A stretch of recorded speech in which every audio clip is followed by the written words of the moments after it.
We're live. Thank you. Just confirming the live stream.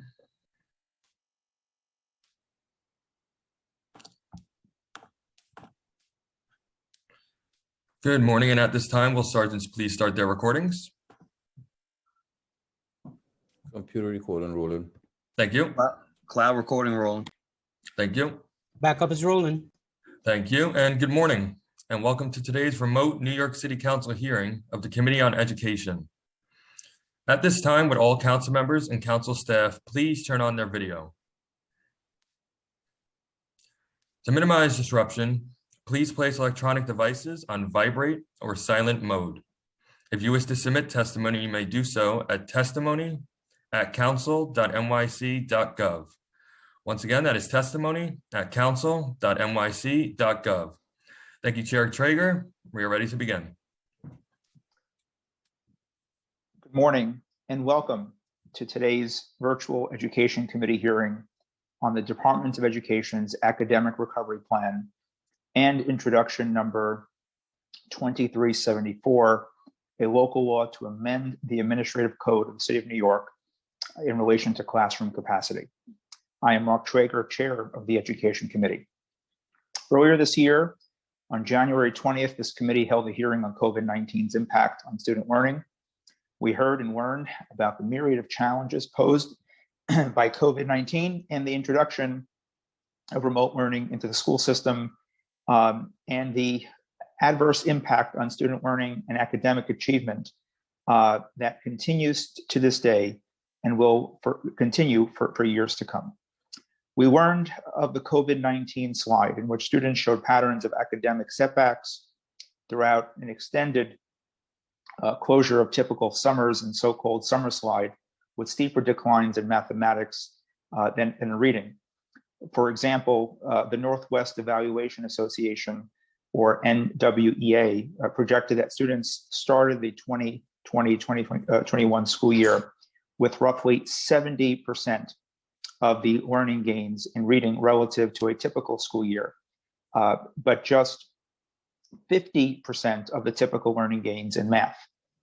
The inequitable rollout of remote learning, again, I'm going to repeat, the inequitable rollout of remote learning led to attendance loss and number of kids disconnecting, no fault of their own, especially among vulnerable student populations, created technical issues for parents and left some teachers underprepared for remote instruction. New York City public schools are now back to full-time in-person instruction for all students, but simply because many have returned to the classroom does not mean that all is well. The pandemic widened pre-existing opportunity gaps, hitting historically disadvantaged students hardest. A McKinsey & Company research report on the lingering effects of what they called unfinished learning found that at the end of the 2020-2021 school year, using math proficiency as a measurement, students in majority Black schools ended the year with 6 months of unfinished learning, students in low-income schools with 7. High schoolers have become more likely to drop out of school, and high school seniors, especially those from low-income families, are less likely to go on to post-secondary education. This does not even account for multilingual learners, students in temporary housing, and students with disabilities. I also want to say that there's really also been no real accounting of the number of students, particularly high schools, who have taken on greater responsibilities because of the pandemic. Whether their mom or dad or parents lost their jobs, facing hard time, so many high school kids I've heard have begun entering the workforce to help mom and dad afford to pay rent. There's never been a full accounting of that. That also needs to be factored in. The numbers and statistics are sobering. While some of our public school students have made gains on academic learning impacts for which they've suffered, far too many have not, and the gap continues to widen. On Thursday, July 8th, 2021, Mayor de Blasio announced a new initiative, the New York City Universal Academic Recovery Plan, backed by $635 million. This new recovery plan is focused on 6 areas: early literacy, developing students as digital citizens, preparing students for college and careers, investing in special education services, building a universal curriculum across all city schools, and expanded social and emotional learning support. While I applaud these efforts, as many seem to be addressed at tackling longstanding equity issues, they don't target all aspects of academic recovery, and that is troubling. One notable absence is a focus on math. Study after study has shown that declines in student achievement in math are larger than those in reading. As a gateway subject, a subject that typically provides foundational skill and knowledge for success in STEM fields and other subjects, math should also be a priority for the DOE. While I appreciate the academic recovery plan, I simply believe it is not comprehensive enough to address some of the larger issues at hand. The solutions needed must be bigger, bolder, smarter, and leveraging everything we are able to. Throughout this pandemic, I have acknowledged the Herculean efforts made by this department in its response to an unprecedented crisis. We have worked together, and I've also held the department accountable through oversight function. I have and will continue to applaud the efforts of the academic teams and how they've listened to this body and accepted some of the recommendations or policy areas we have come up with. But I fear that this plan is inadequate.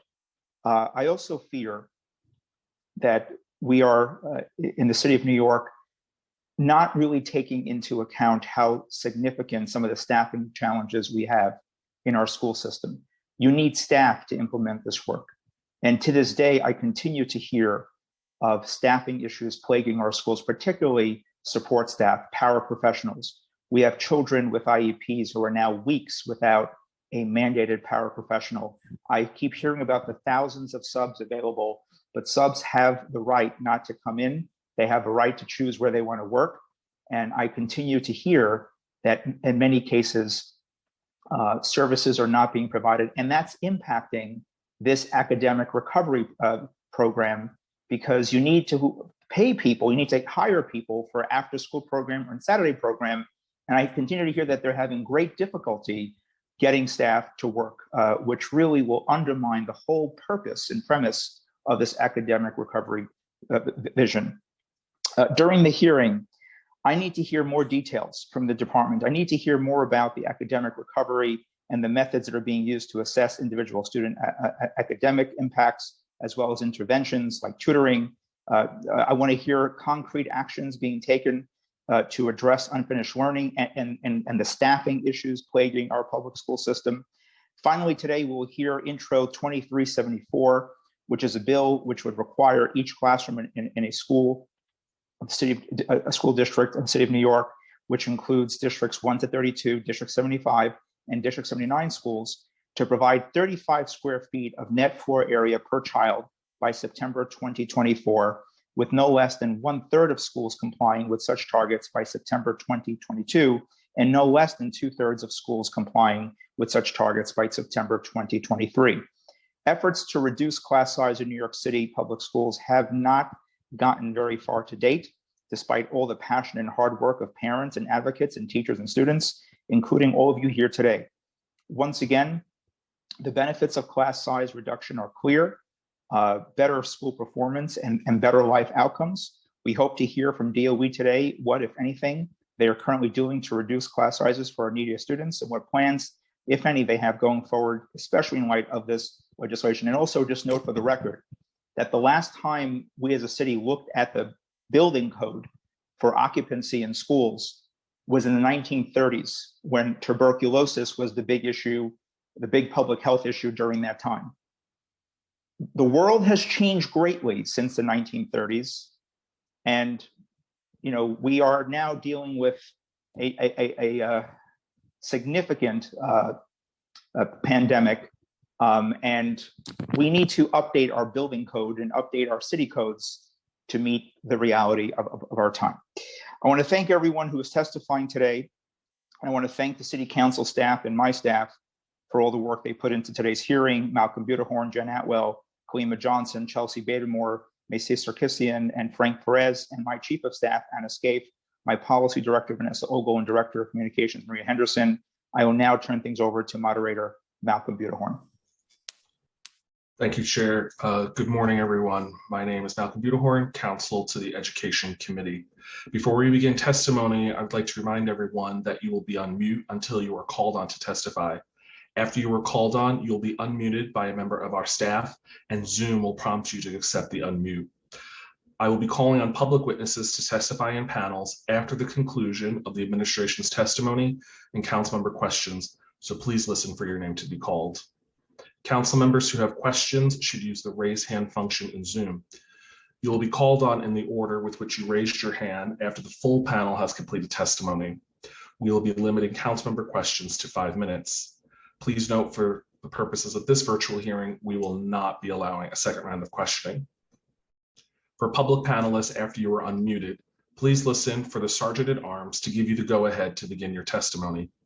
All public testimony will be limited to 2 minutes. Please do not read your testimony verbatim. All written testimony will be read by committee members and committee staff, so please be sure to email it to testimony@council.nyc.gov. Testimony will be accepted for 72 hours following the close of this hearing. I will now call on the following members of the administration to testify: Dr. Linda Chen, Chief Academic Officer; LaShawn Robinson, Deputy Chancellor for School Climate and Wellness; Adrian Austin, Deputy Chancellor of Community Empowerment, Partnerships and Communications; Lawrence Pendergast, Deputy Chief Academic Officer for Teaching and Learning; Christina Foti, Deputy Chief Academic Officer of Special Education; Maritza Sanchez Medina, Deputy Chief Academic Officer of Multilingual Learners; Thomas Taracco, Chief Executive of Space Management; Rebecca Rawlins, Chief Executive of the Office of District Planning; Andrea Bender, Chief of Staff at New York City's School Construction Authority; Maria Begg Robertson; Andrew Fletcher, Senior Executive Director of Early Literacy; Kenyatte Reed, Executive Director, Office of Safety and Youth Development; Sarah Jonas, Executive Director, Office of Community Schools; and Flavia Puello Perdomo, Chief Executive, Division of School Climate and Wellness. I will first read the oath, and after I will call on each of you from the administration to individually respond. Do you affirm to tell the truth, the whole truth, and nothing but the truth before this committee, and to respond honestly to council member questions? Dr. Chen? Yes, I do. DC Robinson? Yes, I do. DC Austin? Yes, I do. Lawrence Pendergast?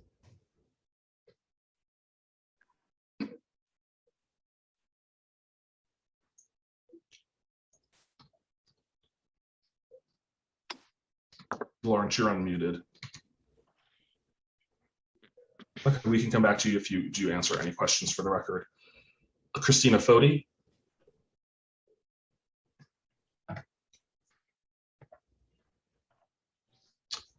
We can come back to her if she's answering any questions.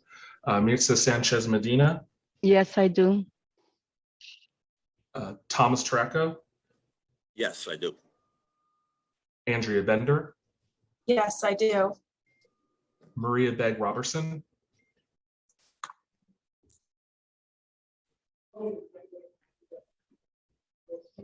Yes, I do.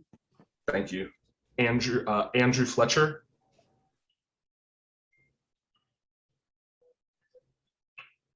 Back to him. Kenyatte Reed?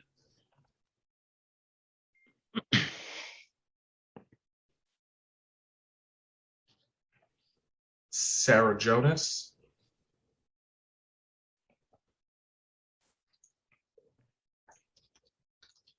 Yes, I do. Thank you. Flavia Puello Perdomo?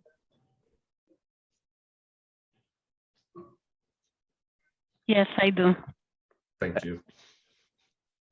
And I'm just going to quickly, before we start, just quickly come back to folks that I missed. Maybe they're at the computer. If we can unmute Lawrence Pendergast.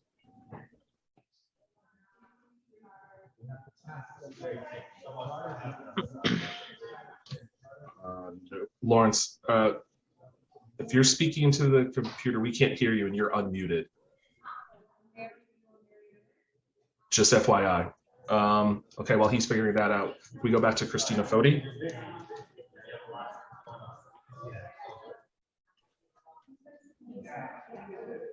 Yeah.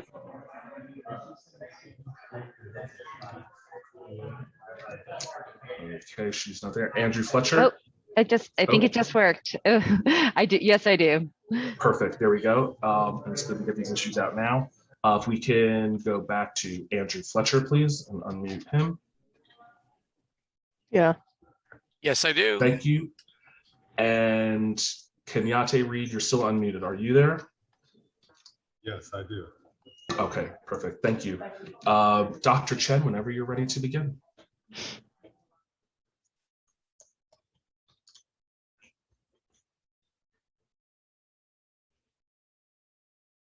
DOE, I want to express my deep gratitude to our teachers, staff, and school leaders who have shown up each day to serve our students and who are getting to know our students better and better each day to draw out their brilliance and cultivate their growth. I also want to really thank our families for partnering with us closely in this endeavor. Good morning, Chair Traeger and all the members of the Education Committee here today.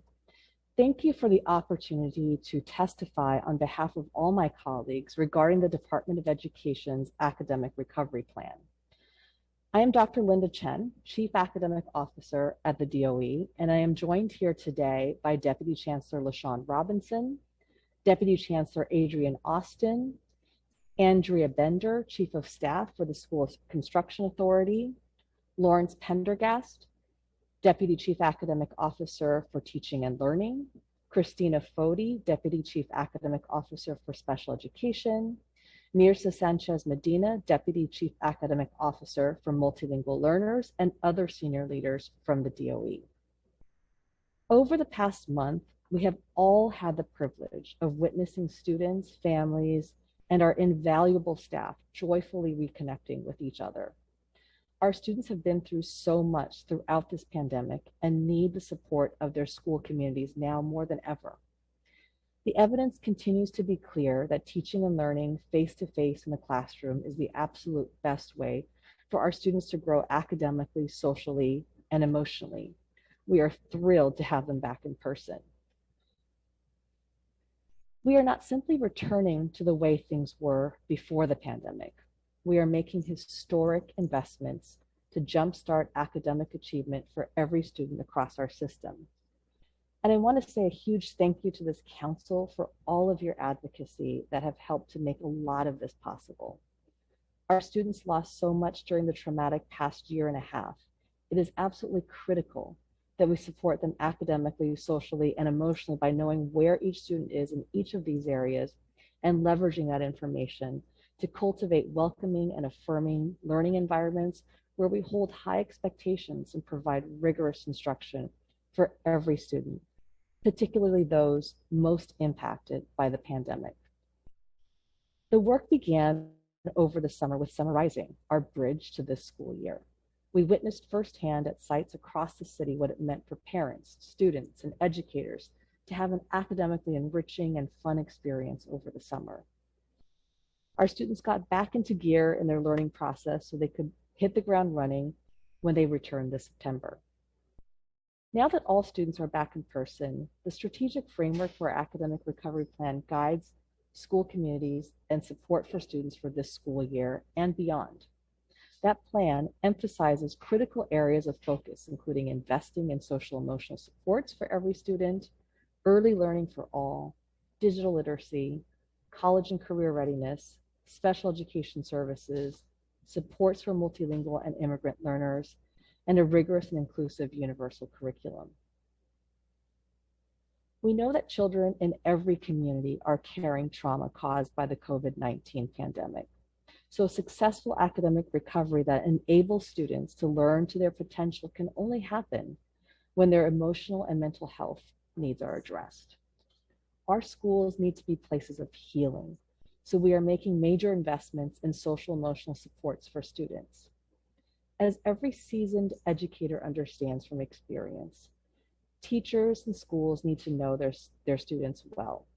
To facilitate that process across the system, we have started implementing our social emotional screening tool, which will reach all students by the end of November.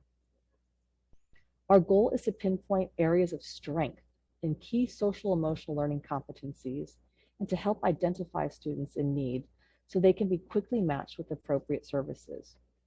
Our K-8 schools have begun screening students this week, and high school will begin next week. All 3K and pre-K students will be screened by December. In addition, to guarantee that every school has the resources to support students who may be in crisis, we announced that we would hire over 500 social workers and mental health support staff. To date, the vast majority of those social workers have been hired, 93%. And we are working with each school community to eliminate any barriers in hiring for any outstanding positions. Finally, and thanks in part to support from this council, we are adding over 130 new community schools to provide expanded social, emotional, academic, and extracurricular services to students in the highest need communities. Relatedly, all schools have selected low-stakes academic screening tools in reading and math that are currently identifying where students are academically. This is the first of 3 periods when screeners will be administered this year so that our teachers can use the data to inform core instruction and identify where supports and interventions are needed. Screening tools are also part of our continued commitment to early literacy and our Early Literacy for All efforts. This component of the Academic Recovery Plan has the singular goal of enabling all students to read at grade level by the end of 2nd grade. In addition to the screeners, we are increasing the number of universal literacy reading coaches to approximately 500 in order to provide all K-2 classrooms with support from a literacy coach. In addition, we are training our K-2 educators to provide focused literacy support to students in need. On September 3rd, we released an academic recovery school allocation of $350 million. With this funding, schools will receive funding for professional learning, strengthening core instruction, enrichment, and planning for targeted interventions. Schools will also use 20% of this funding to support arts programming. The pandemic reinforced our recognition that our students need to be digital citizens to thrive. After we were forced to close our buildings in March of 2020, we undertook an unprecedented investment in technology with over 800,000 devices purchased by the DOE and schools. The Academic Recovery Plan builds on this technological advancement by guaranteeing that all K-12 public school students have access to a digital device and ensuring all students become fully fluent digital citizens. We are distributing more than 175,000 devices as needed, expanding access to computer science for all to 400,000 students by 2024, and training over 5,000 educators in advanced computer science. Technological skills and digital literacy are simply vital for all our students and their futures. Preparing our students for the future also means setting them up to be college and career ready. And the Academic Recovery Plan helps ensure that every student is best prepared for that next step in life. So we are planning for free after-school personalized college counseling for every junior and senior. And we are working to offer universal college financial aid guidance to help students and families navigate the application process. We've also added 41 remote AP advanced language or elective courses, and we will be adding more in the coming semester. These courses are taught synchronously by tenured DOE educators and made available to any school that cannot otherwise offer these classes. In addition, we are restoring College Now to serve 22,000 students from all high schools while investing in student success centers for 34 high schools to ensure post-graduation plans for all students. Finally, we will build on the capabilities of the New York City Schools account to ensure that every family can track their child's progress through post-secondary planning milestones. We know that this pandemic hit our most vulnerable students the hardest, which is why our recovery plan includes significant investments to special education, including direct services, family communication, and preparing teachers to provide targeted post-pandemic supports. From the youngest learners to those preparing for graduation, students with individualized education programs will receive unprecedented assistance.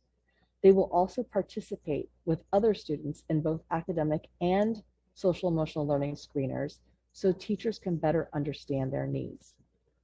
In addition, all students with IEPs will be offered additional instruction and related services along with the IEP recommended programs and services they receive during the school day.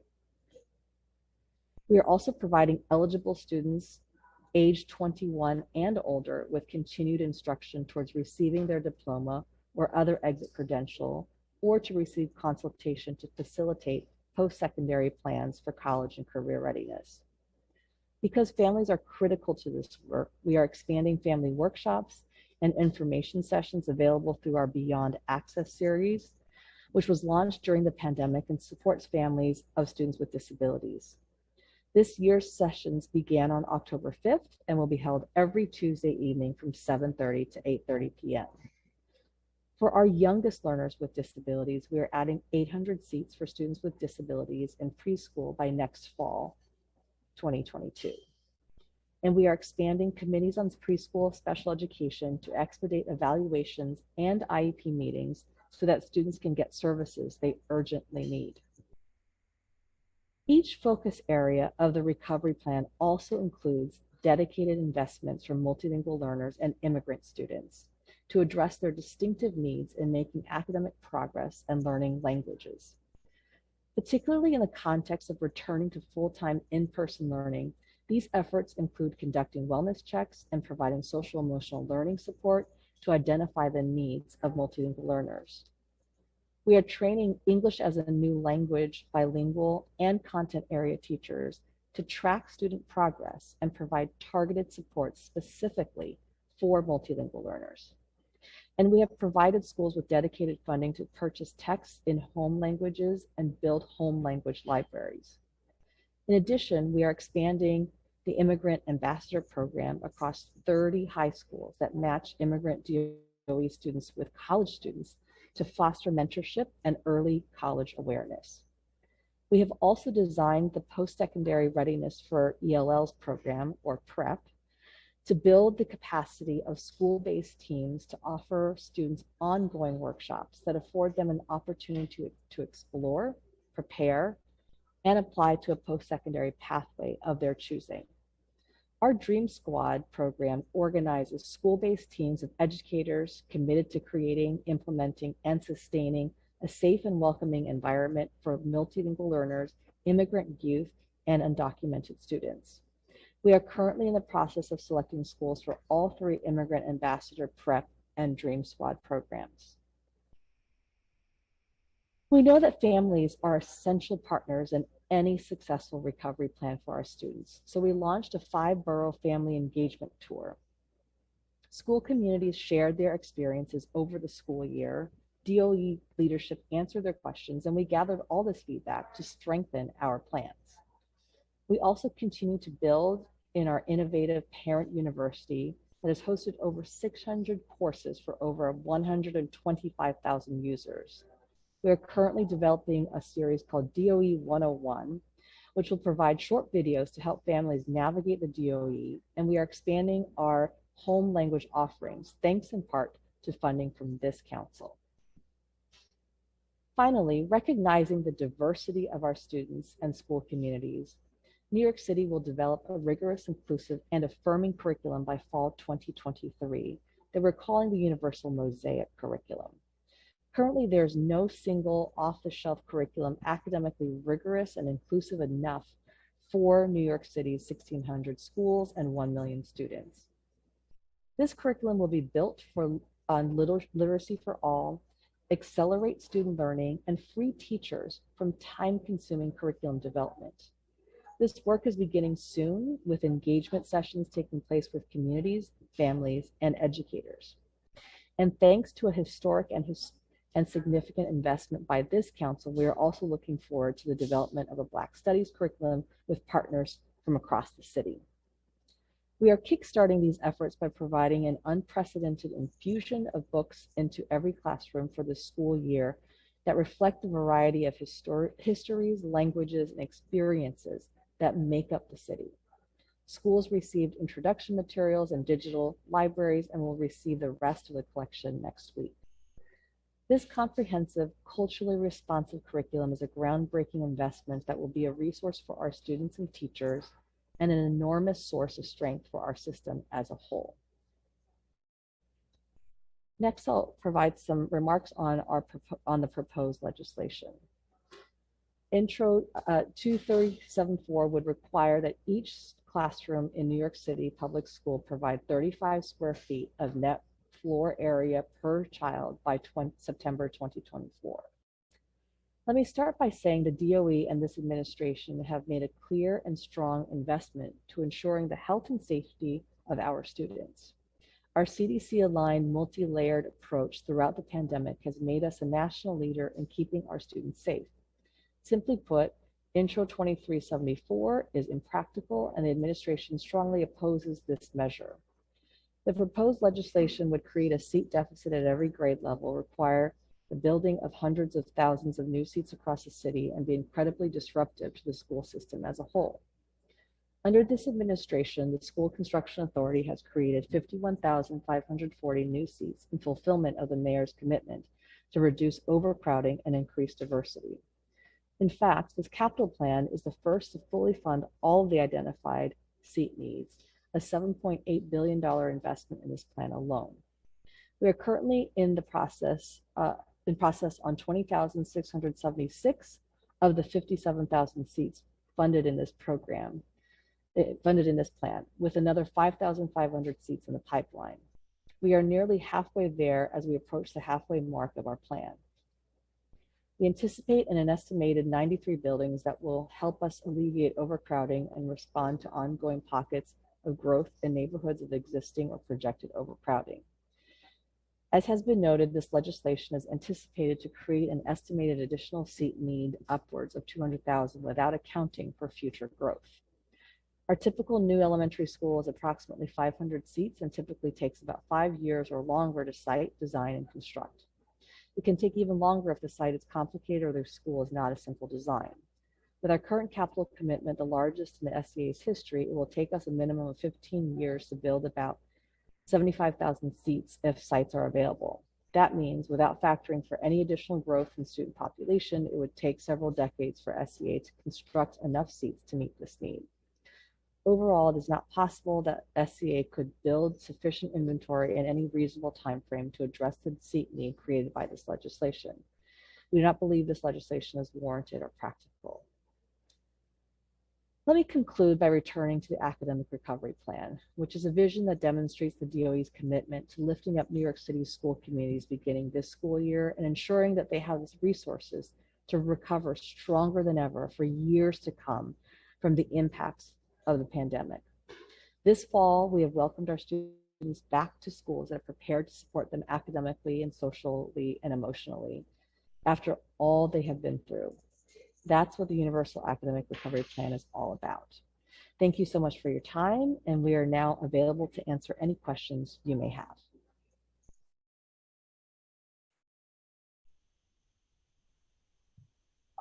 Thank you, Dr. Chen. I just want to mention that we've been joined by Councilmember Lewis, Councilmember Dinowitz, Councilmember Riley, Councilmember Rose, Councilmember Borelli, Councilmember Brennan, Councilmember Feliz, Councilmember Grodenchik, Councilmember Kalos, Councilmember Ampry Samuel, Councilmember Lander, Councilmember Gennaro, Councilmember Barron, and Councilmember Drum.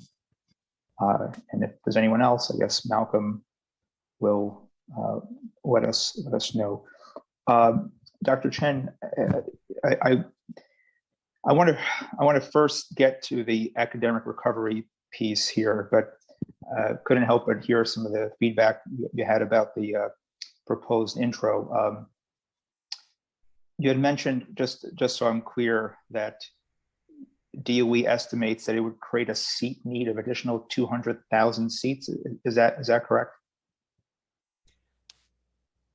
Chair, I'd like to ask our Deputy Chief Academic Officer, Larry Pendergast, to provide additional details on that legislation. Hi, Chair.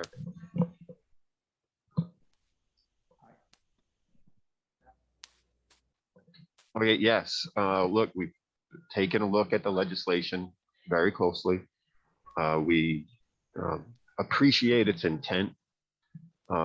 However, right now we do think it creates a huge seat need across the city, in every district, in every borough, without exception, and will impact every single school building we have. So we do have colleagues from the School Construction Authority on, the Office of District Planning, Space Planning, who are here, who can speak more to it. But the legislation as proposed really does present challenges in a very short period of time. Okay, so what I just find interesting is that you're able to come to this hearing and give me an estimate of 200,000 new seats that would be needed, but I am still not given the current enrollment number for the New York City public school system. Could anyone give me an update today on how many kids are enrolled in our New York City public school system? Chair, we can give you that number very soon, as promised at the last hearing. We committed to sharing that data at the end of October, and we are going to honor that commitment. So very shortly, when schools have time to verify their registers, and as you know, like that is a responsibility that does fall on teachers and principals, and we don't want to ask them to do it over and over again. Oh, Same Mr. Prendergast, you're speaking to a teacher. You're speaking to Yes. someone who gave the attendance sheets each day. They were scanned into ATS, and the DOE knows how many kids are in the schools each day. They're just choosing not to share that information publicly. sir- Yes, go ahead. Sir, Mr. no, I'm sorry, I Yes. don't mean to interrupt you, but then you also know sometimes you get the sheets back and they say, hey, Pendergast, you marked so-and-so present. Every other teacher marked them absent that day. Are you sure that about this? So there's a verification process that goes on, and it's the same time every year. It is, so. Mr. Prendergast, I would probably, it's hard for me to accept that. But I share this because I find it fascinating how the DOE and SCA and folks can give me an estimate of additional seat need today, but still cannot provide us an update on the total enrollment. I'm going to get back to the bill because I have a lot more on that, but I want to get to the academic recovery piece. We fought very hard in this budget, and with help from the federal government and from Albany, and of course the city council always prioritized fair student funding, and this was I thought a very big accomplishment to get to every school to 100% FSM. I'm just curious to know if DOE has data today on how many new teachers have been hired so far in this school year as a result of the added money to fair student funding. So, Chair and members of the council, thank you for all of the support you have been advocating for years, quite frankly, around this foundational aid that does enable additional staff to be hired at the school level. I'm going to ask Burns Pendergast to provide some details regarding staffing.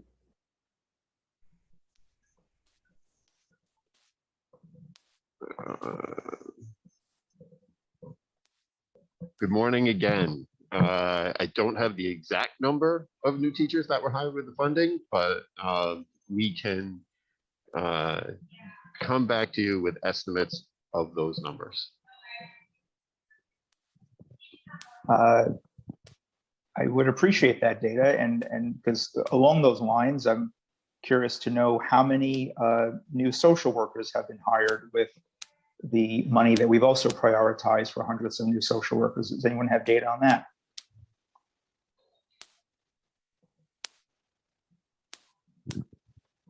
We also have the social worker data, and we do have social workers in every school. And when we bring you the updated hiring data for the teachers. We'll get you the social worker data as well. Chair, if we could unmute DC Robinson, I just saw her wave, I think. Yes, absolutely. Hi, good morning. It's a pleasure to be here with everyone. We're really grateful to Council for the advocacy over the years to increase the number of social workers, school counselors, and other professionals in schools to support with mental health and wellness, especially in this moment. The DOE, we were allocated a number of social workers this year, and we work collaboratively, across New York City with every single school of social work, advocates, school staff, and others to ensure that we would be able to have mental health professionals available in schools or in the community to be able to meet the needs of this moment. As we all know that our young people and our educators, we've all been impacted in tremendous ways over the last year and a half and counting, a little bit more at this point.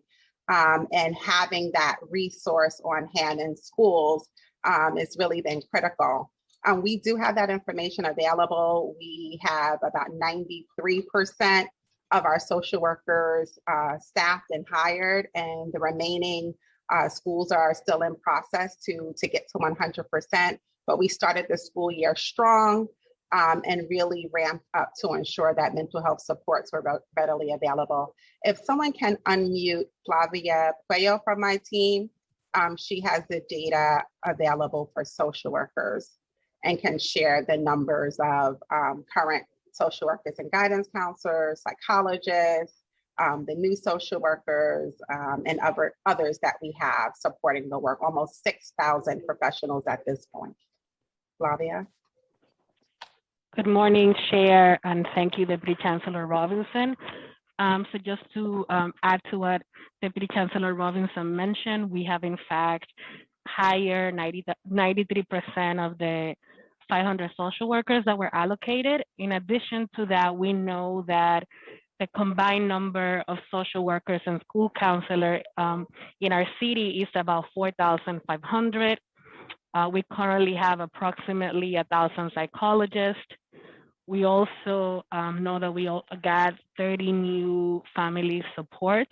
So in total, we have around 6,000 employees that are dedicated to support the mental health, wellness of our students, in addition to all of the different partnerships that Deputy Chancellor mentioned, which include also our school-based mental health clinics and also I'm sorry, Flavia, I'm sorry, you came in and out. What number did you have for the number of total social workers working in our school system now?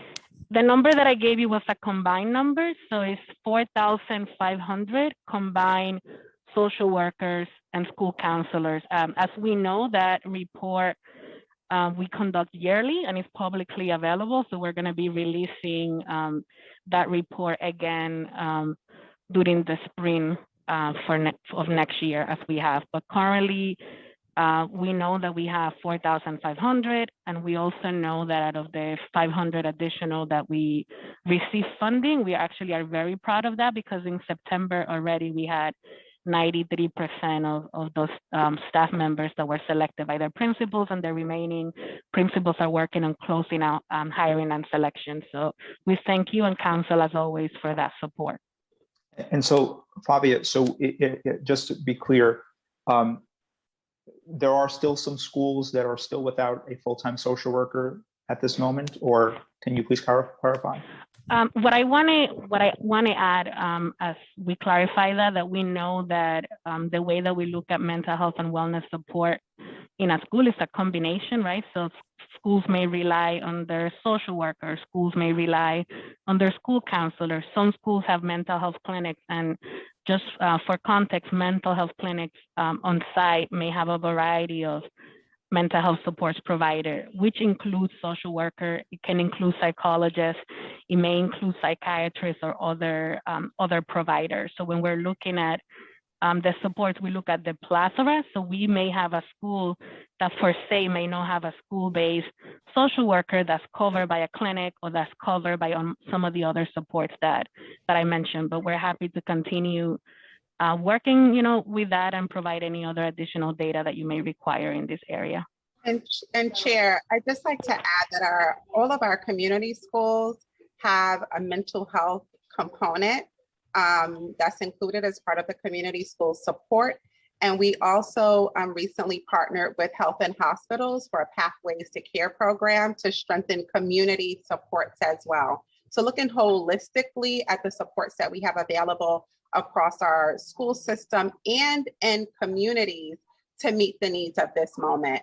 And we wouldn't be able to do that without the support of this council in particular, that you have all made historic investments in the mental health and well-being of our students. And we greatly appreciate everything that you've done, including the recent investment in the mental health continuum that we're partnering with others on to get that work implemented as well. And Deputy Chancellor, I do want to recognize your leadership and work on that. And I know we're having a lot of conversations about safety these days, but those who work in the system, those who know our children and love working with kids know that safety is it's a big term because when you have kids coming into school hungry with insecure housing, that's also a safety issue. And when you have inadequate supports to support them, that's also a major safety issue. And so we absolutely value, respect, and appreciate the critical role that school safety agents play. And I want to remind the public that the majority of this council actually supports keeping school safety agents and knowing the role they play in helping shape school safety climate. They can't do that work alone. As we pointed out before repeatedly in the past, that we had more safety agents than social workers, counselors combined in the school system. And we continue to really need to do a lot more to meet the social emotional needs of our kids, particularly in the moment that we're in. So I just want to get that out in the record. And I thank you, Deputy Chancellor, for your work on that. Mr. Prendergast, to the list of data requests that I've given you with regards to teachers, social workers, any information about paraprofessionals, because this is an issue that I continuously hear from schools to this very day, that there are many, many issues in terms of staffing with paras.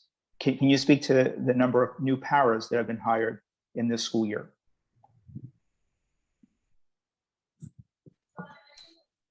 Yeah. So first of all, returning to your previous question, Chair, the team says that a little over 5,000 teachers were hired this year, with and over 85% of the new Fair Student funding was spent on teacher salaries. When it comes to paras, let me circle right back to you with the para number. Mr. Prendergast, just to be clear, you said 5,000 teachers. Are you including substitute teachers, or these are full-time positions in schools? I believe those are full-time positions in schools, sir. Okay, and when you mentioned that the bulk of the FSF money was spent on teacher salary, that also means that, yeah. You said new teacher salary? Yes. I'm sorry, the bulk of the new FSF was spent on teacher salary. That was your original question. Right, because that also speaks to the fact that each year teacher contracts go up, the cost of retaining teachers goes up, and so Fair Student funding goes to cover the cost of retaining veteran teachers in schools. So that's helpful to know. And you'll get back to us on the number of paraprofessionals. Is that right? Yes, sir. We'll circle right back. Okay. Can anyone speak to me about how many currently to this moment in this day, how many DOE central staffers are currently redeployed in schools? So Chair, I can begin this. We really appreciate everyone who's been all hands on deck. The majority of our staff in the central and borough citywide offices are back at their jobs. I believe, let me just get a number here. I just want to make sure we give you, every day it's been different based on the needs.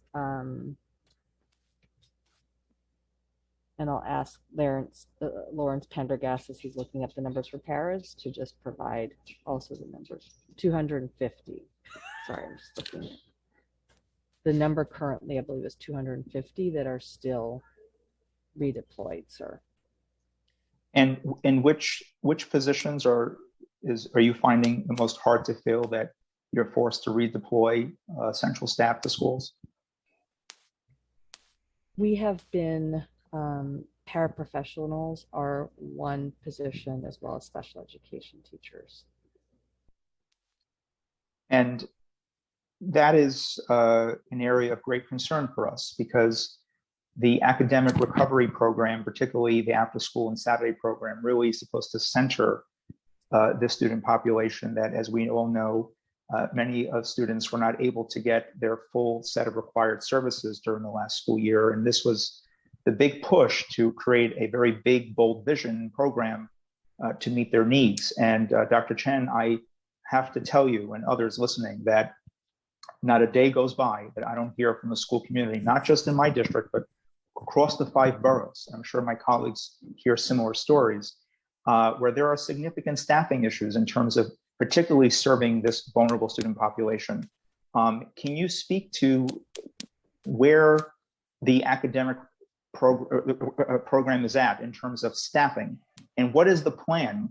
Is there a contingency plan in terms of addressing the shortage of staff to meet the needs of the kids? Because I'll tell you, Dr. Chen, the purpose of this program was not to create a cookie cutter program just to kind of say every school has something.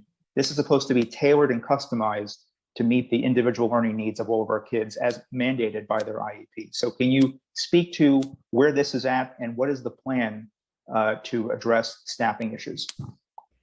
Chair, thank you for emphasizing the importance of a tailored plan and not a cookie cutter. And you're absolutely right about that. That is why the funding we distribute to schools is based on a recovery plan. And that is happening right now with our special education students. I'm going to ask that Deputy Chief Academic Officer Christina Foti provide more details about what's happening with that process around special education recovery services. Good morning, Chair, and good morning, members of the council. It's always nice to be with you. And Chair, I am overwhelmed consistently by the passion with which you speak on behalf of our students with disabilities, and grateful for that always. So thank you. I want to just quickly, if I can, touch upon the paraprofessional question, and then we'll definitely dive right into recovery services. But Chair, paraprofessionals play, as you know, really well, an incredibly important and vital role in our system. And we are certainly working diligently to provide every child with an IEP access to their paraprofessionals. I can say that there are 8,500 substitute paraprofessionals available in the pool right now, and over 3,000 new substitute paras have been added this school year alone. Our team has been able to, our DOE team, our operations team has been able to expedite all processing of these subs while still requiring a rigorous background check. As an additional incentive, substitute paraprofessionals and teachers can earn additional pay over the daily rate for days worked before Thanksgiving, as in hopes of getting as many qualified folks into the system as possible. I also just want to say, in terms of the recovery services, give you a quick update as to where we are. In terms of occupational therapy, physical therapy, speech therapy, you're talking about the customization of this program. You're absolutely right. This is intended to provide additional related services and instructional services to our students with disabilities. On the related service front, I'm really delighted to say that we are in the process of hiring over 400 OT, PT, and speech hires to help staff our essential day-to-day needs, but also hopefully to play a very vital role in the delivery of recovery services in the upcoming school year. As we speak, individual recovery plans are being developed by our teachers and our schools. Funding was already allocated for the planning of the delivery of recovery services, and implementation funds will be arriving to schools shortly. We've been having weekly office hours with hundreds of principals to help support them in the delivery and design of their recovery services, and has been a real effort on our part to be as responsive and nimble as possible to the concerns coming out of the field. Despite the many challenges our schools have faced over the past 19 months and continue to face, this remains an enormous priority for our system, for our chancellor, for each of us on this call today. And our method here is that we want to reach as many students as quickly as possible, Chair. So, and I appreciate your service, Ms. Foti. I just, when the DOE keeps listing the number of substitutes available, I just want to again remind folks that substitutes don't have to come in, and they can choose to, even if they do come in one day, they can choose to not come in the next day, or they could request a transfer. And that is what I'm hearing is happening in our schools, literally every day. Do you have data on how many paras are currently placed on unpaid leave as a result of not complying with the vaccine mandate?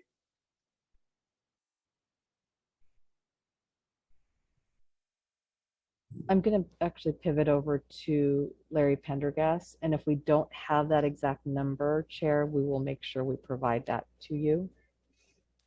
Right, we will get that right away. So.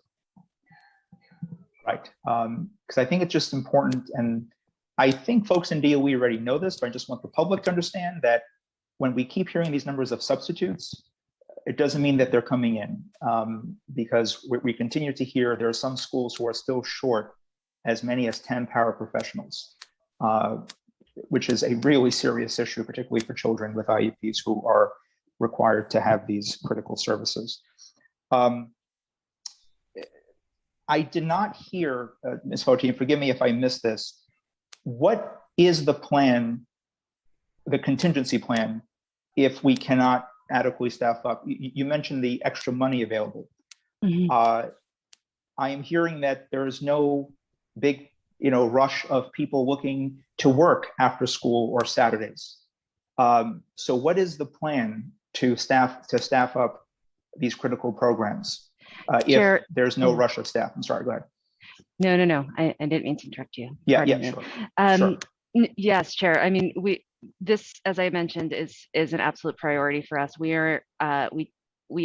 have developed contingency plans around flexibilities for schools, and plan to release additional information on that topic shortly, Chair. We're not ready to do that today, but I can assure you that we are in the process of and have been of looking at alternatives and ways to support schools as they think and help schools think flexibly about how to deliver these services, recognizing that they are absolutely essential to our students this year.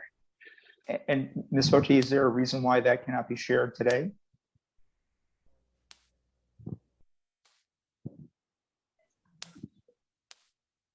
Chair, we are still just finalizing. Okay. We've been getting a lot of feedback from various principals. As you know, there are a number of factors that they're managing. And as Deputy Chief Academic Officer Foti mentioned earlier, we've had a lot of office hours, and we are now in the process of finalizing those flexibilities so that we can ensure consistency for everybody, including our families, to know what those are. And I apologize, Dr. Chen.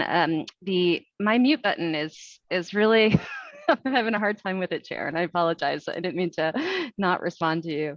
But as Dr. Chen said, we are in the process of, obviously, whatever flexibilities we put in place need to, there are a number of stakeholders, Chair, that have to be on board with this in order to make this work properly. And so it's really at this point, we need to, we're in the process of getting to all those stakeholders, and including our legal obligations, Chair, as well as our labor partners and everyone else, to make sure that we're all on board with any modifications to the plan, and want to do that in a responsible and communicative and partner and in a fashion that is based on partnership. So I apologize for not being able to offer more on that today, but I'm happy to provide additional updates to you, Chair, and the Council on this important topic. And regarding the para non-vax question, 94% of all of our paraprofessionals are vaccinated. That's over 21,000 paraprofessionals have been vaccinated. And it's approximately 1,500 have not been vaccinated. Okay. I'm just, I'm concerned that we're just really not hearing a contingency plan. And again, we're dealing with a population that has been greatly impacted. And it just seems that folks are just trying to kind of scramble, because I know that as it is, schools are having a hard time staff up in the moment that we're in.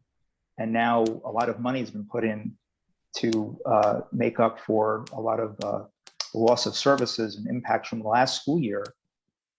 And there's a real serious concern that I have about, we have this new money, but it's just, there's a real concern about how it's going to be spent and how it's going to actually meet the needs of the kids who really need the most help. And let me ask you, if Dr. Chen, anyone could speak to this. I know that in our teaching preparatory institutions, we have a pipeline. We have students who are going through the graduate school system who might have already taken some of the exams and coursework to be a teacher. They could be, eligible, ready to be a paraprofessional.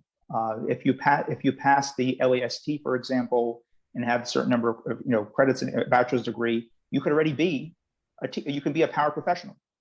Have we been in touch with CUNY and our teaching preparatory institutions about tapping into that pipeline to help fill some of the staffing challenges and gaps, and to maybe work with NYSED on the potential for emergency waivers to help address the needs in our schools?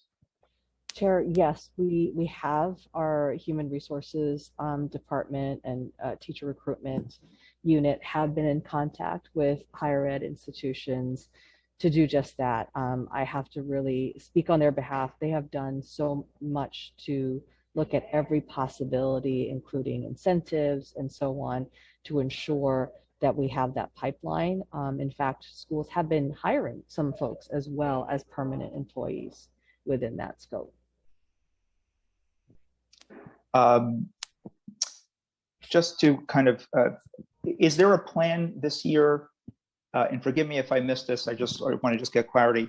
Is there a plan this year to implement and conduct the traditional learning survey that DOE asks schools to conduct each school year, definitely prior to the pandemic? Is that still happening this year? Yes, Chair, that will continue to move forward. And Dr. Chen, when does that survey come out? That survey, I need to just double check the timelines on that, but generally we collect the information this spring and then it's released the following year, together with the school quality snapshot and reports, so that all the information is shared together, and I can get back to you on timelines on that. And Dr. Chen, has this survey been tweaked and adjusted to kind of meet the reality of today? Because this survey was designed prior to the pandemic, and a lot of our kids and staff are facing a whole new host of challenges and issues. And has that been tweaked? And also, how can we, better use these types of surveys to kind of get real-time feedback from our school communities to kind of better meet them where they're at? Because just anecdotally, I speak to schools literally every day, and I kind of hear about the issues and challenges which they're facing. It'll be more, I think, impactful, helpful to have a macro look at the school system as a whole, about where things are at. Has there been a conversation about adjusting this survey to kind of meet the moment that we're in, rather than the traditional survey prior to the pandemic? Yes, Chair, you're absolutely right about that. We do tweak some of the questions because it needs to, as you said, be relevant to the times, not just business as usual. I want to also emphasize too, in addition to, and perhaps my colleague Adrienne Austin can speak more to this, but in addition to the surveys, we have also been engaging in expanded community and family engagement. And this has been happening more than ever through the use of technology. And so we also have other input and feedback and interaction that's coming in as well. Deputy Chancellor Austin, would you like to say more about those ongoing efforts that you and your team have been involved in? Certainly. Thank you, Dr. Chen, and thank you, City Council, for the question. Before we even received the funding for the ARP funding and the Foundation Aid funding, we started to have these conversations with families. And so this actually was led by Larry Pendergast, who's here with us on the call, and Dr. Ruby, but they started having conversations they had over 70 focus groups across our system with teachers and principals and parents and advocates to start to do the planning that we knew was necessary to build out a solid plan for what the fall would look like, because we knew we were coming into a year like no other, and asking everyone to step up, all of our 150,000 manpower workforce to step up to serve in a different way. And so that's work that happened early in the spring. And actually, there was a really robust report of recommendations that was produced as a result of that.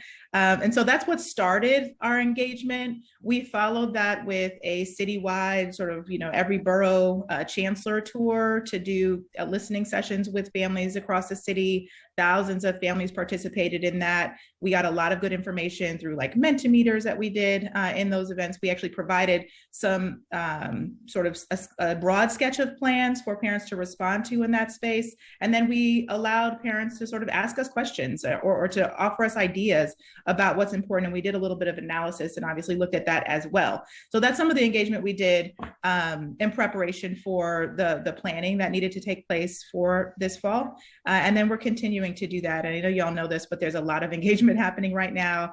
There's a brilliant New York City engagement happening being led by Senior Deputy Chancellor Rosales around what gifted and talented education will look like in the future. There's some engagement that's going to be happening in Brooklyn North that I'm very excited about, that's going to look at how we revitalize our leadership teams. We've heard a lot of feedback about our SLTs, our DLTs. So how do we really revitalize and support our school governance structures from the local level? And then there's, the other piece of engagement, and you all know this, I oversee several offices, one of which is FACE, but supporting the new CEC leaders that were elected in the spring. 72% of them are brand new. And so there's a lot of work being done to both to prepare all of those leaders for their positions and also include them in engagement. And I think for the first time in a long time anyway, the CECs are co-sponsoring or co-leading some of the brilliant NYC engagement locally. So that's sort of just a rough summary of some of the work that's been happening. Could I also add, Chair, we want to also express our gratitude to you and the council for the funding that you've provided to ensure that there's outreach and engagement with our multilingual families and language access as well. Yeah, and I certainly think we need to do a lot. We need even greater investments in terms of communities that need more help. But Dr. Chen, just very quickly, just to quickly follow up on something, when will the academic recovery programs begin as far as after school and Saturdays? When is that slated to start? Sure, our schools have been planning for this, and I will say some have already started. I spoke with a principal yesterday who already started extended day and Saturday work, but how many have started? I don't know how many have started, but I know that, I spoke just randomly to a principal yesterday who had started. We have asked schools to aim for the middle of November to be able to make sure that they are able to organize the types of supports and the personnel for the supports to do that. But again, every school is determining what is the right amount of time and those sessions for each of their communities. Are you concerned that there are still, and just so I'm clear, state assessments are still happening this coming school year? Is that correct? Correct. That is what we have been informed. And are you concerned that if schools are able to set something up in terms of after school or Saturday And due to some of the staffing issues and stuff that we've already talked about, that this will just be kind of tailored towards more test prep to get kids prepared for these assessments rather than to really make up for the impacts of the previous and existing school year. Our focus in the academic recovery plan, and I appreciate the question. It's an important one, especially in the midst of all that we're going through here. And our recovery plan is both social emotional learning as well as academic learning. And that is something that is incredibly important and essential to us as a system. And in terms of the academic piece, I really appreciate your comments earlier at the opening around unfinished learning, because basically we've had interrupted learning for our students, and some more than others. And as you noted, it has exacerbated existing disparities. And so our focus is on leveraging social emotional learning to advance academics for students aligned to the standards. Now, are the tests focusing on standards? Yes, but our focus is on making sure that every student can be independent and be able to perform so that they can be to take advantage of every academic opportunity. Now, with that being said, we want to make sure we know where they are performing currently. What are their strengths? How can we build upon them to catch up on that unfinished learning? Part of that work is making sure that we focus on what we call priority standards. I always appreciate a conversation with you because you understand these things well, right? Where if a student is to be prepared for this year's work, we need to focus on this year's standards and accelerate all of the things that are needed in terms of those core priority standards. And those are resources that we've provided for schools because there's so many things to focus on, and we want them to be clear to focus on how do we get every student to accelerate in their learning, to address this unfinished learning. And that is our priority, and to do it with the utmost care around the various circumstances that they are managing in their homes across the city. So I appreciate the answer, Dr. Chen. I just, again, want to say that to me, this is also a major equity issue because there are students and there are families from the start of the pandemic to now that certainly some kids and families have added resources, and I certainly wish them the best, where a lot of these transitions have been almost seamless, where they can provide added supports, whether they've been in private learning pods during the last school year, whether they're hiring private tutors at at a very expensive cost, and they have a support system with means. And there are many kids who rely, and families who rely on us, the government and the public school system, to be the great equalizer, and to be that base level of equity to provide that support. And I feel that we're falling behind here. And I just, in conversations with parents in my district and again, other parts of the city, they need more help and support. Their schools are still facing staffing issues, even in terms of after school support. Kids sometimes are assigned work where they need help from mom or dad. But if mom or dad are working, or some children are caretakers for their younger siblings, there's an issue in terms of a lack of support structure. And that to me is a part of this. And that's why I also go back earlier to the issue of attendance. In my previous hearing, there were parents who lost loved ones due to the pandemic, and they're keeping their kids home, their kids under the age of 11, under 12, fearful for their life. And some are still waiting for the home instruction to take shape. So that's on my mind here as well. It's, we have to meet the needs of all the kids, but certainly those kids who need who need more greater support. I have follow-up questions on my bill and other items, But in the interest of time, I'm going to turn it now to my colleagues for questions, and I'll circle back. I believe I saw Councilmember Dinowitz with his hand up, and actually, Chair, Councilmember Barron's hand was up first. Oh, well, followed by Councilmember Dinowitz. So, and then Councilmember Dinowitz, the principal is going first here. Principal Councilmember Barron. Sorry. Thank you, Mr. Chair. Thank you, Mr. Chair, and thank you to the panelists that are here.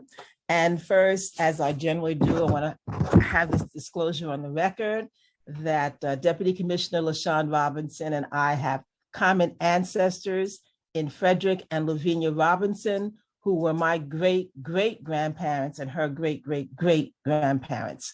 So I want that on the record.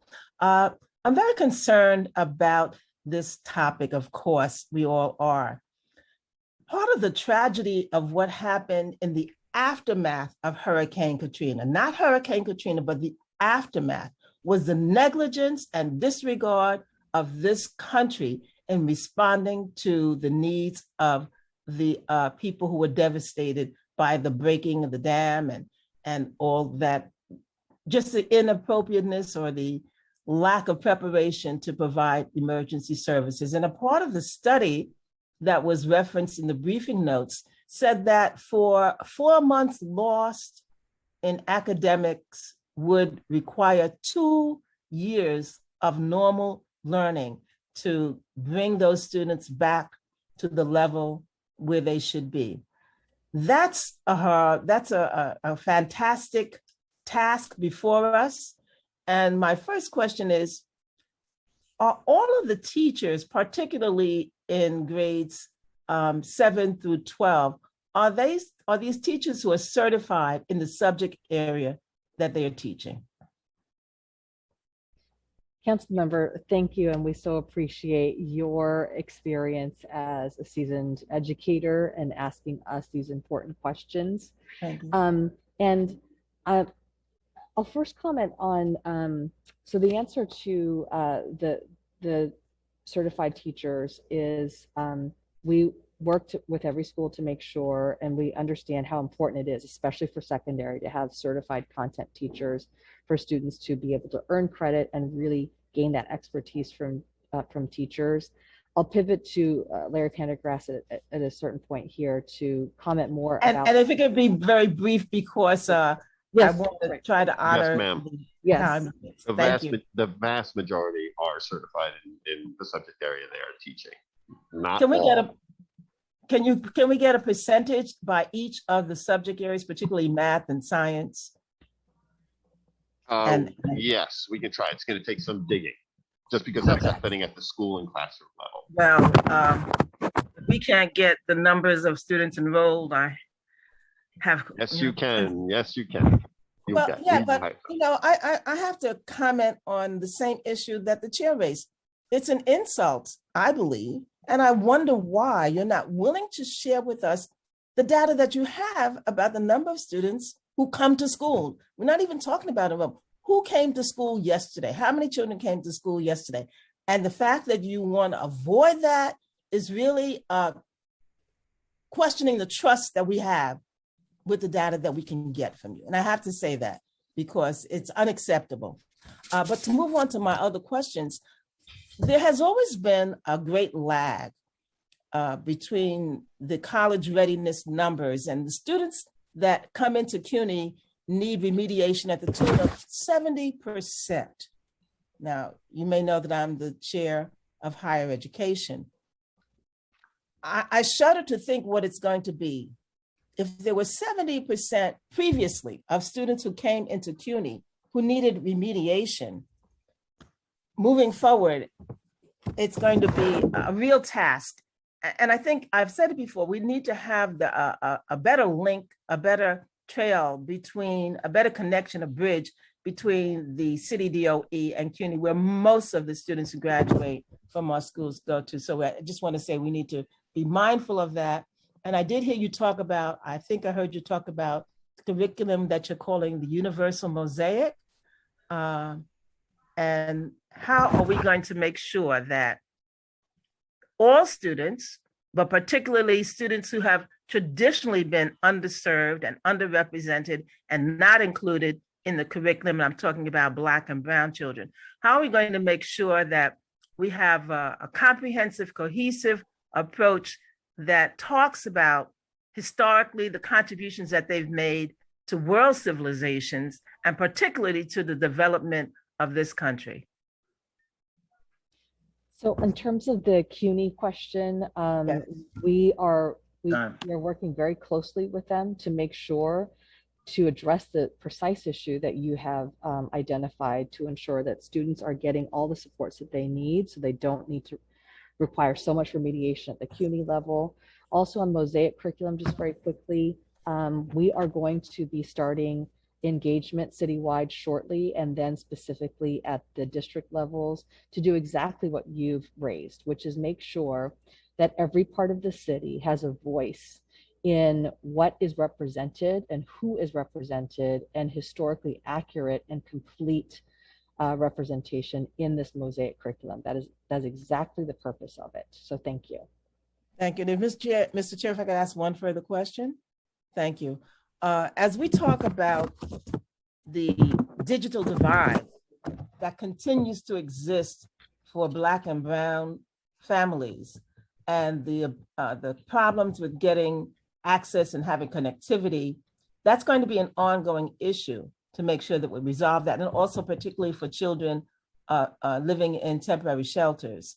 My question is, how are we going to use this point in this horrible situation to our advantage and make sure that teachers don't fall back to, chalk and talk, that they really understand the opportunity through this open curriculum of being able to access the internet for current information. We're no longer bound to textbooks, which of course we all know had great limitations. So we're no longer bound to textbooks.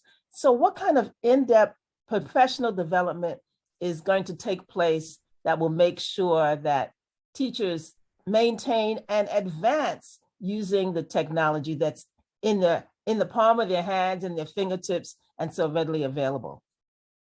Yes, that is so true, and that's exactly what we're doing. We are continuing to provide professional learning for teachers. We actually also have continued to update all of our technology curriculum tools as well, that all teachers can access. And of course, we're continuing to make investments so that students have Wi-Fi enabled devices to address the issue that you're bringing up, which is this lack of connectivity as well. All of those things, I think, the pandemic has been and continues to be difficult, but one piece of leverage is that technology, and relying on that, even with families and communication with schools, as well as day-to-day learning, we're still leveraging that technology, even though we're in person. Thank you. Thank you. Thank you, Mr. Chair. Thank you, Councilmember Barron. And next, we'll turn to Councilmember Dinowitz. Starting time. Thank you, Chair Traeger and Councilmember Barron. It's a little feel a little weird following up a principal, but I thought I will do my best. So I just have a couple questions. First, I have Hulu because I'm a millennial, but I also have the one with commercials because I'm a millennial. But I see a lot of commercials. I see the ads for vaccines. I had seen ads for school in September. I don't see advertisements now. And I'm bringing up advertisements because, it is, I think, a great way to keep parents and families updated and informed. So just a couple questions around that. Why have these campaigns, these ad campaigns stopped? And were you advertising in multiple languages? And for example, you say you're expanding IEP services for 3K and pre-K. Anyone dealing with services for students with disabilities know that there has to be significant input and engagement with families. And we're talking about the families who are often left behind and often don't know how to access things. So are you still engage in ad campaigns and things like that on different media. Councilmember Dinowitz, thank you for also acknowledging the need to provide language access as well as information more broadly. I'm going to ask that we unmute Deputy Chancellor Austin to address the specific question of advertisements.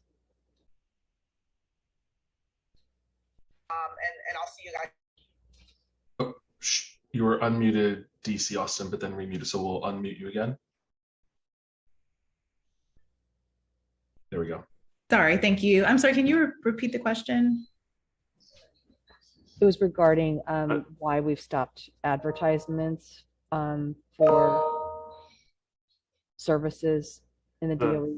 The whole question again? The whole question again? So okay. Sorry. No, it's you're present. That in the beginning of the school year, there were ad campaigns welcoming parents and families back into schools. I don't see those ad campaigns anymore. I think these ad campaigns are vital, especially multi-language campaigns, ethnic media, robust campaigns. And I'll just say, not to inform and engage families, particularly the most vulnerable families who, children with IEPs who need to know their rights, need to know that these services that you're spending millions and millions of dollars on exist, but also for recruitment of paraprofessionals, teachers, and school staff, and we know it's understaffed, and we know they're teaching out of licenses. So what's going on with these ad campaigns? Thank you so much. And I'm so sorry to make you repeat your question, but it's a really good one. So we spent a lot of time and we invested quite a bit of funding into making sure we did a robust back to school campaign. And so, we got a significant amount of funding for that. And we literally used almost every channel that was available to us. We used our chancellor on radio spots. I know, several people did radio spots. We were on buses. We were everywhere because we had a considerable amount of funding to support that particular campaign. And so what you're asking is like, okay, well, what's next? We're really excited that we received funding from you all, from City Council, to support language access. And so we are planning on doing 4 citywide campaigns specifically with a language access focus. And the first campaign that we're thinking about is around special education. There's a number of things. One is the compensatory services and obviously the incredible investment that we're doing in special education services, and the other, and which I'm excited about, and which I know the translation and interpretation unit is excited about, is for the first time, DOE is offering translation of IEPs to any family so that wants it. And so we want to make sure that we're advertising and promoting that as well. And with the funding that we received from you all, we're also going to be investing in a lot of workshops. We're partnering with community-based organizations that will do workshops for families around special education rights in the process. And we want to sort of embed all of the good sort of work that we're going to be doing in this area in the campaign. And so we're building it out now. We meet every week with a group of community advocates to start to think through and support us in planning for how we're going to be spending that money. And certainly they're helping us also with the marketing piece, because this is going to be the first campaign will be a very large campaign centered around special education and specifically including a language access component to make sure that our families who speak other languages other than English are included and specifically targeted in that ad campaign. Thank you. Thank you for trying to speak quickly. If I could just ask, I think 2 more questions, Chair Traeger. Go ahead. Okay, thank you. Thank you. So I look forward to seeing those advertisements. I would encourage you to, I'm glad you're planning. That's a good word to hear. But of course, every day we wait, it makes it harder and harder for families and children to get reengaged. So it's clear there's a big gap in math achievement. The chair mentioned it earlier that it doesn't seem to be addressed in the academic recovery plan, but this is only in part because of the pandemic. Children lagged in math way before the pandemic. So I had high school students who didn't know their times tables. They struggled with fractions or like even the concept of negative numbers. But if we wanted to hold remedial math skills class, it was met with resistance, whether it was a staffing issue or we couldn't code it properly, the students wouldn't get credit for it. So are you looking at, this is by the way, the same issue I had when I taught reading. I tried to teach reading. but the principals were resistant because it wouldn't count as a high school class. The kids wouldn't get credit. The school would be, wouldn't look good for having kids out of those classes. So are you working to address these nitty gritty barriers, these details, so that when we talk about academic recovery, we can actually give students what they need instead of giving them more time to do some of the work that they're struggling to do to begin with? Councilmember Dinowitz, thank you so much for being so precise around this, given your experience. And number one, math is part of the academic recovery supports. So in terms of the academic recovery, Sam, that went out to schools that can be used for professional development, enrichment, core instruction, intervention, all of those specific things. We've also given them menus and things that they could also choose from that also address mathematics, including the screening tools to make sure that we know where every student is so that we can prepare them for this year's mathematics skills according to the standards for that grade level or that course. And also to your point around the reading, and especially as a high school teacher, you're right. Sometimes it's all about credit accumulation, but we need to really be able to know who are those 9th and 10th graders, right, that have really spent a good portion, if not all, in the pandemic, in their high school career.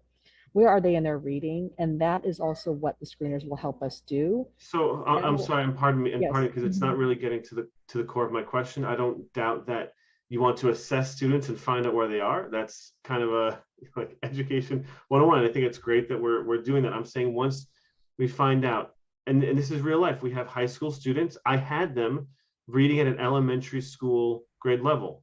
Are schools empowered to take those handful of kids and provide them with remedial education? I'm not talking about putting them in a high school region, saying AP for all, putting them in an AP class and saying, well, if we put them in an AP class, it's accelerated instruction. It's fantastic for them. What I'm talking about is saying, can we give students a Wilson reading program? Can we give them remedial math instruction? And will the students receive credit for it? And will the school be punished for providing exactly what the assessments say the students need? That's my question, not whether or not you're assessing students. So the assessments do help us determine the needs and be precise and be able to provide those. And that's actually precisely what the academic recovery school allocation memo covers, right? It covers the ability to provide students precisely what they need, especially the ones that you're talking about in 9th or 10th grade. And we've also provided training for those Wilson, Orton, Gilliam-based interventions, as well as the provision for purchasing the materials that are needed that can also occur outside of the school time. So all of those things are provided, and I'm glad you raised it because those are specifically what the academic recovery is about. Good. I'm glad to hear that the funding's there for Wilson. I want to make sure that a student will receive credit, or that a school, it is not disincentivized from providing a child what they need. And this is what I'm asking this because I saw 14 years of teaching. Schools were disincentivized from doing the right thing. And just to touch on what Chair Traeger said about the test, is it all going to be test prep? And I'm glad to hear you say no.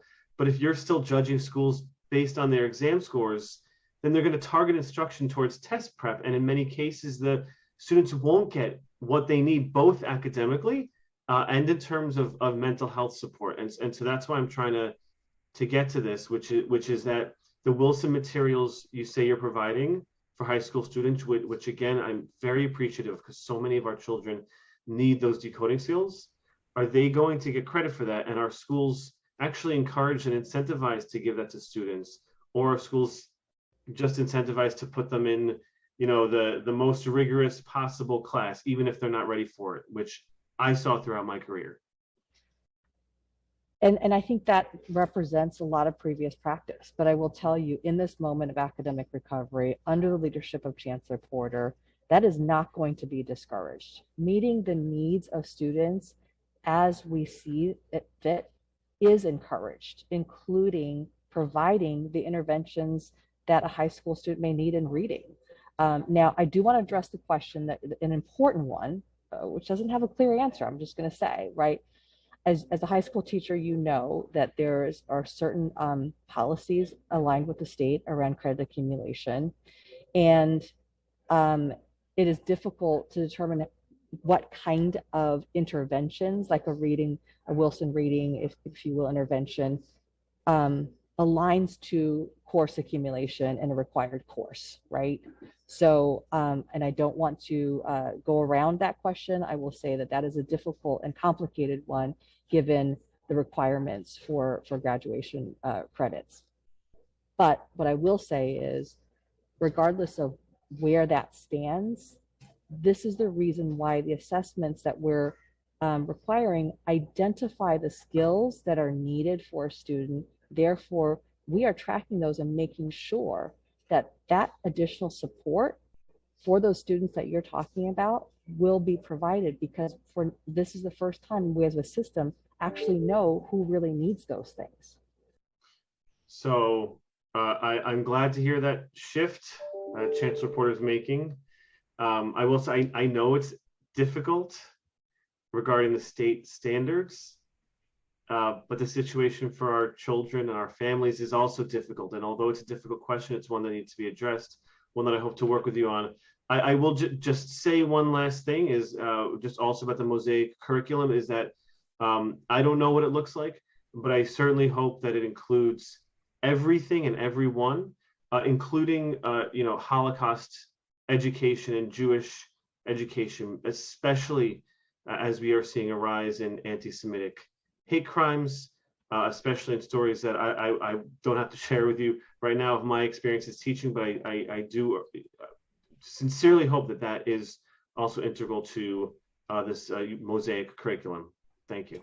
It is integrated, and I would also encourage, and we'll make sure all council members get that information in advance. We are going to be doing citywide engagement around that, and that's important for our families, all families across the city, from every corner of the city, to tell us what they want to have represented. But for sure, what you're expressing, those are all parts of the purpose for the Mosaic curriculum. Thank you. And we'll work with you to work on that credit piece too, Councilman Dinowitz. Thank you. Thank you very much. Thank you for your time.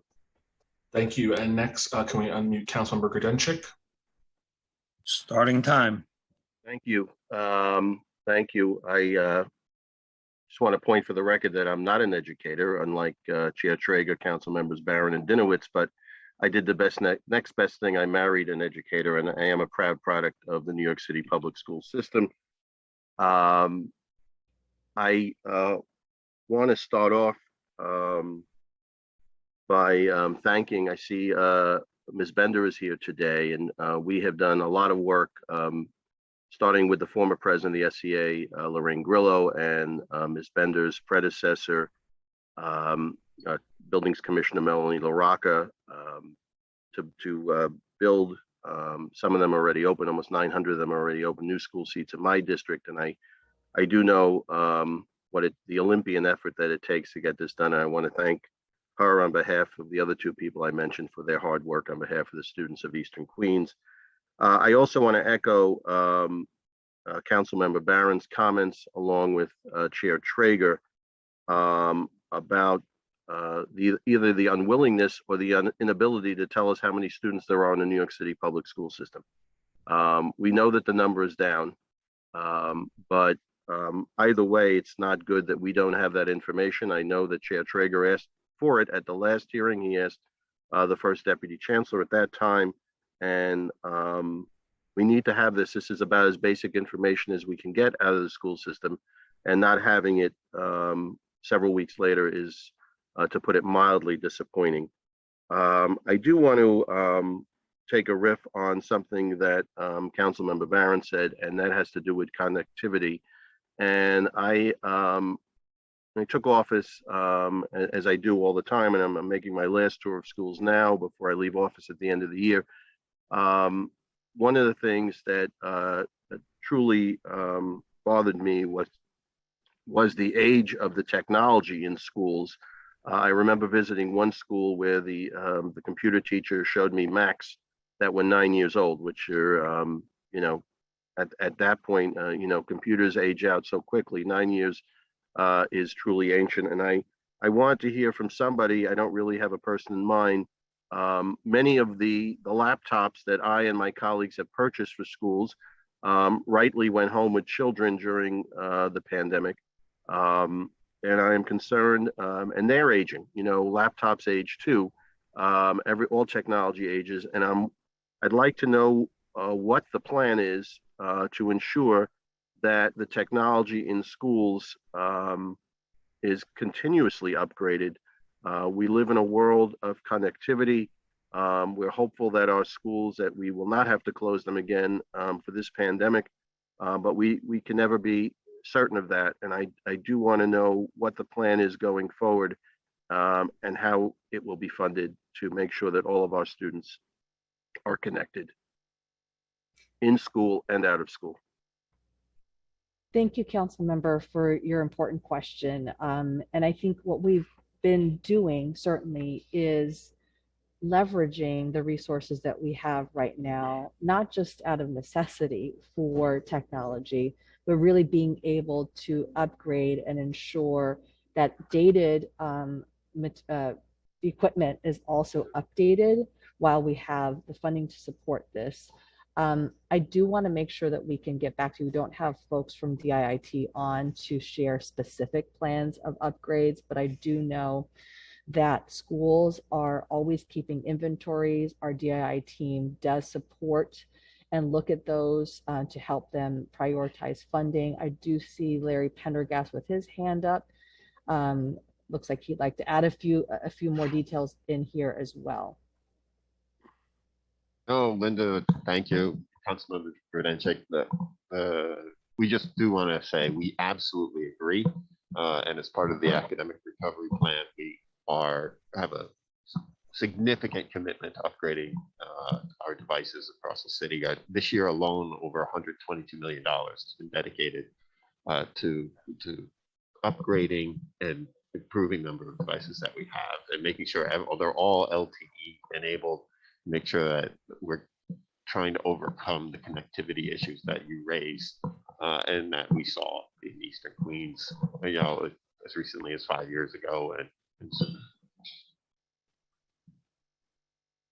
all right, I thank you. My time is running low, and I want to thank the chair for indulging me. And I hope that we can get an answer to the number of students in the school system. I know we can count. I'm married to a math professor, so if you need help, I am available. Chair Treyger, thank you for indulging me today. Thank you, Ms. Chen, Dr. Chen, and Mr. Pendergast. Thank you, Councilmember Grodenchik. And next, we're going to turn to Councilmember Riley. Starting time. Good morning, everyone. Good morning, Chair Treyger. Thank you so much for your leadership, of course. Just real quick, I have to echo my colleagues when we were talking about the school list, because I know, just like my colleagues, I'm getting calls from parents who have students who aren't enrolled in school yet.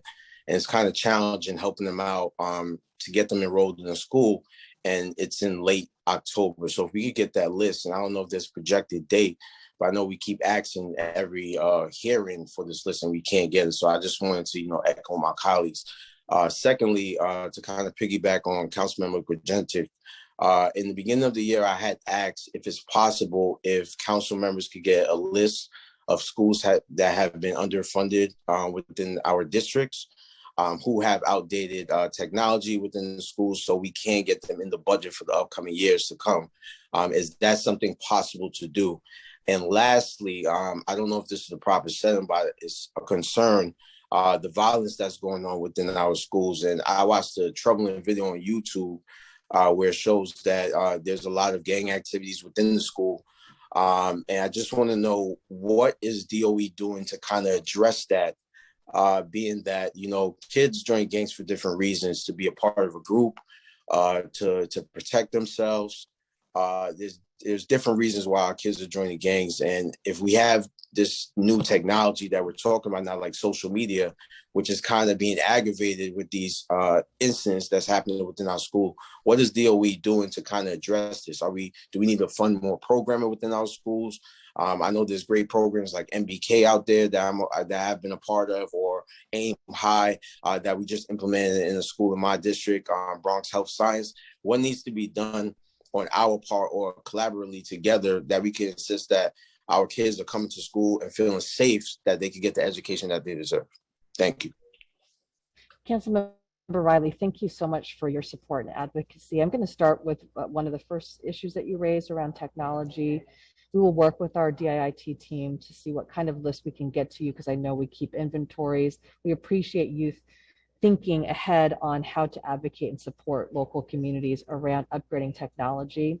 I do want to pivot over to Deputy Chancellor Robinson, her and her team have been doing amazing work thinking about day and night. And I can tell you, I can testify truly to that, around the safety and well-being of our students, social, emotionally, and physically. And I'm just going to pivot over to her to respond more specifically. Yeah, thank you so much for raising that concern. And I also appreciate that you raised a concern from the lens of complete safety. Obviously, the safety of our children in school communities, that's a top priority. And every parent sends their child to school. I did when my son was attending New York City Public Schools, and I entrusted the physical safety of my son to the school community, but I also entrusted his social emotional safety to the school community as well. And, wanted the school to have a lens, especially as we navigated through this pandemic, on trauma and the impact on children who had experienced a great degree of loss, separation, social isolation. That was the case for my son and children across our school system. We've made significant gains over the course of this administration and partnership with council. We've been able to support teachers and school leaders and trauma-informed care training. We've been able to work closely with educators to deal with issues of adult social emotional learning. We've ramped up restorative justice in school communities to ensure that for our middle schools and high schools, restorative justice programming would be in place. And that work is critically important, that we're having conversations about responsible decision-making as it connects to safety, social emotional growth and development as it connects to safety. So I'm joined by my colleague Kenyatta Reed that can talk about more efforts that align with the restorative justice programming. And I'll turn it over to Kenyatta at this time. Real quick, Deputy Chancellor, with all due respect, I do respect the efforts that DOE are doing, but what else can be done with adding more community effort? Chair, if I could just continue real quick. Please. What can be done with community effort that could kind of help with this impact that our students are going through? Because after they leave the school, they have to, walk home. They have to actually worry about getting home sometimes. What can we do done with community engagement? Because we're having these town hall meetings now with the principal and the community, but I think that the community really wants to see, leadership from DOE at some of these meetings where they kind of could come to a consensus. What can we do to ensure that our communities are safe? Mm-hmm. So I do respect the work that's being done, but I do feel like, with all due respect, we need to do more to ensure that our students are safe and that parents feel that they can send their students to school, and to make sure that our students are enlisted in school also. Thank you. I absolutely agree with that. We know the need to do more. And from the community perspective, restorative practices that includes the entire community. It extends beyond staff members in school. It takes parents to be a part of that process as well. It takes young people to be a part of the process as well. We are also expanding the community schools model, which is directly the connection between the school and the broader community. So really expanding that program. We have 100 more community schools coming on board in addition to the community schools that we added this year. You know, the chair has indicated that every school should be a community school. The I community agree. school model is being scaled across the nation. The New York City community school model as an effective model that's going to be scaled across this nation. We received word about that last week.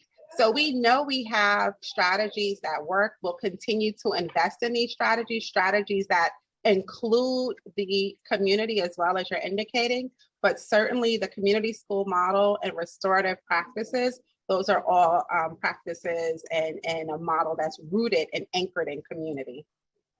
Thank you, Deputy Chancellor. Thank you, Chair. Well, DC Robinson, did you still want us to unmute Kenyatta Reed? Did you want him to add anything or no? Sure. I appreciate that, DC. Thank you so much. And thank you, DC Robinson. And thank you to all of you city council members. I really appreciate the question that Councilmember Riley is really bringing up, and it's about our collaboration with the community. Deputy Chancellor Robinson and her entire team, myself included, we value that partnership. And Councilmember Riley is bringing up the point that the only way to help our children is when all the adults come together. This is not going to work in silos. It's not going to work with just the quote unquote educators doing it, or just the community members. We have to do this together. So we welcome this opportunity. You mentioned things like MBK, I know PSAL, arts programs, things like our partnerships with cure violence providers and violence interrupters that we work with tirelessly. Councilmember, what you're saying is what we agree with you completely. We have to ramp it up. Like, we've been doing it, but now is the time. It has to be ratcheted up. So what I'm just taking this opportunity to say, I look forward to working with you and the other community members in doing this work, because we have to. Like you mentioned, our children's lives are on the line. Thank you so much. Thank you. And along with them programs, I think we need to add more trade programs also in our schools to just give our students more opportunities after they leave high school. Thank you for. Thank you very much, Councilmember Riley, and I appreciate your attention to this issue. And I also come at this from experience, and also want to say that some of the incidents that we have seen and very concerning incidents we've seen also tend to happen around dismissal time. And that is one of the many reasons why we work so hard, Deputy Chancellor, you remember, on trying to strengthening the MOU between DOE and NYPD about the clear division of responsibilities and roles, about who is responsible, because this is an item that I saw firsthand, that historically there was some finger pointing and there was a very gray area about responsibility. But the most effective thing that I saw during my experience was when DOE and school safety, NYPD worked together on creating safe passageways and safe corridors for kids to get from school to home safely, when they actually work together, and when there's a plan and protocol and procedure in place for folks to work together. And also, quite frankly, in a city with an enormous budget, there's no excuse why there's no universal after-school programming customized to meet the needs of all of our kids, whether it's in homework help, whether it's in art, sports, you name it. There should be critical programming in addition to social emotional supports for our children. And so there's just no excuse for that. And I'm a big believer, a big supporter in the community schools model, and not just, K to 12, but even beyond, even after school for adult education, because empowering parents actually helps their children as well in their schools. So this is safety is a very big, subjective, broad term, and we need to have a more holistic conversation. And I really thank everyone for raising that. I also want to mention that we've been joined by Council members Salamanca and Council member Miller. And Malcolm, is there anyone else with a question on the queue? No, and also Councilmember Rosenthal. So now I'll turn it back to you for your follow-up questions. Thank you, Malcolm. I have a question, Dr. Chen, with regards to with regards to consortium schools, I've heard from consortium schools that the DOE is implementing a sort of a blanket assessment that even consortium schools are being required to implement, even though their schools are not they're exempt from taking the Regents examinations. However, the assessment that they're being required to implement is tied to the Regents. Are you aware of this, and can you speak to this issue? Sure. So Chair, we first and foremost, we appreciate the consortium schools and the work that they do with our schools. And we've been talking all throughout this hearing on the screening tools that we are relying on across the system, so that we, at this point, especially in this recovery, we need to know where our students are, what their strengths are, what the areas of growth we need to really be able to pinpoint and really efficiently get to supporting with the staff that we have. As we've discussed, you know, folks, time is, every moment and every minute is important. And so yes, consortium schools, as all DOE schools, have been required to select a screening tool. And they have gone through the same process as all schools, where there is also a superintendent exception process that was part of this selection process. And any school that wanted to appeal on that behalf, we shared the criteria with them, which was essentially a valid and reliable measure, and one in which the data could be collected centrally. Consortium schools, as with all other schools, went through that process and were asked to provide that information. Now, what they do with their PBATs and so on, all that rich work, nothing prohibits them from doing that, but we do need to have a systems wellness check, if you will, on academics to make sure, and recall the conversation we just had with Councilman Dinowitz, like, in order to know what students need that specific reading support, we're going to, the screeners do provide that kind of indication so that we can really catch every student. But Dr. Chen, there's irony here, because consortium schools, to their credit, have been able to show us and the public that there are actually more effective ways of assessing, gauging, learning, teaching practices without the use of the standardized exams such as the Regents exam. And I feel that we almost have it backwards here, that rather than telling them to use a screener that is tied to a Regents, why don't we pick up the phone and ask them, what are they doing to get formative data and formative information without, what are called low stakes assessments, to kind of gauge where kids are at and to kind of use that feedback to kind of modify and improve our instructional agenda and practice. Are you following my thinking here? I am, and I appreciate you emphasizing that these are low stakes assessments. These are not Regents that we're giving students. This is simply another piece of information that can inform consortium schools and other schools doing some similar work in tandem with the other pieces of information they're checking. So I will say there are other schools who have similar practices, maybe not under the auspices of consortium. And some of our schools have those other particular assessments that they continue to use. Other schools have used some of the very ones that are being identified as the universal screeners now. And I know there's some changes here. And what I've learned from other schools is that, that yes, it's hard to be required to do something. And I'm going to say that as a former empowerment principal. I understand that. However, we are in a moment where we really have to responsibly be able to know where every student is. And this additional information helps consortium schools and all schools have those multiple sources of information. And I do agree with you. We need to and will continue to learn alongside consortium schools on the longer process of, and I know the state is considering this right now, right? They are considering what are different alternative forms of assessment that could be used that are much more authentic And I think consortium schools have a lot to contribute to that conversation moving forward as well. Yeah, we hear the term alternative form of assessment. To me, it's more about like research-based assessments and stuff that actually works.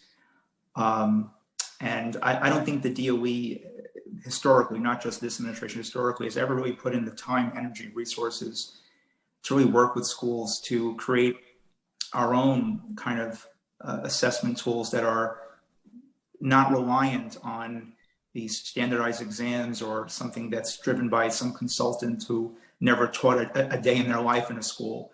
That could be a very enriching opportunity and activity for schools to undertake. And if we had trust and faith in our schools to work together to actually do this, because I observed the PBAT, not to go off on a tangent here, but I observed the PBAT. I observed, as someone who used to teach a Regents class and proctor Regents exams, the PBAT was far more comprehensive than any Regents exam I've ever seen. And so I think we have a lot to learn from consortium and not the other way around. But I want to get back to certain things here. Busing, and then I have some questions on the bill, which I have to get to. We have heard many stories of children with IEPs who still have not been assigned a bus route. Do we have data? How many IEP students have an assigned bus route, and how many are still waiting for an assigned bus route? Chair, thank you for focusing on an important aspect that often intersects with school opening, which is busing and making sure that we can get our students with disabilities to and from school safely and on time. At this time, I think we will need to get more specific information back to you. Kevin and his team are not on this call, but I don't know if Larry wants to add anything else at the moment to this. But it is an important question, and it is information we want to make sure we get to you. I don't have too much more to add here. I do know, I don't believe that that's on. I'm pretty confident that they can speak to the busing and that the students are being provided for, but Kevin and his team can come back with more specific details. I just want to state, we're talking, we're supposed to have this hearing about academic recovery. I am hearing some outright horror stories for children who are legally required to have bus services. It's a combination of things. Kids who still have not been assigned a bus route due to the paraprofessional shortage and staffing issue.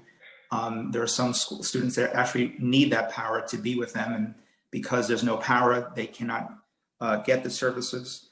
Some companies who are continuously neglecting their responsibilities as far as they're being paid by the city for bus routes, drivers not showing up, missed stops, continued things, which completely takes away that child's education. But even if they come late to school, completely ruins the rest of their day.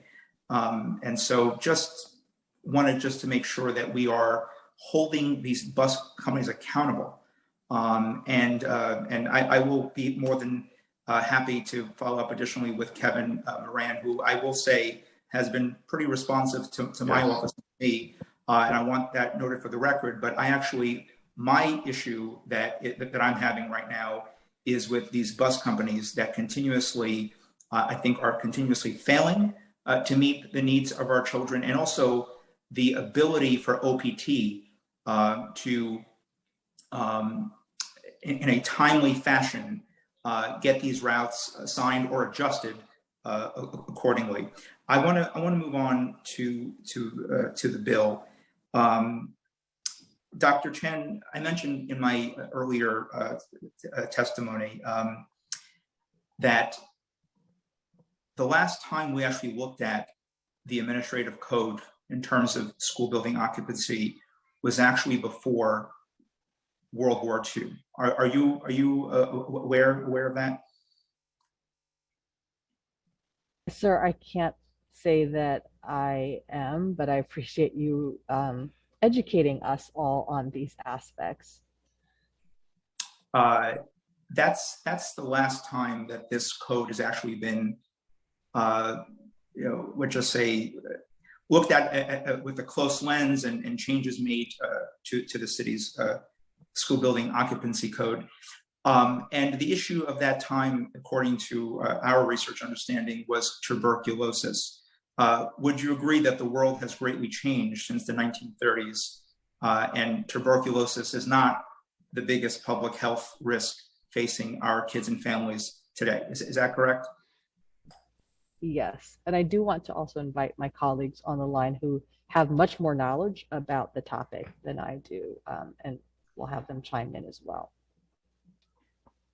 Right, and you mentioned earlier that the proposed bill would require or would create an additional seat need of over 200,000 students. Is that correct? Yes, sir. And I'm sorry, sir, if you could indulge me.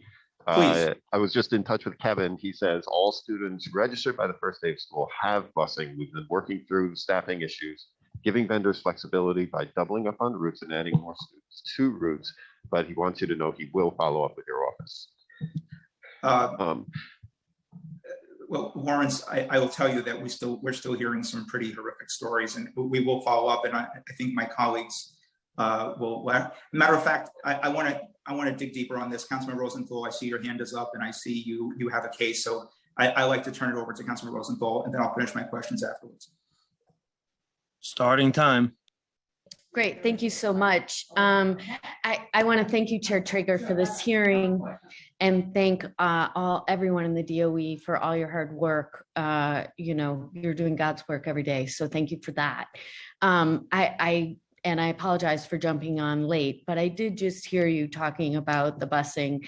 I've got a number of cases in my district with for parents with special ed kids who are not getting any help from the DOE. I've been told, and this may be misinformation, but I've been told that they've been told they have to find it themselves. And once they find the busing, they let the city know. And I can't really follow all the logic. I haven't dug into this too deeply, but let's be clear, busing is not solved. Making a sweeping statement that everyone has the busing needs met is just patently not true. I'm sure the vast majority do, and I'd rather you word it that way, that the vast majority do. But Councilmember Rosenthal, I just want to say, accurate that. Okay, so we did what we were saying was that what the office was saying was that the students who were registered for first day of school. Oh yes, these parents were all registered, and they were routed. So we will definitely follow up. And I mean, what's so terrifying, of course, I appreciate your following up with me. I'll tell you the cases I have, but again, we're here as council members representing, big districts. If I'm having a problem, it's happening in every district. So I'll just leave it there, but I really do ask that you follow up with me. Several parents who are really suffering with this, obviously. They can't get their kids to school. And obviously the other quick suggestion is just reach out to two organizations. If you really want the full list, reach out to Advocates for Children, and they'll tell you all the families that do not have busing, among many other things, of course. And then Sarah from the organization PIST, she can give you the list of families that have not had their busing needs met. Thank you. Thank you, Chair, for recognizing me. I appreciate that. Sure. And yeah, thank you for bringing that up, as well as Chair Traeger. And we really do, on behalf of the DOE, we do appreciate you speaking with the depths of understanding and empathy of what's happening with our families. And just even one family who is experiencing that is not okay. And I just want to be clear about that. And we are going to continue to work harder on this issue because, you know, and what the cases that you know about may not be all of them. And so we know that this is something that we need to get better and better at. I know, as the chair has mentioned, Kevin is working day and night with his team to address these issues. We are not going to stop until every student has what they need in terms of their transportation. But thank you so much for bringing that up. Yeah, I appreciate that. Here's an email address you can reach out to. It's Sarah Cantalnoto. I'm sure you know of her, but it's pistnyc@gmail.com. She's really got her finger on the pulse, as does Advocates for Children. So I'm sure you know them. So we're connected to AFC. Yes. Thank you so much. Thank you. Thank you. Thank you, Chair. Thank you, Councilmember. I also see that we've been joined by Councilmember Lander, who has his hand raised. So I'll be happy to turn to him as well. Starting time. Thank you very much, Chair Traeger, and thank you to the administration for being here. I'm going to go back and follow up on some of the chair's questions about the assessment. And I guess my first one is this: has the MAP growth assessment been validated as a way of measuring learning loss? Yes, it has been validated in terms of measuring student growth. I mean, however, whatever nomenclature you want to use, but what students have learned, it does measure growth. Well, okay, but that's not a measure. I mean, I don't love the phrase learning loss, but like if that's what we're trying to do, obviously it doesn't know what they had before. So if you do any assessment and you do it at one point in time and then you do it at another point in time, of course it can tell you growth between the two things, but that's not the same as some validation of its measure as an ability to help us address, quote unquote, learning loss, is it? It identifies what students know and need to know in terms of the grade level that they're in. And it's a computer adaptive assessment, so it'll constantly give questions to really calibrate and be precise about what a student does know and what the needs are. Okay, So but I'm just being clear, like many assessments do that, correct? Yes, and we've tried to make sure we picked ones that can be done efficiently and also reliably, yes. Okay, but I'm just going to flag, like that speaks in no way to kind of broad issues of pandemic learning loss. It's just a tool for assessing where students are that then enables them to be assessed at some future point in time as well. It identifies what a student needs, and I suppose you could translate into loss. I agree with you, that's not the term that we prefer either. I think the chair's term around, in unfinished learning is more precise. But I mean, look, I guess my question here is there are many ways of assessing where students are and how teachers can support them in their next, periods of growth. So I really don't understand why we wouldn't allow schools to choose assessment approaches that align with their broader pedagogical philosophies. I guess it's my understanding, I know the chair mentioned the consortium schools, but it's my understanding that high schools well beyond the consortium schools also requested the opportunity to use assessment approaches that align with their pedagogical philosophies other than MAP, and that none of them were allowed to do so. Is that correct? So it is true that every school was given the opportunity to select from a small number. Again, we focused on the efficiency and reliability of the tools.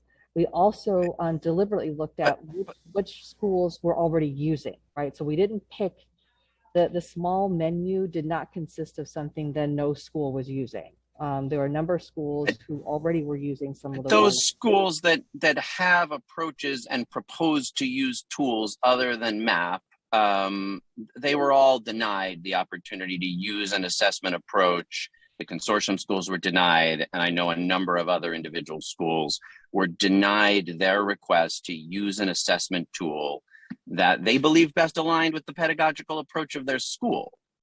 Every school has an assessment plan, and they are not denied the ability to use those tools that they want to. However, many schools, I don't want to fight about this. Yes, you guys denied many high schools who requested to use alternative assessments. That was the consortium schools, but not only the consortium schools, correct? For the purposes of this universal screener, correct. They were all required. I mean, and obviously they can use both this screener and other assessments, but like these are schools in particular that aren't looking to multiply assessment approaches. They're looking to align assessment with the pedagogical approaches that their schools take. And the idea that one universal computerized system that could be used from Tweed is required for efficiency over what principals and school communities believe is best for their students. That makes no sense to me. Like the whole reason that we have principals who are, I appreciate your acknowledging that all the high schools that asked to do it were rejected. How many was that? Every school is required to No, how many were rejected? How many high schools requested to use an alternative screening tool instead of MapGrowth and were rejected from doing that? I don't have the numbers of the schools that on hand, but we can provide. Will you follow up to give the committee that number? Sure. Okay, and Chair, I know you care about this as well. My time has expired, but I'll just say it's also my understanding that individual parents who didn't want MapGrowth used, that principals were denied any opportunity, that like parents, if they basically didn't believe in the screener, essentially had to keep their kids home that day, kind of at their own. Anyway, it is very important that we provide good tools to all schools, but I think requiring MapGrowth, which had no specific or particular validation for a tool at this point in time, and denying all schools that wanted to use an alternative approach and parents who wanted to view it differently from any opportunity to do so, is just not consistent with supporting schools to be there to do their best at helping their students succeed and thrive, and instead prioritize the kind of centralized approach, the value of which really honestly escapes me here. So I appreciate your letting us know the number of schools at the different levels who asked to do it and that were denied. And I just, will continue to ask you, like you helped build a system, through the consortium schools, through schools that take alternative assessment approaches, through an understanding that diminishing universal and standardized assessment approaches is not always what is best for building strong, supportive pedagogical school communities. This is a mistake. So I will leave it there, and I thank you for the time. Just to be more accurate, MAP was not the only option. So also schools, including some high schools, engaged in other assessments like STAR Renaissance. So it was not the only option on the table. Were there any options at all that high schools proposed that you had not previously designated that you allowed any schools to use? I can double check that. But again, the criteria were reliable and valid. No, answer my... I understand, but you rejected unless you want to tell me where, it's my understanding that principals who care enormously about this set of questions and proposed alternative tools, that you rejected every one of them. I have to double check to see if that is the truth, but I do know that there were other alternatives that they did select. And to your point, we will provide that information for you. Thank you. Thank you, Chair. Thank you, Councilman Lander. And I agree with the councilman that there are, schools that have taken it upon themselves to, build capacity to kind of come up with, I actually think, more effective research-based ways of gauging where kids are at. And also for the record, Dr. Chen, I think I mentioned this before, when I was a high school teacher, I didn't need a fancy, expensive exam or assessment or to figure out where kids are at. The first week of school, I would, assign sort of an essay kind of assignment, and low stakes, not hurting them in any way academically, but just to kind of get baseline data for me as a teacher to know where my kids are at, and then I would come up with sort of these individualized approaches to kind of better meet the needs of my students. The issue for me, Dr. Chen, was where do I find resources, time, space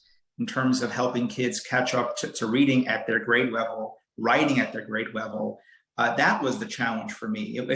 I think we spend so much money and energy on coming up with different ways of assessing kids, and kind of, and we kind of already know, we have a sense of where they're at. The issue is, how do we better support them to move them from point A to point B? That's where I think we need to work on. And I actually think one of the areas that the DOE, in my view, has really fallen short is learning more from the consortium route, because I think they're doing some really innovative, good work that I think should be applied beyond. But I want to get back to my line of questioning. So just to go back, we heard that the proposed bill would create a seat need of over 200,000 new seats.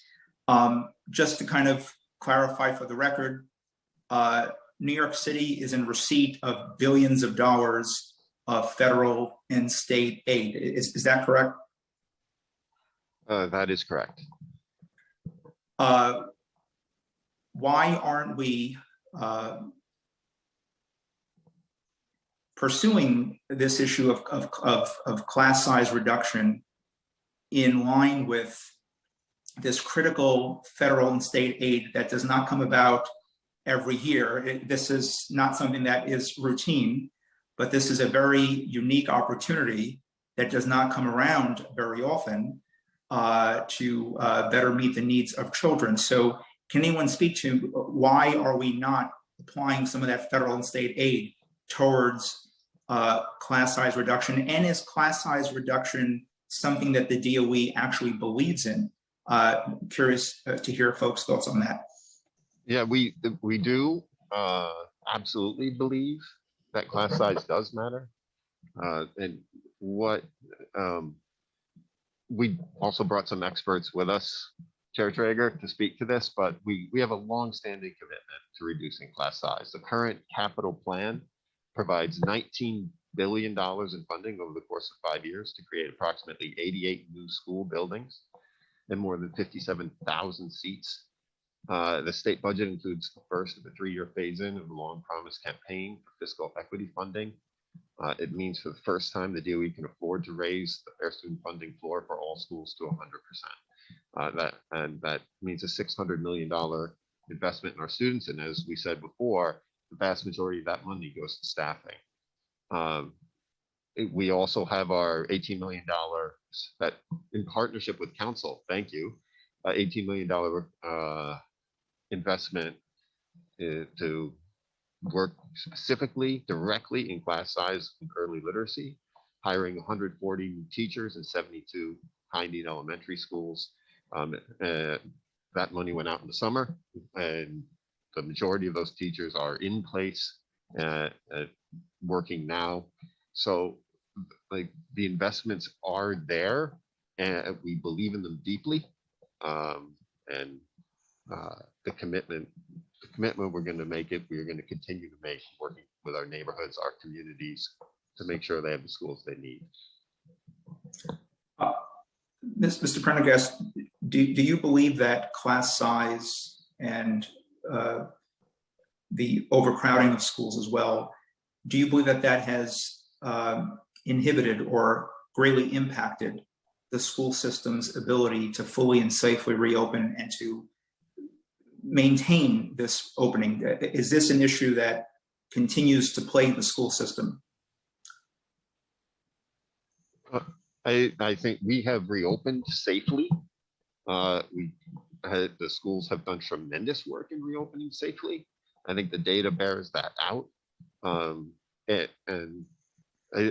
As we continue to, obviously with the new distancing, right, they present challenges to schools. We want to acknowledge that. So I guess that's how I would answer your question. I'm not going to say it's not easier if there are fewer there when it comes to reopening, but the most important thing is that our students are with our teachers, and we have done that. Right, but if you could explain, at the previous hearing, we showed how the DOE changed or updated its definition of how they measure 3 feet distancing between students. And are you aware that the way now that they're measuring the 3 feet distancing is from the center of a desk or center of a student's nose to the other center of a desk and nose? Is that correct? I'm aware that schools are using roughly the center of the desk in many cases as far as the measuring. Well, they're not using, they're being encouraged to do that because it is a significant challenge to safely distance for students. And as I pointed out before in that last hearing, I, as a teacher, one of effective teaching tools is the ability to walk around in proximity to students. It would be a challenge to do that with desks that close together. Would you agree that that impacts pedagogy in a class? Well, I think it's important that teachers move around classrooms. I do, and they can get to every student in the room, and they can check on work and have conversations and listen to students. With the current distancing, it's where the students, where they are, like we are open and kids are learning and kids are very, very safe. So I do think the pedagogy has been tremendous and the teachers have done great work. That's what I would say to the question, sir.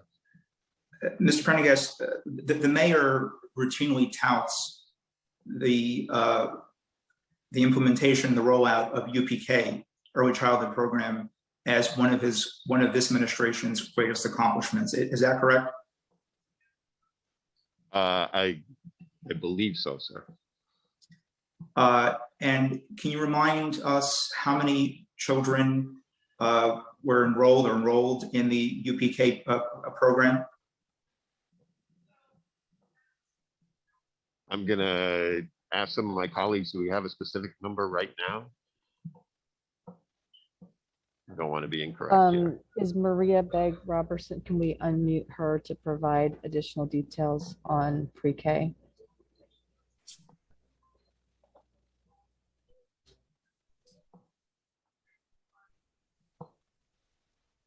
Sorry, I was trying to unmute. I do not have that specific number right now. My apologies, but I can get it to you. Yes, I would appreciate that. I recall the mayor talking about how when he rolled out UPK, over 70,000 students or children were signed up, and it was a big accomplishment. Does that number sound right to folks at DOE? Over 70,000 kids signed up to UPK after the first year of his first term.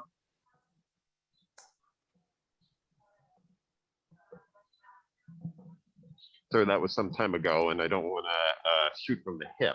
Roughly, I think roughly correct. Roughly correct. So it is, and I want to credit the DOE. I want to credit the DOE and credit the administration for doing something extraordinary, for implementing a robust early childhood program with over 70,000 children signed up and seated in about a year. You got that right. In about a year, our local government was able to set up an early childhood program, which really is a model. And I know that we had to work to expand it and to build it and to further invest in it, to provide pay parity and whole other and more supports for CBOs. Remember, 60% of the kids are with CBOs, and we appreciate them. They're wonderful partners. But the bottom line is, within a year, over 70,000 kids seated in a UPK early childhood program. Would the DOE acknowledge that that is an extraordinary accomplishment? Sure, sir, yes. Why are we not applying the same big thinking, bold ideas, ambitious energy towards the issue of class size reduction? If you're saying 200,000 new seats are needed, we showed that we were able to come up with a plan in under a year to seat additional 70,000 children in a program. We have, as you've mentioned on the record, we're in receipt of significant federal and state money. why are we not applying that same bold, ambitious energy towards the implementation of class size reduction? I believe New York City in the year 2021 is capable of addressing an additional 200,000 seat need and getting it done. I'm not saying it will get done overnight, but as you've shown before, you can get it done. Where there's a will, there's a way. Can anyone speak to that, please? Yes, and I'm going to go to our experts at the School Construction Authority, but I do want to say just a reminder that the pre-K rollout didn't just rely on new capacity. Like, we also used existing buildings where we had space, but this legislation would in fact require new buildings. So I'd like to bring in Andrea Bender, Chief of Staff from the School Construction Authority, to speak to this, what some it entails, the creation of new schools here. Absolutely. So thank you, Chair Traeger, for the question. I don't know if anyone from early childhood is on the line who can speak to the rollout of UPK as it relates to the way that DOE leveraged in the network of existing childcare providers to provide pre-K seats. Over a period of years, the SCA constructed about 8,700 of those UPK seats. There is not a network, to my knowledge, of existing community-based providers that provide mandated grades that we could leverage in the same way. On the construction end, what I can say is that as Dr. Chen mentioned in the testimony, it does take us about 5 years from the moment that we find an appropriate and available site through feasibility, through design, construction, until we cut that ribbon. It's typically about 5 years for a 500-seat school, assuming that the site is a relatively simple one, that it's not part of a mixed-use development, that it's not very tight, and other constructability challenges. And so we have estimated that to meet this need of upwards of 200,000 seats, it would take us some decades to do that. We ballparked that we could build about 75,000 seats in 15 years. Just from a math perspective, it would probably take us decades to build out these 200,000 seats that we anticipate this bill requiring. So Andrea, you've heard me say this before, and I'll say it again publicly on the record. I really appreciate the ability for SCA to get things done much faster than most, if not all, other city agencies.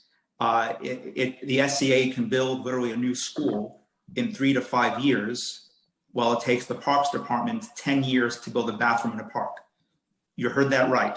It takes New York City 10 years to build a toilet in a park, but SCA can build a new school within 3 to 5 years. And that's a credit to the SCA and to their team. Now, Andrea, just to kind of follow up on that further, you're saying it takes on average 5 years. Are there sometimes cases where schools or extensions are built in under 5 years? I would say that if we are building something that's an addition where we have a more control over the site, or we have more information about the site, that sometimes it can take less than 5 years, but sometimes even an addition can be very complicated because we've got to factor for the interaction of certain systems with the existing building. So I would say that 5 years is really truly about right for the evolution of a new school project from soup to nuts. Right, and Andrea, we've worked together, my office, your office, to your credit, on finding spaces, even in my district, to build new middle schools and extensions. Is that correct? Absolutely, and we very much appreciate that partnership. And I appreciate SCA's partnership as well. And just imagine if we apply that energy and focus across every single district, across every neighborhood and zip code in New York City, I think we would find a lot of promise in reaching a goal. I want to be very clear. The legislation that I have before us now, this is our initial starting point. But we need a starting point, because I thus far have not seen a concerted effort on the part of the part of the administration at really meaningfully reducing class size. It's been sort of about just catching up to population growth and growth of neighborhoods and trying to adjust to piecemeal rezonings in parts of the city. And we've gone through this, and the council has looked at this before in reports we've issued in terms of school siting reports. But we're talking about not just catching up to rezonings or catching up to growth of populations. And obviously the census has showed us that we're a growing city, but actually in making the investments to meaningfully reduce class size, something that actually New York State requires us and challenges us to do through the contracts of excellence. We're willing to work with the administration on a meaningful timeframe that's feasible and practical, but we're not going to discard this legislation because we need to move the needle on this. This is both from a public health lens, quite frankly, because as I mentioned before, the last time we've looked at this issue was in the 1930s. As you've noted, the world has changed. I believe, and as we've heard here today already, class size and building occupancy has inhibited and impacted DOE's ability to fully reopen. I'm curious, Dr. Chen, if anyone has any data, do you have data on how many grievances has been filed against the DOE, against the school administration for issues of class size overcrowding? Does anyone have any data on that? I do not have that data. I don't know that the rest of the team does, but we can certainly reach out to our labor department to provide those for you, Chair. Yes. Specifically, it's on grievances on class size, correct? Correct. Correct. And we know that there's a reason why the DOE has to dispatch teams, which I'm aware of, to certain, to schools to kind of think about outdoor space and outdoor use, because there's just no space inside the school buildings. So if I'm hearing that the issue is seat need, 200,000 seats, this administration, to its credit, showed it can stand a program in a year. If it's issue of construction, SCA builds things faster than other agencies. I'm willing to work on a reasonable time frame to implement that. If the issue is money, we're in receipt of billions of dollars from federal and state aid. There is no time like now, the present, to make this adequate investment. I want to work with the administration on making sure that we craft this language and bill to actually meet the moment, because I don't think we are. Councilmember Dinowitz, I know you have a follow-up question. I'll give additional, just a couple of minutes on the clock for you to follow up on. Just one moment, Chair. Maria Begg Robertson from DOE had more to add. Yes. She had her hand. Yeah. So. Yes, please, sure. Thank you, Chair. I just wanted to answer your question on how many children are enrolled in 3K and pre-K. So currently there are about 60,000 children enrolled in pre-K and 36,000 students enrolled in 3K. Thank you. Thank you for letting us know how many kids are enrolled in the early childhood portion. I wish the DOE can give us the rest of the picture, but that is very, very helpful. And again, to DOE's credit, they built a program in about a year. Great job, DOE. Eric Dinowitz, I'm sorry, you're next. I thank you, Chair Traeger, and and thank you, DOE. It's nice to have a number. We're expecting our kids to do math. It's nice that we can count. My question is just about our students in the shelter. We know our kids living in the shelter, living with homelessness, are some of our most vulnerable students. Attendance in our schools has significantly dropped for students living with homelessness compared to those in permanent housing, if you've seen any of the recent articles. And as part of the recovery efforts, I didn't see it in the plan, but I'd like for you to speak about what specific efforts are being made to provide professionals in our shelter system to address the needs of some of the highest needs children, and what coordination you're doing with DHS to provide these interventions and these services. Councilmember Dinowitz, thank you for that important question. I'm going to answer the resource part of it and to make sure you're aware, and then pivot over to my colleagues on the specifics. So the academic recovery allocation, I just want to make sure council members are very aware that we weight it based on need, and that comes directly from a lot of feedback you gave us over the past year, which includes hardest hit areas as well as students in temporary housing and specific weights also for students in shelter, in addition to other students, students with disabilities and multilingual learners of various needs. So I just wanted to make sure you knew that the resources are geared to follow the greatest needs. And then I'll pivot over to my colleague, LaShawn Robinson, Deputy Chancellor Robinson, on the very specifics that her and her team have been doing in response to our students in temporary housing. Thank you, Dr. Chen. Actually, Sarah Jonas is going to take that.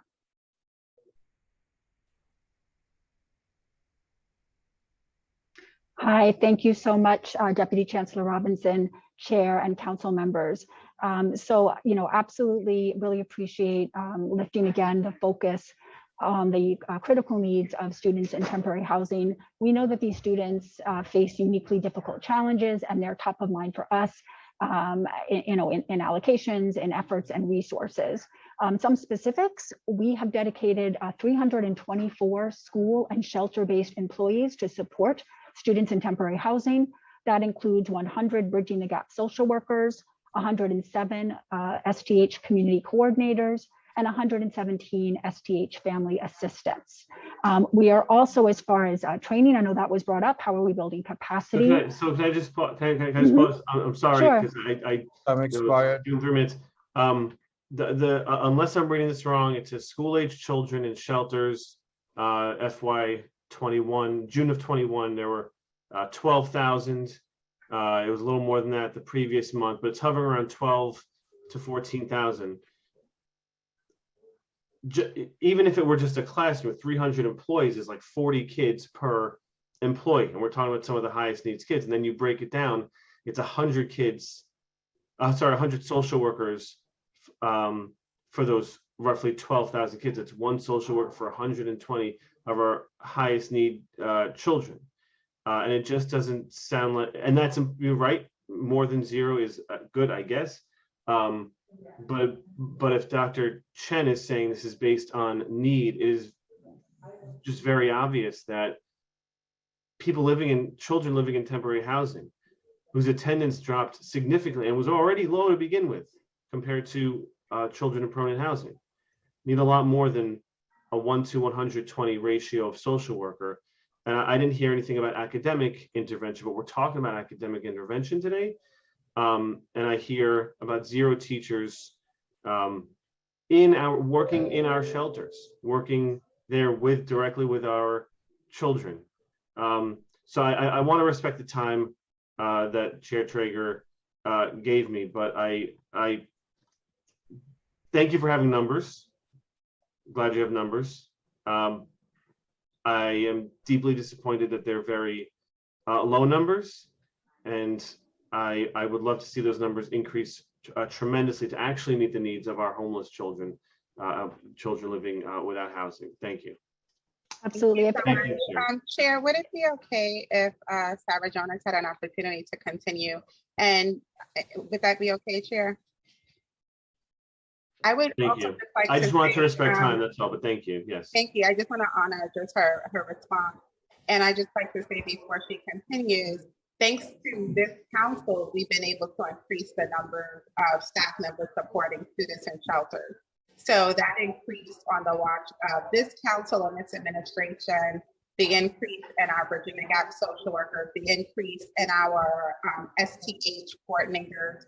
Schools also have infrastructure in place to support students in temporary housing and students in shelter. And we partner closely across the city with our other agency partners to engage in this work.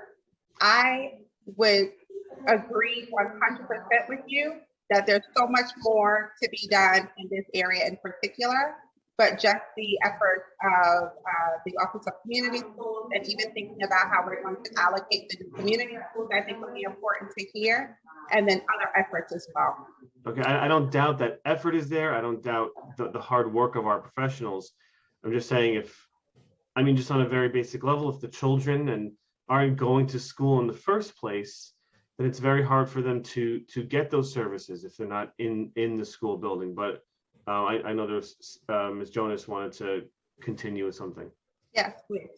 Thank you. Thank you very much, Councilman. Yeah, so just to continue a little bit on some of the supports, and again, understand and agree that this is about, capacity across our system and how we're building capacity at the school level, and in terms of dedicated staff, to support the efforts at the school level as well for our students in temporary housing. So to share a few more specifics, we really focused, I think you had brought up training and capacity building. We've really focused on training for all school and shelter-based staff around how to help students reconnect, particularly if students have been disconnected, how to understand and implement trauma-informed practices, which we know are critical for all students, and most especially our students who have experienced trauma, including students experiencing homelessness, and training around how to help families navigate access to free public benefits to address issues such as housing, hunger, healthcare, and finding employment. We've also been working closely with schools to help them powerfully leverage their Title I, STH Title I funding to include specific and targeted supports that would most benefit students in temporary housing. So for example, things like purchasing school supplies, providing additional enrichment programs, or hiring additional STH dedicated staff, which I know is something that you named a moment ago. I'd also like to just share that in working with Volunteers of America and in partnership with the Department of Homeless Services, our STH team provided nearly 20,000 backpacks filled with school supplies to our students in shelter the week before the first day of school. And we are working, the Office of Community Schools, in partnership with Ramapo for Children. We're committing, additional supports around youth voice and leadership, and how to ensure that students in temporary housing are being recognized and supported in their own right as youth leaders, and lifting their voice to strengthen how they are, leaders in their own schools, and how they're helping to advise us in terms of the supports that we are providing to students experiencing homelessness and their families. So just wanted to lift up some of those critical supports as well, which we know are so important for our students' social, emotional, academic, and overall health and well-being. So thank you for, for that time as well. Thank you. And not to discount any of that work or that effort or how important that is, but unless we are addressing their needs where they are, specifically in the shelters with robust staffing, including the training, including the physical supplies, we're just creating another generation of people struggling with poverty and homelessness. We have to address this now, intensely now. So thank you. Thank you. Absolutely. And if I may, I'll just add one last critical piece, that we're also, to your point, continuing to innovate in our partnership directly with shelters, including a pilot that we have underway to share data tools with our shelter partners that mirror the tools that we're using in our schools, so that together shelter partners can work with schools around identifying and tracking and providing targeted supports to our students in temporary housing. So I think that's a great point, and I thank you for lifting up that need to be supporting at the school and shelter level, including the coordination between the two, to ensure that we're aligned in our powerful supports of our students in temporary housing and their families. Thank you. Thank you. And next we'll turn to Councilmember Barron.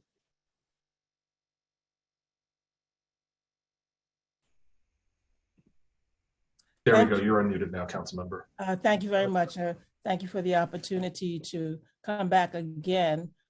And I particularly, as we're talking now about school space, I have to give high commendation, praise, and thanks to the mayor, to former Chancellor Carranza, and the School Construction Authority for the beautiful new building that was erected in my district. The site formerly had 12 TCUs, which housed, and a part of an old, health department building, a two-story health department building that housed 500 children. So needless to say, it was very cramped. I want to thank those parties that I mentioned. They met and fulfill the promise that they would remove the TCUs, demolish the old building. During the time that the students would be moved, they would keep that entire student population intact in one location. And to those who have any kind of connection to education, if you're trying to have a school in 2 locations, that can be disastrous. They committed to and fulfill the promise to keep the student population and the staff in one location. And they fulfilled their promise to have a ribbon cutting for this fall. And it was a beautiful occasion. So I want to acknowledge that, thank them for that, and say we have a beautiful 5-story state-of-the-art building for 500 children. It's got a beautiful kitchen where it has 2 walk-in freezers and all the amenities that go with that. They have a cafeteria with pod seating as well as booth seating so that students are engaged in conversations. They have a gymatorium, which has a beautiful new equipment and not the regular bleachers. We have individual cushioned seats in our gymatorium. We have a dance studio with a floating floor and the mirrors.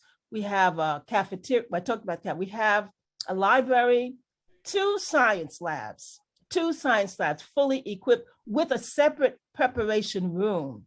And we have the library. We have an arts studio with a separate storage room for the equipment and with numerous firing kills so that you don't have to wait for your project to get fired and you get to take it home. And we have a swimming pool.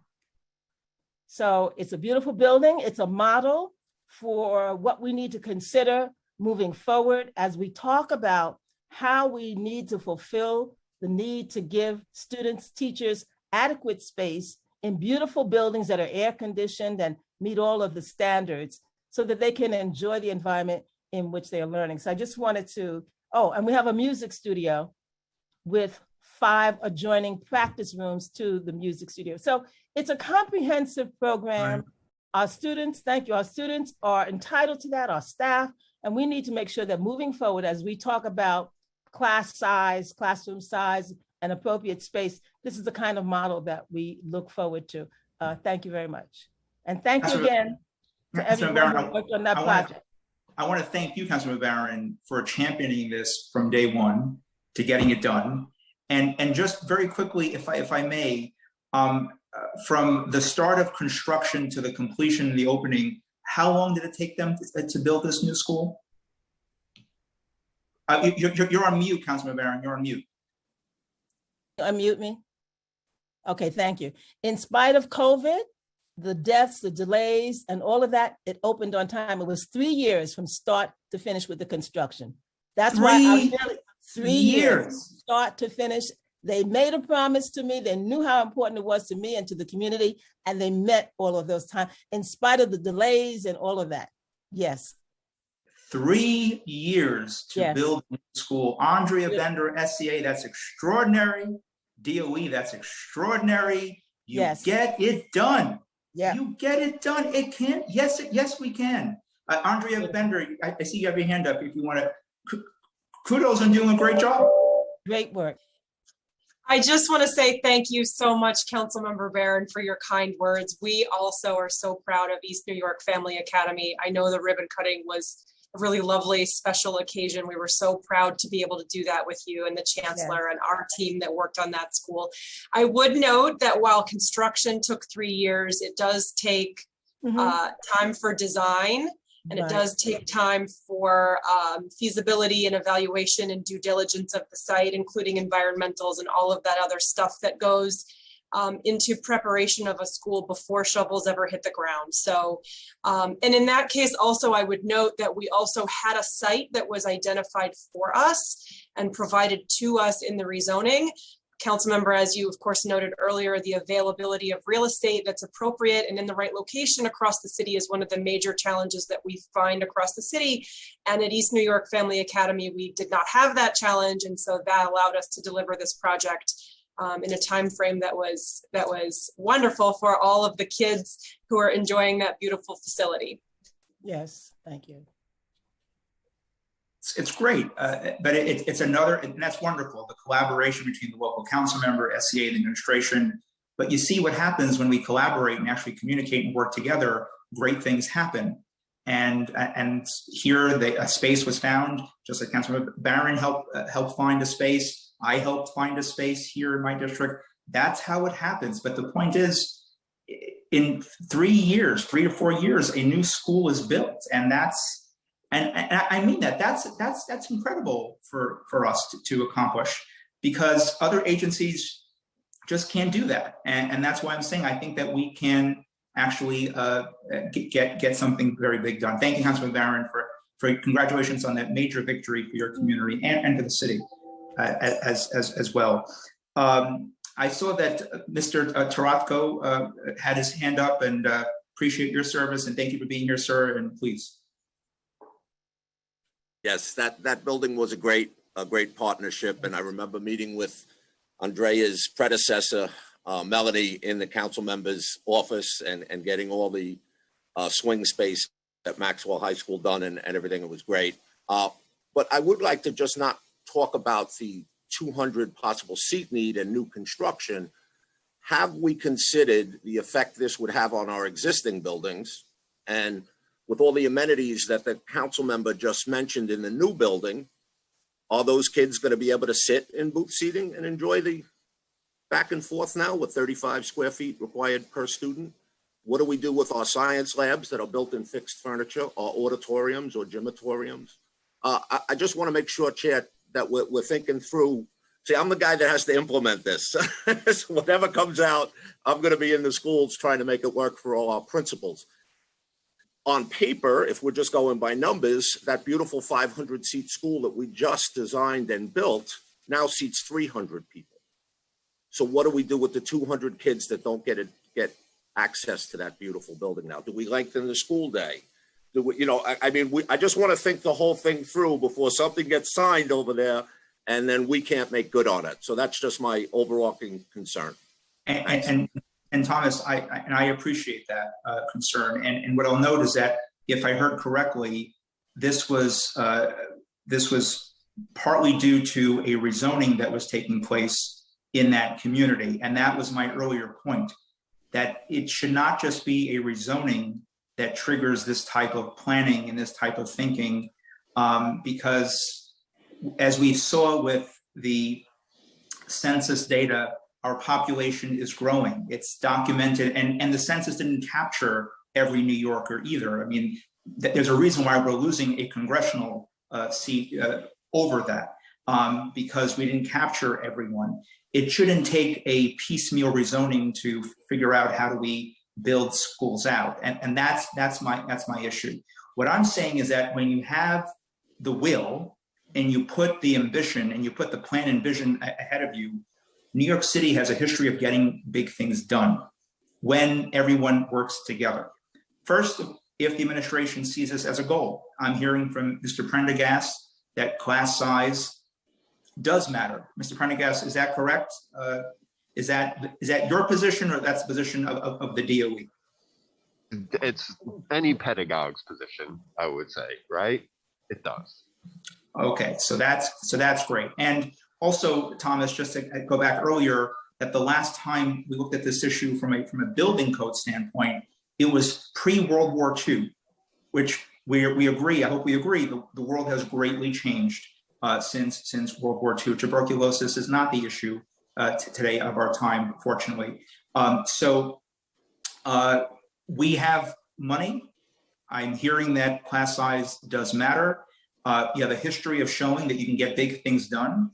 I am very open to conversations and discussions about how do we get this on a reasonable time frame, but we need to move the needle on this, because I just don't hear any type of sense of urgency. And also, I'll be very blunt and just be more direct. I am not a public health expert, but from every public health expert that you listen to and read from, they tell you that this is not the last pandemic that we will be dealing with. Does that sound accurate to what you're reading and as well? And do we want to respond to that? Well, again, I'm not a health expert either. So, I'm reading many different articles and everything, but we functioned a long time with certain standards. if they need to be adjusted, that's fine. I just want everyone on this hearing to understand that this is going to have bigger implications than just 200,000 seats and SCA going out there and killing it all over the city, which I know they'll do, but it's going to affect every successful school that's functioning now. It is going to affect the number of cluster rooms that they have, the number of specialty rooms they have, their class sizes across the board. The way we operate is right now, we're operating differently than we have my first 42 years in the department. Thomas, if I may, are there schools today that don't have a library? Right now, the way we're functioning, buildings are using those specialty spaces as classrooms some periods of the day, not in our typical, say, post-March 16th or pre-March 16th, 2019 ways. They're using the buildings differently now. That's how they're able to handle social distancing.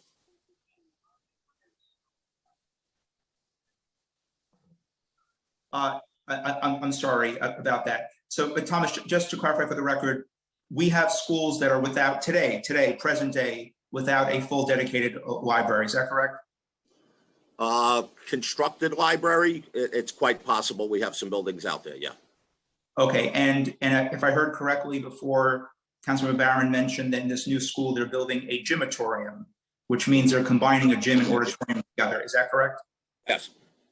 Right, and then there are certain schools that have gyms and auditoriums built separately. Is that correct? Correct. And that's also.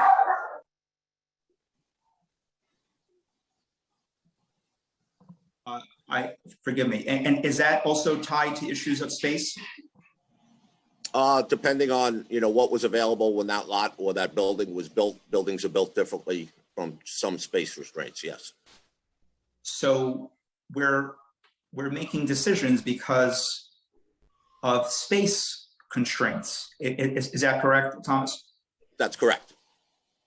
And we usually should be building a system that centers the needs of children and not centering space constraints. Would you agree with that? I don't know that that's a possibility in New York City, but yes, I mean, of course, kids first. Right, and kids should be first, but I don't think they are. And I think that there is a way. Again, we have found ways to accomplish big things. And if the administration actually wants to make this a goal and actually get this done, we have proven that when we're all working together and we're on the same page, big things can happen. I just believe that it is a question of not if, but when the next pandemic hits. I think we've already heard from a number of folks how class size does matter in terms of public health, basic pedagogy, also an issue of equity for children. And so, yes, I appreciate the fact that you care deeply, as we do, about all the critical spaces that our kids rightfully deserve.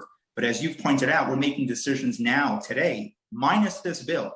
If we take away the bill, minus this bill, today we're making decisions based on space constraints, not based on the needs of kids. We need to turn that around, and that's what I think this bill really does. Thank you, Thomas, for your service and also for your office's responsiveness as well. Many issues that we've lacked. Thank you so much. And I think with that, Malcolm, is there any other member that has any additional questions? No, there is not. With that, we will now turn to public testimony. Thank you very much. Thank you, and I would like to remind all public participants that we're limiting testimony to 2 minutes. Please wait for the Sergeant at Arms to give you the cue to begin, and we ask that when time is called, if persons could wrap up their thoughts so we can move on to the next panel. But before we begin public testimony, Chair, we do have a public official panel. So we first will be hearing from Regent Kathleen Cashin from the New York State Board of Regents and Sarita Subramanian, Assistant Director of Education at the New York City Independent Budget Office. But we will first hear from Regent Cashin. Thank you. Time starts now. Good afternoon, Chairman Traeger, distinguished members of the New York City Education Committee, for holding these important hearings today. When I was superintendent of District 23 in Ocean Hill, Brownsville, fourth graders had to take a multifaceted state test for the first time, which included reading, writing, and listening. The first thing I did as superintendent was to reduce class size in the fourth grade. In those days, the community superintendents had their own budgets, and therefore I could invest the necessary funds to provide reasonable class sizes so that we could better prepare students to take this important new state test. We lowered class size in all the fourth grade classes to 16 to 20 students per class. We also helped prepare the teachers by providing them with books in different genres and had them ask their students to respond in writing to prompts each morning following reading and listening exercises. The results were really astounding. The children in one of the poorest districts in the nation had the greatest growth of any district in the city in reading, writing, and listening. The key initiative that caused this substantial growth, I believe, was lowering the class size. I also noticed that a more manageable class size promoted collaborative planning among the teachers. This is essential because collaboration improves instruction and it promoted collegiality among the staff. I discovered that class size not only improves the ability of students to learn, but also improves the ability of teachers to plan and teach in a more effective manner. For the first time, they were able to manage their classes better. In that smaller class size, in the small classes, allowed them to develop a relationship of trust with their students that in turn led to improvements in student discipline and behavior. Marked improvement. Teachers had more energy and confidence in their ability to do their jobs, which encouraged them to more enthusiastically collaborate with each other. This fostered a high degree of professionalism. My experience as district superintendent, and then following that as regional superintendent, it reinforced my conviction in the importance of class size and my understanding of the following principle. If you reduce class size and provide the right curriculum and structure, the rest will follow. Thank you for this opportunity to testify. I'd be happy to answer any questions. I want to thank you, Regent Cashin, for your leadership, your dedication, and for always centering it about the children and our kids. And even, we're talking about class size, Bill, but you've actually been in this work, you've done this work, and I really appreciate your testimony. And can you speak to me about what type of support did you receive from the department, or lack of support, or support in general, when you were working on this, when you were a superintendent? Well, my team and I, we just realized that discipline is better, that teachers are more confident when they have the ability to teach fewer children, they're more prepared. Everything was better. So it wasn't like I had control of the budget. My team and I had control of it. And when we were regions, we didn't. It was, an organization giving us money, but we had control of it, and we poured the money into reduction in class size for the fourth grade at first, because it was the first year of the test. I remember Chancellor Levy was the chancellor at the time. I remember him announcing it at a superintendent's meeting. Growth. And they asked me why we grew so much. Comparatively speaking, the growth was astounding.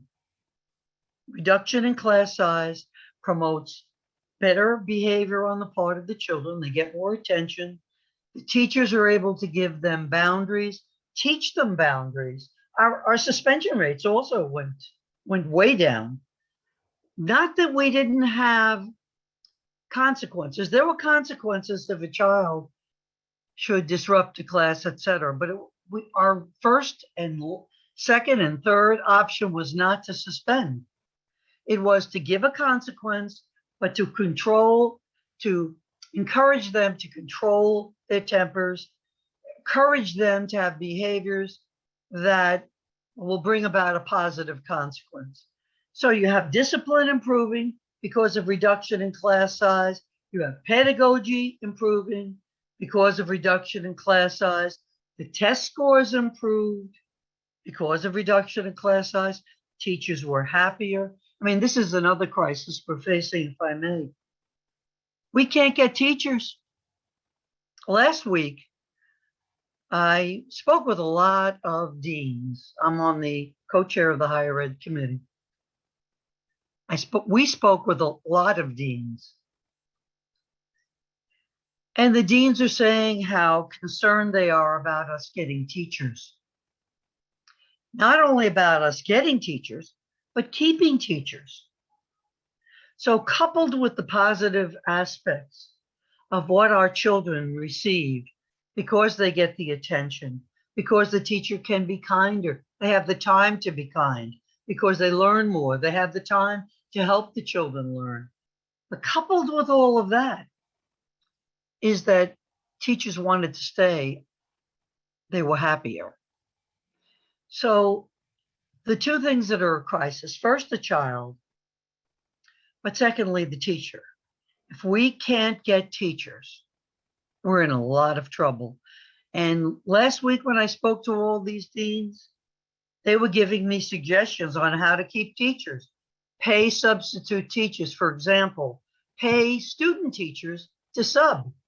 Now you may say, well, we can't get subs. So if we have student teachers who will be paid to do student teaching, which we're exploring on the Board of Regents, by the way, that would be a tremendous help to our schools. We don't want to break up a class. I mean, as a principal, I never wanted to break up a class. Never. I'd rather pull somebody out of a program than to break up a class because the kids are so disrupted and they're forlorn in a lot of ways when they don't have their teacher. But if you gave the teachers a real shot at teaching the kids, a real shot at having them learn self-control, learn kindness with boundaries. That was the mantra.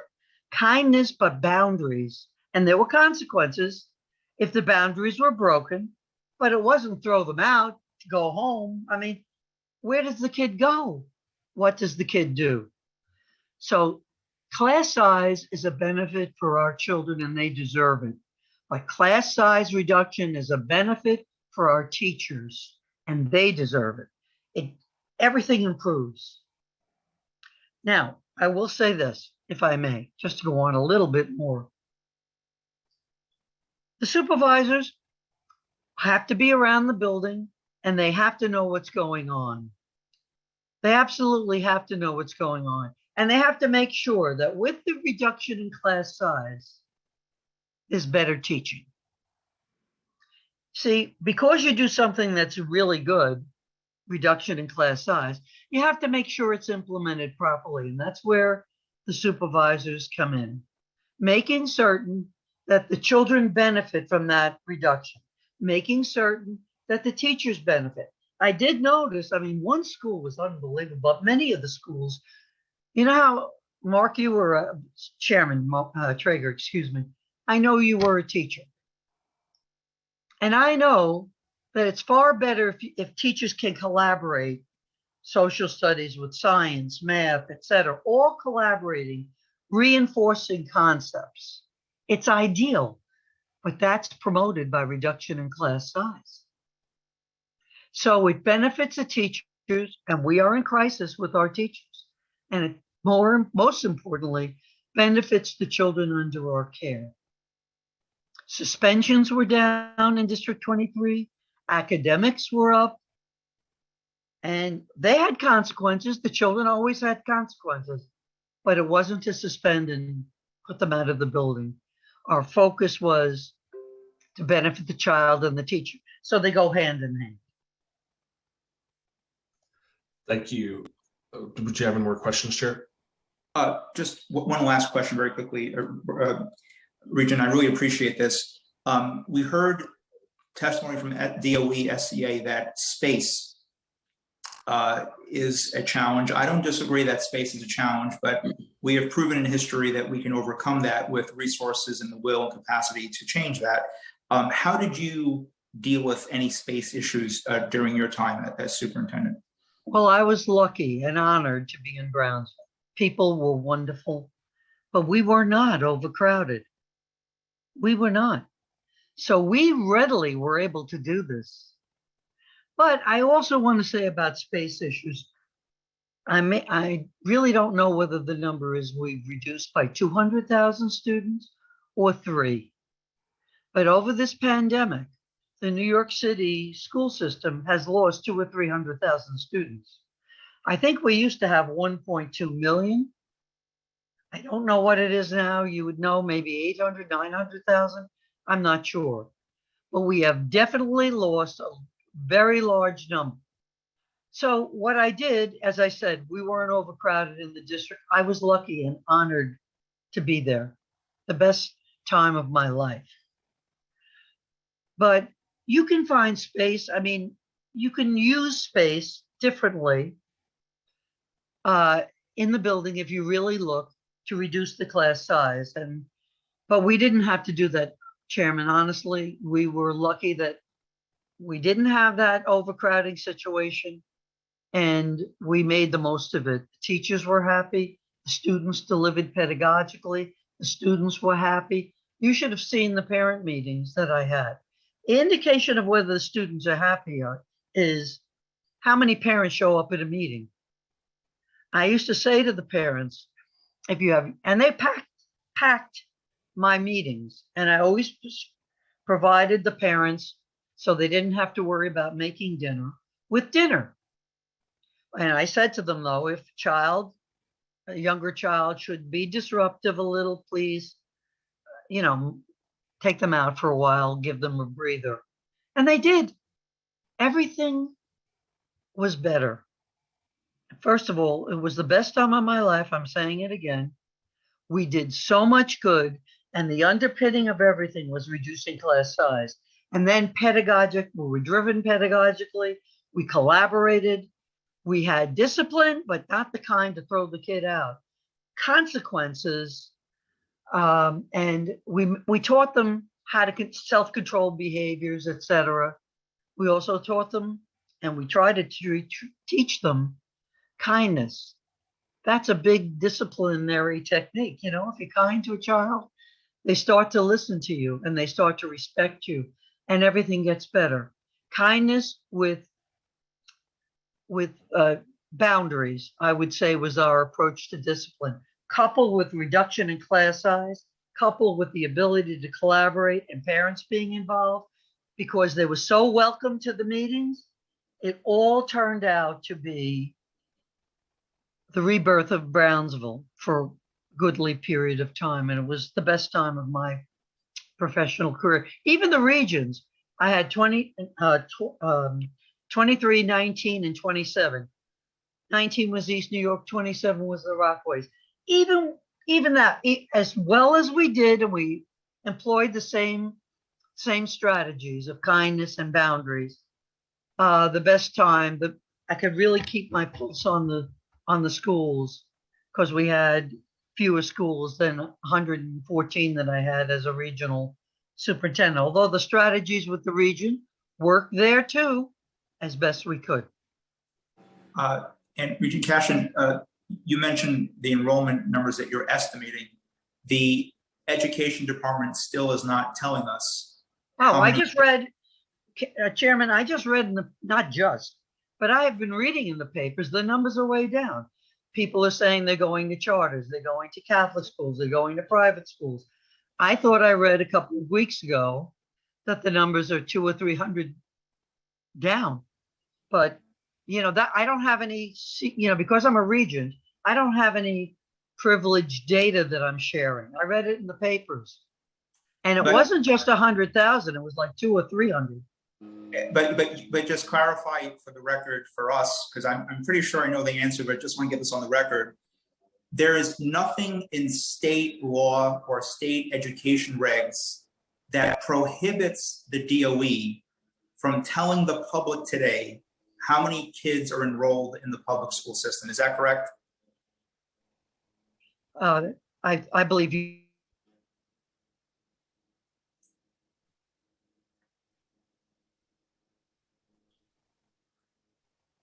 I think we lost connection, Regent Cashman. I believe it's public information that you're entitled to know. I don't believe there's any regulation against prohibiting. We always knew how many children. I remember knowing it was 1.1 million when I was a superintendent. And Yeah. I think it may have grown to 1.2, but Yeah. I remember reading it. I got it from the paper, Chairman. I didn't get it from any privileged information. Yeah, they're telling us that October 31st is this magical time. I, being a teacher, know what that means. I know that we are required to report to the state the number of kids enrolled in a school it's for budgetary purposes reasons, because if a student gets marked present at least once in the month of October, the school gets money for the student, and that's something that's important with NYSERD. But that does not prohibit the city from telling us how many kids are enrolled. And I really, again, thank you, Regent, for that clarification. I really appreciate you being here today. Thank you very much. Thank you, Chairman. Malcolm, who's next? Sarita, and I apologize if I'm messing up your last name, Sarita, Subramanian from the New York City Independent Budget Office. Starting time. Good afternoon, Chair and members of the City Council. Thank you for the opportunity to testify. My name is Sarita Subramanian, and I am the Assistant Director for Education at the New York City Independent Budget Office. Please refer to my written testimony on detail on the 362 million in funding dedicated to academic recovery that we see so far in school budgets and central office budgets. Today's testimony will focus on IBO's analysis of the potential impact of the intro on city schools using historical data on the usage of space in schools. We estimate that almost half of the city's 1,600 schools that would be subject to the local law would not be able to guarantee 35 square feet per student, potentially affecting more than 103,000 students. The City Council's proposal will increase the square footage from the current building code, and following the proposal, IBO divided the square footage of each regular classroom and specialty instruction room by 35 square feet for all rooms in the 2019-2020 Principal Annual Space Survey. We found that 672 schools in districts 1 to 32 and 75 would be out of compliance. And in total, there would be a shortage of space for about 103,000 students. About 80% of these schools were able to accommodate 3/4 or more of their students. And on average, these schools would have to find space for 94 students. Looking across different types of schools, almost half of high schools would have been out of compliance, needing space for approximately 44,000 high school students. There are three important considerations to take into account. First, these estimates assume that the total area of a room can be usable space, but in reality, most classrooms have a portion of their space dedicated to classroom supplies and furniture, such as bookcases, as well as a teacher's area. In addition, other spaces are available for conversion to classroom space, such as space used by outside organizations or large assembly spaces. However, the strategy may affect school operations and the availability of educational, after-school, and community programming. Finally, we estimate that the DOE may need to construct or lease approximately 3.6 million square feet of space across the schools. And while there are plans for adding new seats, over 30,000 new seats since the 1920 school year and through September 2024, that's still well below the 103,000 seat we estimate for the need for schools, posing a significant challenge for many of the city schools. Thank you again for the opportunity to testify, and I would be happy to answer any questions. So thank you very much, Sarita, for your testimony and for your service and for your great work. And just for clarification, your office is estimating a seat need, or as a result of this proposed bill, of 103,000. Is that correct? That's correct. And did you hear the testimony from the administration that they estimate over 200,000? Yes. Do you know why there's a discrepancy? I'm not sure. I can't say because I'm not aware of their specific methodology. But I can tell you that our methodology simply takes the square footage of every regular classroom and specialty instruction room and divides by 35 square feet. So, just to be very transparent about our methodology, I can't really speak to how they are coming up with their estimate. Right. And were you also aware, because we did some research on our end, about the last time this the building code was kind of adjusted was back in the 1930s, before World War II? I wasn't aware of that specifically, but I do recall you mentioning that, yes, several times.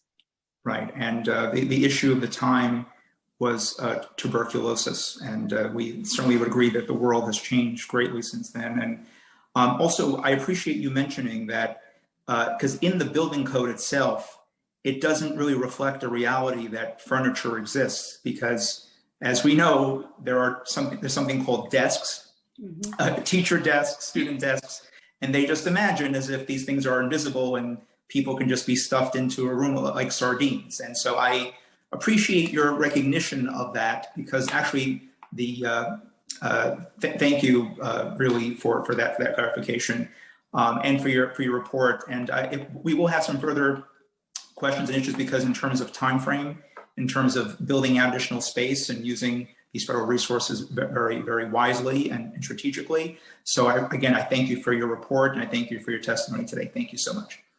Thank you. Thank you, Sarita.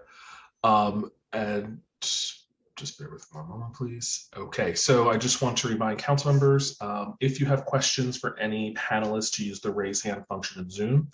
You'll be called on in the order that you raised your hand after the full panel has completed testimony. And I would just like to remind, as we now turn to public testimony for public panelists, after you are unmuted, please listen for the Sergeant at Arms to give you the go-ahead to begin your testimony. All public testimony will be limited to 2 minutes. And all written testimony will be read by committee members and committee staff. So please remember to email it to testimony@council.nyc.gov. Testimony will be accepted for 72 hours following the close of the hearing. The sergeant will prompt you when your 2 minutes is up. At that point, we ask, for fairness for all that are waiting to testify, that you please wrap up your comments so we can move to the next panelist. So next we will hear from Michael Mulgrew of the UFT. The panel after that will be Tanisha Grant, Paulette Healy, Amy Tsai, and Melissa Kay. And then the panel after that is Maggie Moroff, Randy Levine, and Ellen McHugh, and we have more panels following. But next we will hear from Michael Mulgrew of the UFT. Time starts now. Thank you, Chairman Traeger, and thank you to the City Council for having this testimony. At this point, after listening to so much of this today, if we cannot finally agree as a city in the middle of a pandemic that we need a plan and we need an enforceable plan in order to lower our class size, I don't know when we're ever going to get to it. This is absolutely absurd, some of the testimony I've heard from the city today. What I did hear is they're half empty, we're half full. I just heard, without doing anything, we can get half the schools in New York City into compliance within 3 years. Wouldn't that be a wonderful feat, that half of the schools, without doing a single thing in New York City except saying the schools, this is a priority, when you get half of our schools to have the class sizes that the surrounding school districts have. And our children deserve that in New York City. I don't know what else to do except to say that we are fully in support of this legislation. Because right now, what we're dealing with in schools is class sizes have actually, under the city's guidance and regulations, as you had a hearing a couple of weeks ago, the Department of Health has risen the class sizes of New York City from 34 to 52.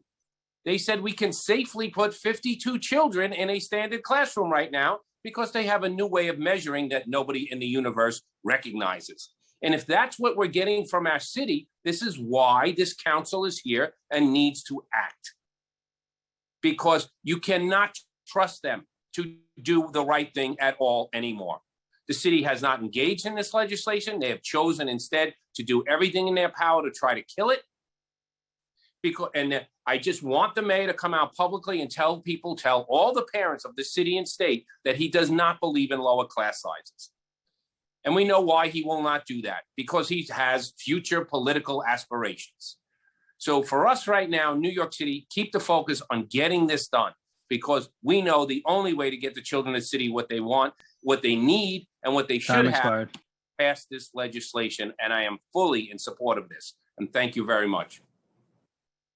I want to thank you, President Mulgrew. And I mean, the way we're looking at this is that we're actually just trying to adjust the health code to the current social distancing standards. Correct. That's basically it in a nutshell. We're trying to adjust the health code, which has not been updated when it pertains to schools since the pre-World War II era, to be adjusted to meet the reality of today, which we all can agree that we're in a pandemic now, but this is not the last pandemic that we will face. And that's just the bottom line. And President Mulgrew, I am aware, as again, being a former teacher and a delegate, even again, prior to the pandemic, that there were just thousands of grievances filed to the education department every single school year because of the number of violations of class size issues here. But we can't go back to that. That is not the conditions that led us to the pandemic. We cannot replicate and do it. We need to turn write a whole new damn book, right? Not just turn a page. And that is why this is about actually updating New York City's health code to the 21st century, to the world that we're in here today. And I appreciate your partnership and also your members for really shedding light on how severe this issue and challenge is. So we are not giving up. This is going to get even more intense, but we are up for this fight. And thank you very much, President Mulgrew, for your testimony and leadership. And thank you for your leadership. Thank you very much. Thank you. Thank you. And next we will hear from Tanisha Grant. Time starts now. Hello, Chair Trigger and council members. Thank you for giving me the opportunity to speak. First of all, I would just like to say, Malcolm, I'm not just Tanisha Grant. I'm Tanisha Grant, CEO of Parent Support and Parents New York. Please address me as such. I represent the parent community. I want to talk about some of the things that I heard the Department of Education say today.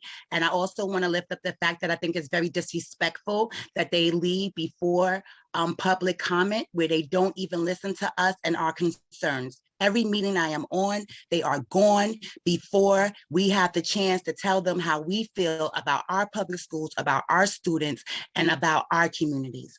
I want to address the 800,000 devices that Linda Chen talked about being provided for our students. I want to say that is a lie. As you know, Chair Trigger, for the last year, my organization has raised money to give Black and Brown children their own high quality laptops. We have served over 400 children in all 5 boroughs, and we are continuing every month. This makes our 2nd October, Chair Trigger. So if they have 800,000 devices, why do I have a list of parents whose children need devices, Chair Trigger? I want to talk about the academic recovery plan. It is a joke. It is crazy to me that the same people that tell our children that they have to show up to be prepared to do their schoolwork can't even show up to the council meeting and be prepared to give us the numbers on the children that have not stepped foot in school due to health concerns.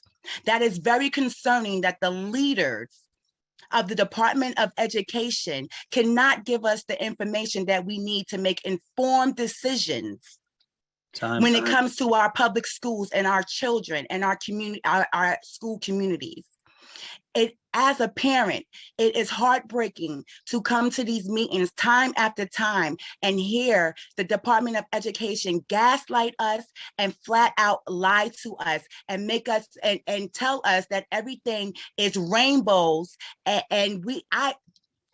Chair Trigger, I just went to a funeral on Sunday for my daughter's classmate who committed suicide. Where are these 6,000 school social workers and school counselors?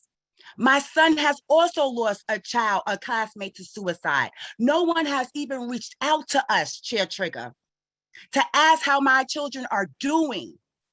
The suicide rate of our children have gone up during this pandemic. I don't even hear anybody speak of it because this is the trauma that our children are facing, and they are told that they are supposed to go to school and learn in a pandemic.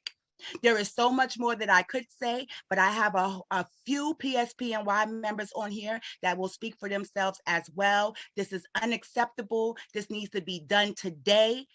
I yield back. Thank you. Next, we will hear from Paulette Healy. Time starts now.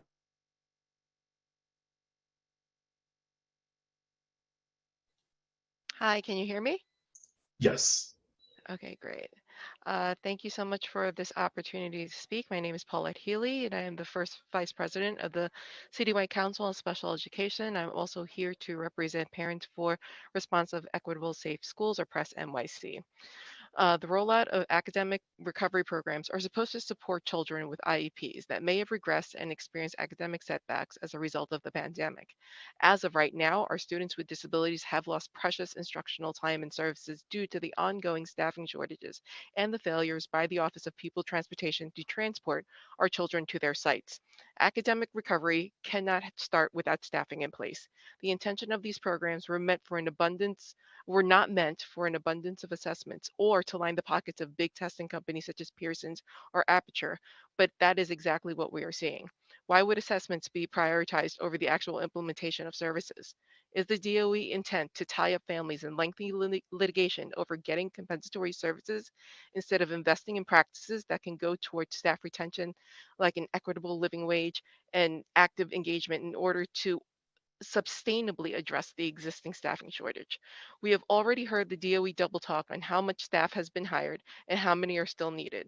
The deficits are in paras, social workers, and special education instructors, and these staffing shortages directly affect our students with disabilities.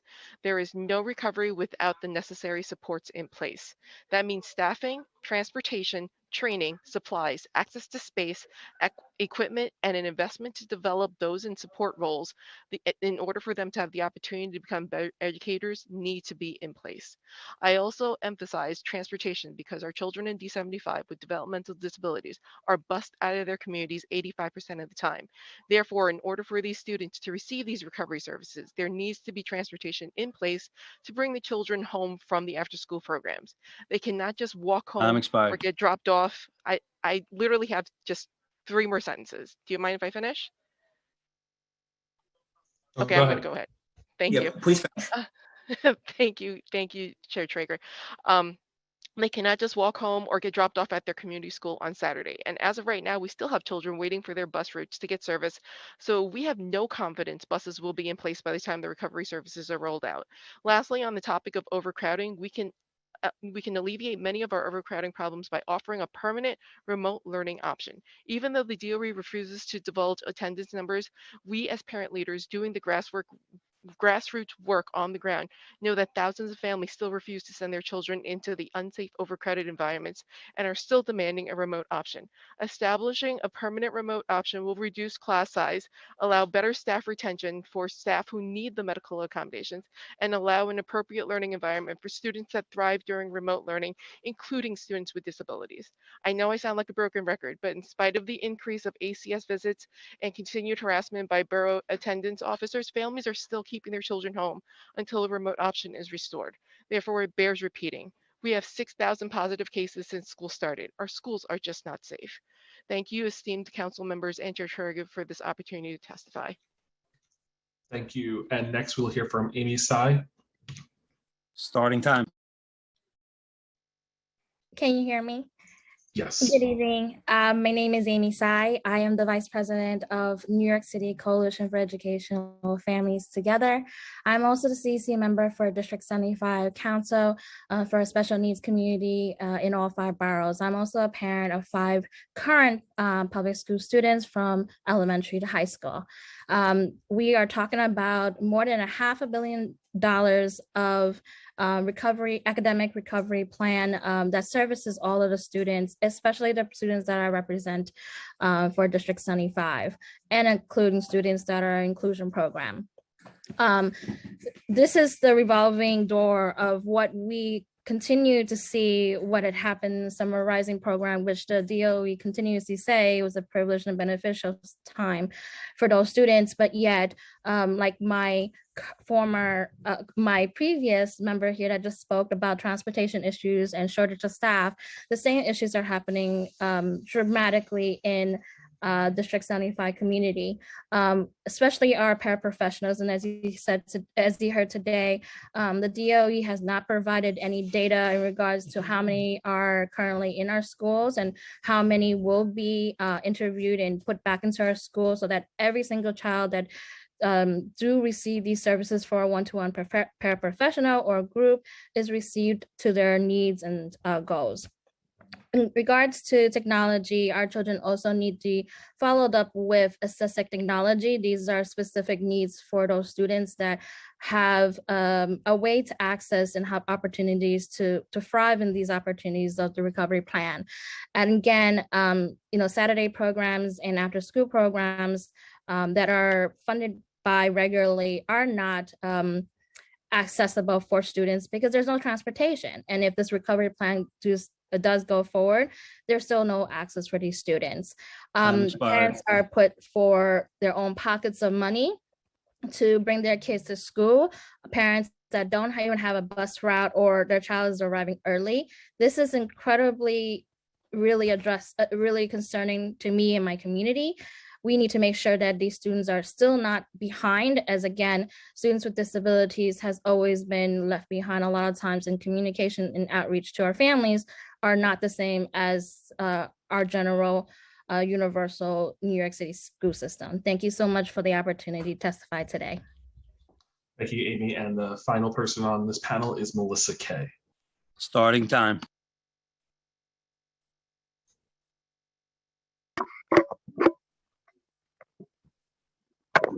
Hello, thank you for having us. I heard a few things, but most important things are not what they always appear to be. Smaller class sizes is one of the few factors which will help educate students. But the first thing must be for parents to bring their children into the school building. I am one of the parents who do not feel safe, comfortable with commuting by 2 trains to take my child to school with reduced COVID measures and a plethora of other things that we are not aware of. The DOE on the last council meeting told us that they would have the numbers for the students who are not in school by the end of October. We are days away from November. I don't know how much longer those things should be, especially expecting that we knew that this meeting was going to come about and many people have been asking for these numbers. Another important thing would be the curriculum. You know, equity and inclusion is very important. Students need fair standards across the board for them to all obtain that education that they need. Class sizes, I know for my CEC, you know, Leonie has been working with Class Size Matters, and she spoke at a few of our meetings. And one of the things that I have brought up, so in my daughter's school, you know, she's always had a smaller class size. Currently, she only has 19 kids in her class. But it's not just a class size. So you also have that differentiated learning. You know, in her class, she's in a dual language class. She has students with IEPs who are English language learners, children who are, you Time know, expired. in grade level. So, you know, to kind of sum everything up, there's more than just one thing. You know, even with meeting families with where they are, our children have been met with trauma after trauma, and never after one of these traumas has school contacted to say, hey, how are you?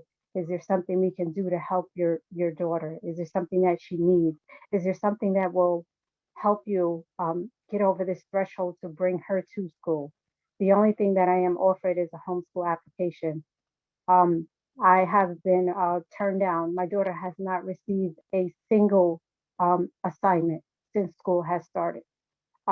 Meanwhile, I've been taunted, you know, stressed, bothered, of worrying if the knock at the door is going to be ACS with a charge of education neglect, when I am doing the best with what I am offered.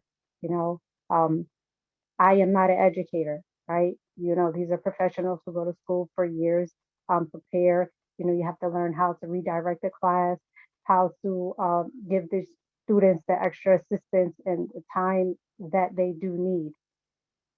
I am not an educator, but I am my daughter's first educator. I am her parent. I am concerned with her overall health, her mental, her physical, and with seeing being at home where she's with me, where contrary to what has been said before, this is the safest place for her, is her home.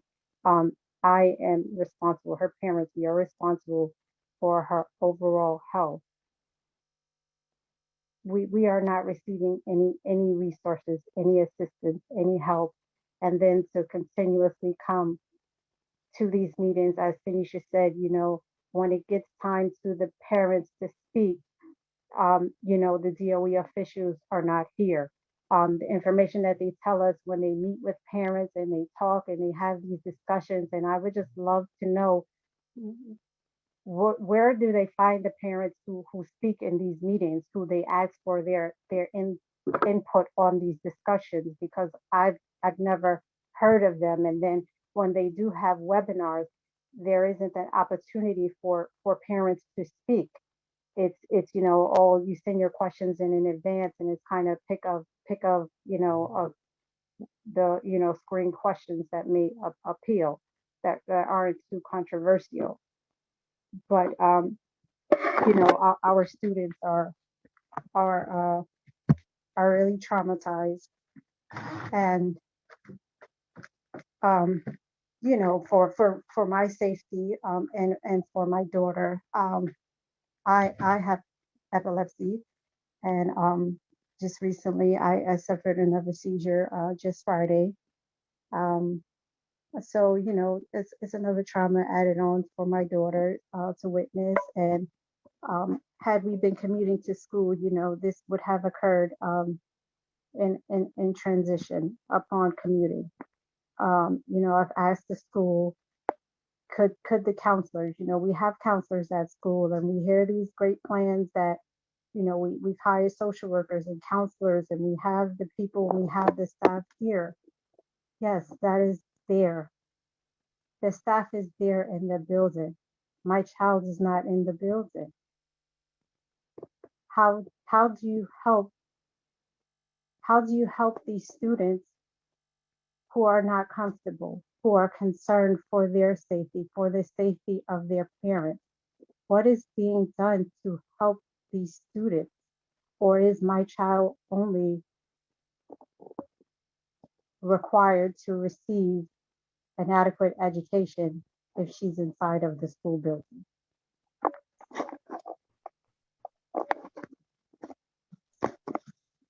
Thank you. Thank you.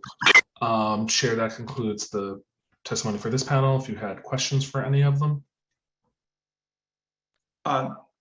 It's been very sobering, powerful testimony, and I am just curious to know, when is the last time you've heard the parent who just spoke, Melissa, when is the last time you heard from the DOE on how they can support your child?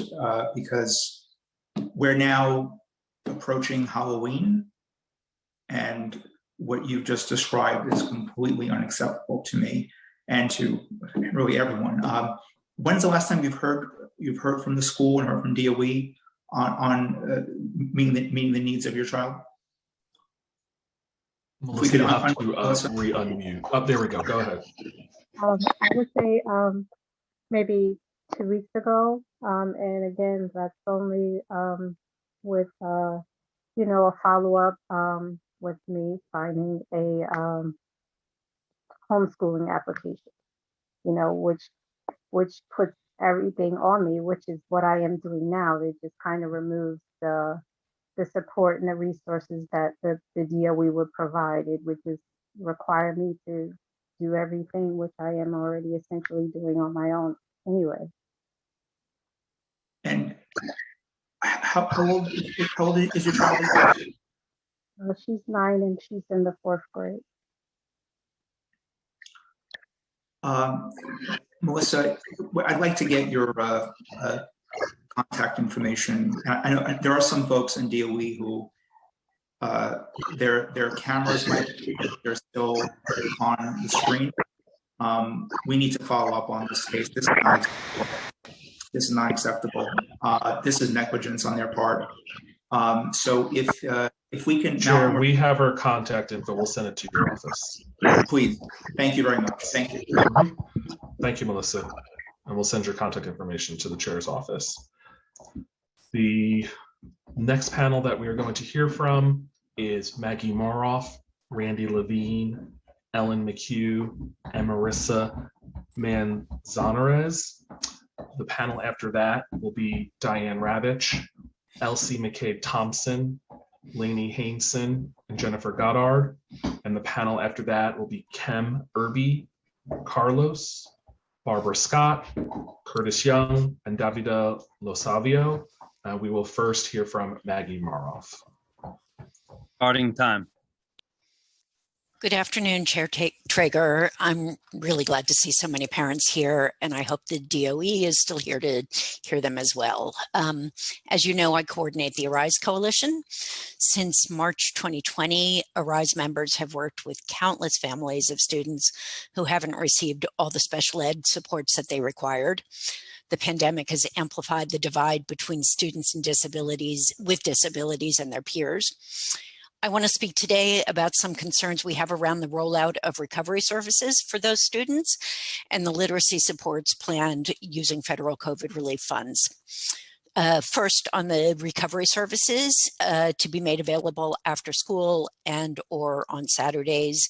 You voiced so many of our concerns in your own questions to the DOE earlier, so thank you for that. It's clear those services won't provide all students with disabilities with the compensatory services they need and have a legal right to receive to make up for all they didn't get these past few months or these past 20 months. But the burden of seeking comp services can't sit with parents. Rather, the DOE should issue guidance to schools on their obligation to determine and provide comp services when recovery services aren't enough, and to parents on how to request those services and avoid the already overburdened due process system when needed. Also, while the DOE plans to set up sensory sites in each borough as part of the recovery program, as you heard, the rest is being left to schools to implement. The DOE clearly needs to establish oversight for both recovery and comp service processes to ensure that all students with disabilities, regardless of the schools that they attend, have access to adequate additional supports to make up for all that's been missed over the past months. I also want to speak really, really briefly about the DOE's intent to roll out a citywide mosaic curriculum. 2 seconds.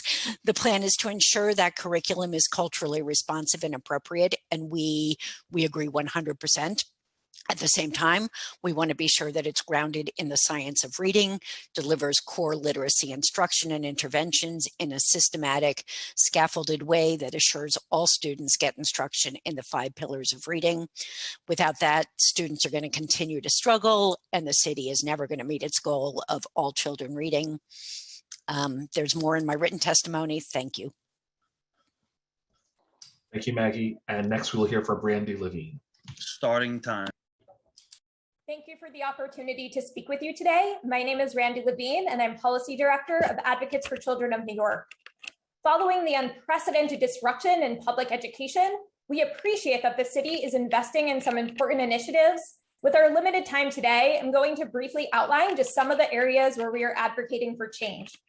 While we appreciate that the DOE has allocated funding to provide recovery services for students with disabilities after school or on Saturdays, these services will not be sufficient to provide all students with disabilities with the compensatory services they have a legal right to receive to make up for what they missed during the pandemic.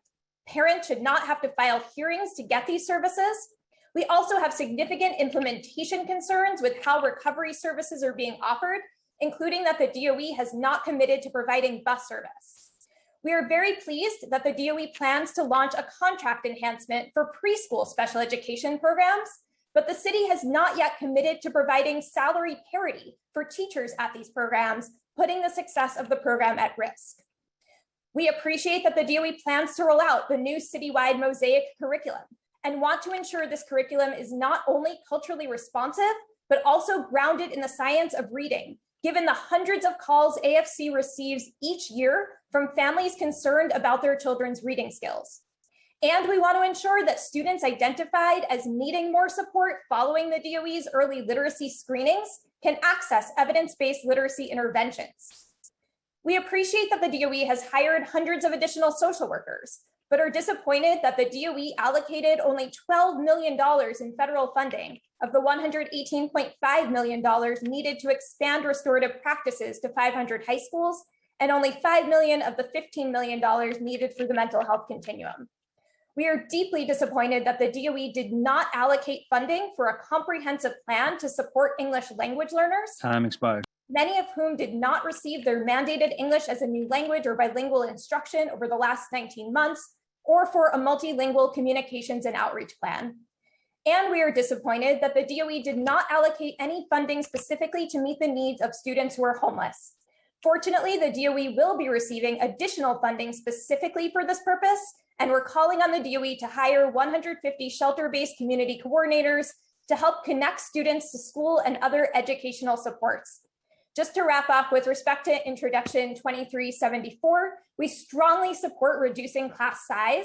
And at the same time, we want to ensure safeguards are in place for students with disabilities, including those in co-located District 75 schools, who historically have been the first students excluded from school buildings when space is tight, and who are often already traveling extensive distances to get to school. We want to reduce class size while also ensuring there's sufficient space for students with disabilities to get their instruction and services as close to home as possible per their legal right.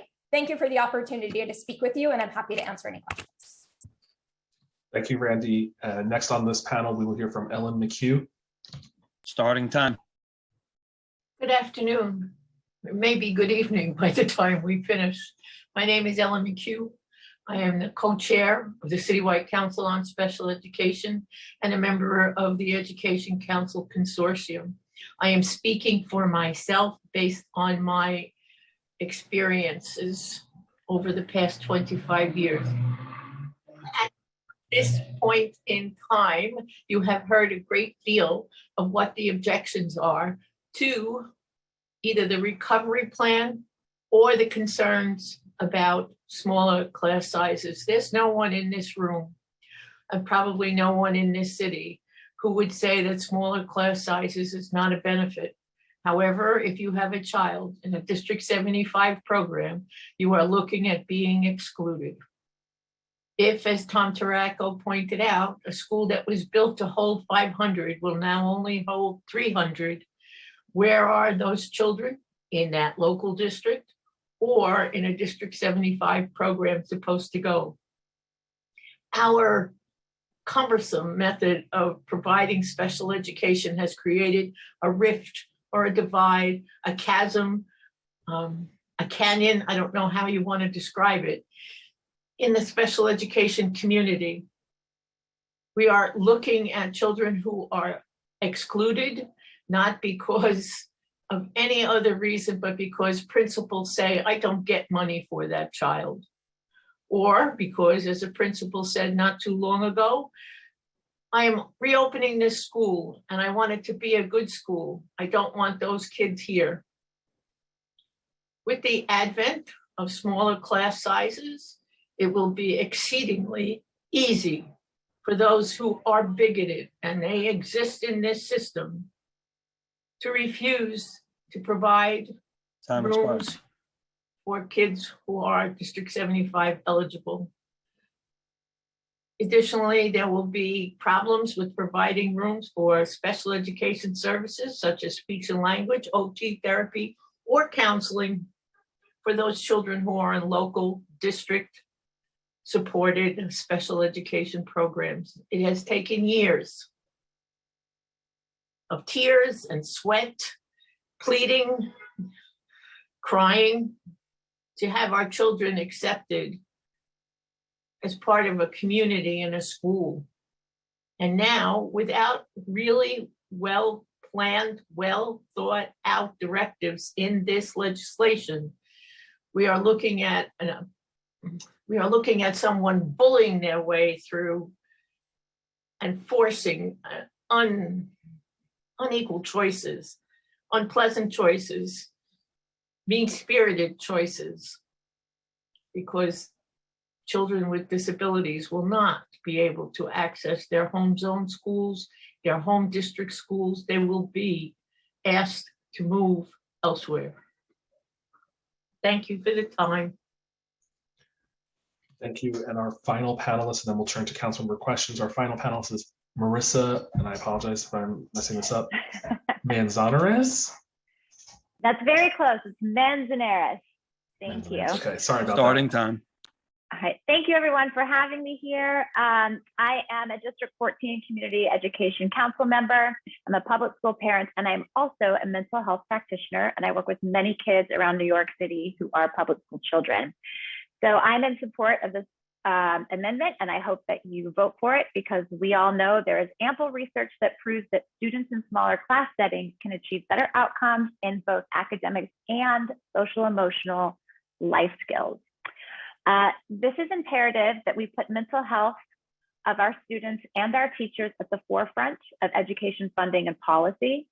Class size reduction is one of the most easily attainable changes that we can make as we continue to advocate for diverse, inclusive education that also includes neurodiversity in the classroom, to speak to the District 75 families who do feel left out. A more inclusive system that allows to have all services in the district, in the school, would be so much more helpful. And I think we can attain this by having smaller class sizes. Teachers who have packed classrooms can never fully know each student, whether that's academic or cognitive or emotional. And one thing that we do know as psychologists about children is that if they are seen and heard, they do well. That's all children want to do, is do well. And we have to create the environment for them to be able to do that. So I think that this is the least we can do to start changing the New York City Department of Education viewpoint and outlook, that the classrooms need to have more connection, equity, inclusivity, and acceptance of neurodiversity. That needs to start with classroom size, then looking at assessments, and then looking at supportive services in the school. Thank you. And Chair, I'll turn to you now for any questions for Maggie, Randy, Ellen, or Marissa. First of all, I want to thank the powerhouse panel, a lot of very important, meaningful testimony. And also just want to definitely just acknowledge and hear Ellen McHugh's testimony. And we absolutely do not want and cannot accept any child from D75 or from any child to be negatively impacted, because the goal here is to actually improve outcomes for all children. And I think there's almost here universal agreement that smaller class size is beneficial in so many ways. I'll tell you, as a teacher that taught inclusion classes, ICT classes, in a large high school, I asked for more common planning time to think about it. You're working with a co-teacher, and I don't think it's insane to ask, can we have time to sit down after class or before class to, co-create curriculum together, to modify instruction? It's Ellen, give me a call. Bye. I'm sorry, Ellen. To create strategies together. And it was almost impossible to do that because of, just overcrowded school, a lot of class size issues, spacing, time constraints, and so forth. I will say that that was my motivation to push for what's called an SBO, a school building option change, where we modified schedule on Wednesdays, where periods were a little bit shorter, but we try to give some time for teachers to have some time. But I was told by my administration that, Mark, it's just, we don't have the space. We don't have, it's a complicated programming issue because of the number of kids. So I would argue that improving outcomes for kids who really absolutely do need more help and support, it's all tied here together. And we already heard from the administration that even minus this bill, they're already making decisions centered on space constraints, not centered on the needs of kids and what's best for children, but space constraints. And that's just not acceptable to me in a city with a budget that is ballooning now, $100 billion in receipt of federal aid, state aid. We need to center this, but make sure we center it in an equitable way that does not hurt any child or any family, because you are correct. My father is a retired D75 teacher. I know this very well, how children historically to this day, in many ways, are excluded and not part of it. But this is actually about centering them, actually for the first time, and all of our children in a meaningful, equitable way. So I want to thank everyone for their testimony. And Randy, thank you and Maggie for really bringing it home in terms of making sure that these recovery programs are not just some cookie cutter, just something to put onto a piece of paper, but actually tailored to meet the individual learning needs, the requirements of our children. But as you heard, we are plagued with some serious staffing issues. I am not hearing a contingency plan. I think that Regent Cashin offered some interesting ideas with regards to the payment of student teachers I talked about. Also that there are staff, there are folks within our graduate program who have taken the exams to be a teacher that make them eligible to be a para right now. And we need to kind of tap into every possible way to make sure that we're meeting the kids' needs of kids in this moment. So thank you for your testimony. Thank you all very much. Thank you, Chair. And next, our next panel is Diane Ravitch, Elsie McCabe Thompson, Lainey Hameson, Jennifer Goddard, and Rashida Brown Harris. We will first hear from Diane Ravitch. Starting time. Thank you very much, Chairman Traeger and members of the committee. I'm a historian of education. My first book was A History of the New York City Public Schools, published almost 50 years ago. As a historian, I have studied reform in New York City and in cities across the nation. Reform these days, and for many years, has meant shaking up the system. Centralize, decentralize, re-centralize, reorganize the bureaucracy, put the mayor in control, change the decision-making structure, hire consultants, hire data analysts, hire coaches, or outsource the schools to private entrepreneurs.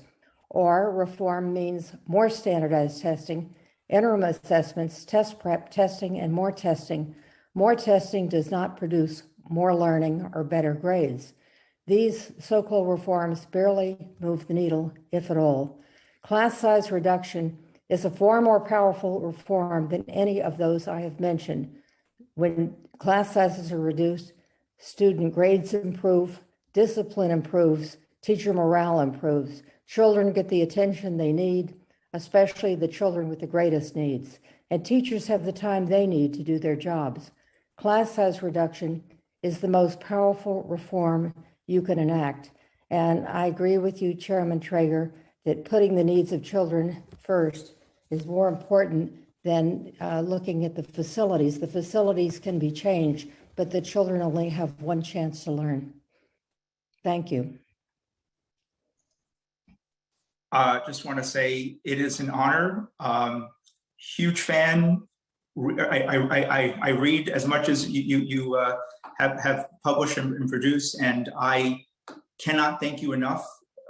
Your entire career, you're into this moment, you always center children, and you hold us in government accountable and speak truth to power from the very beginning. But you are probably like, you're a mentor, and you're one of the greatest public school champions of our time. And I just want to thank you so much for your service, for being here, for your incredible work, and just say I am a huge fan of yours. And thank you for your testimony today. Thank you. Well, thank you so much. Thank you. And next we will hear from Elsie McCabe Thompson. Starting time. Thank you. Thank you. I think this issue is so important. I pulled over on the side of the road to make sure that I could speak to it. And I too am a huge fan of Diane Ravitch and Mary Butts. I'm the president of the Mission Society of New York City, and we take a long view of education, as does Diane.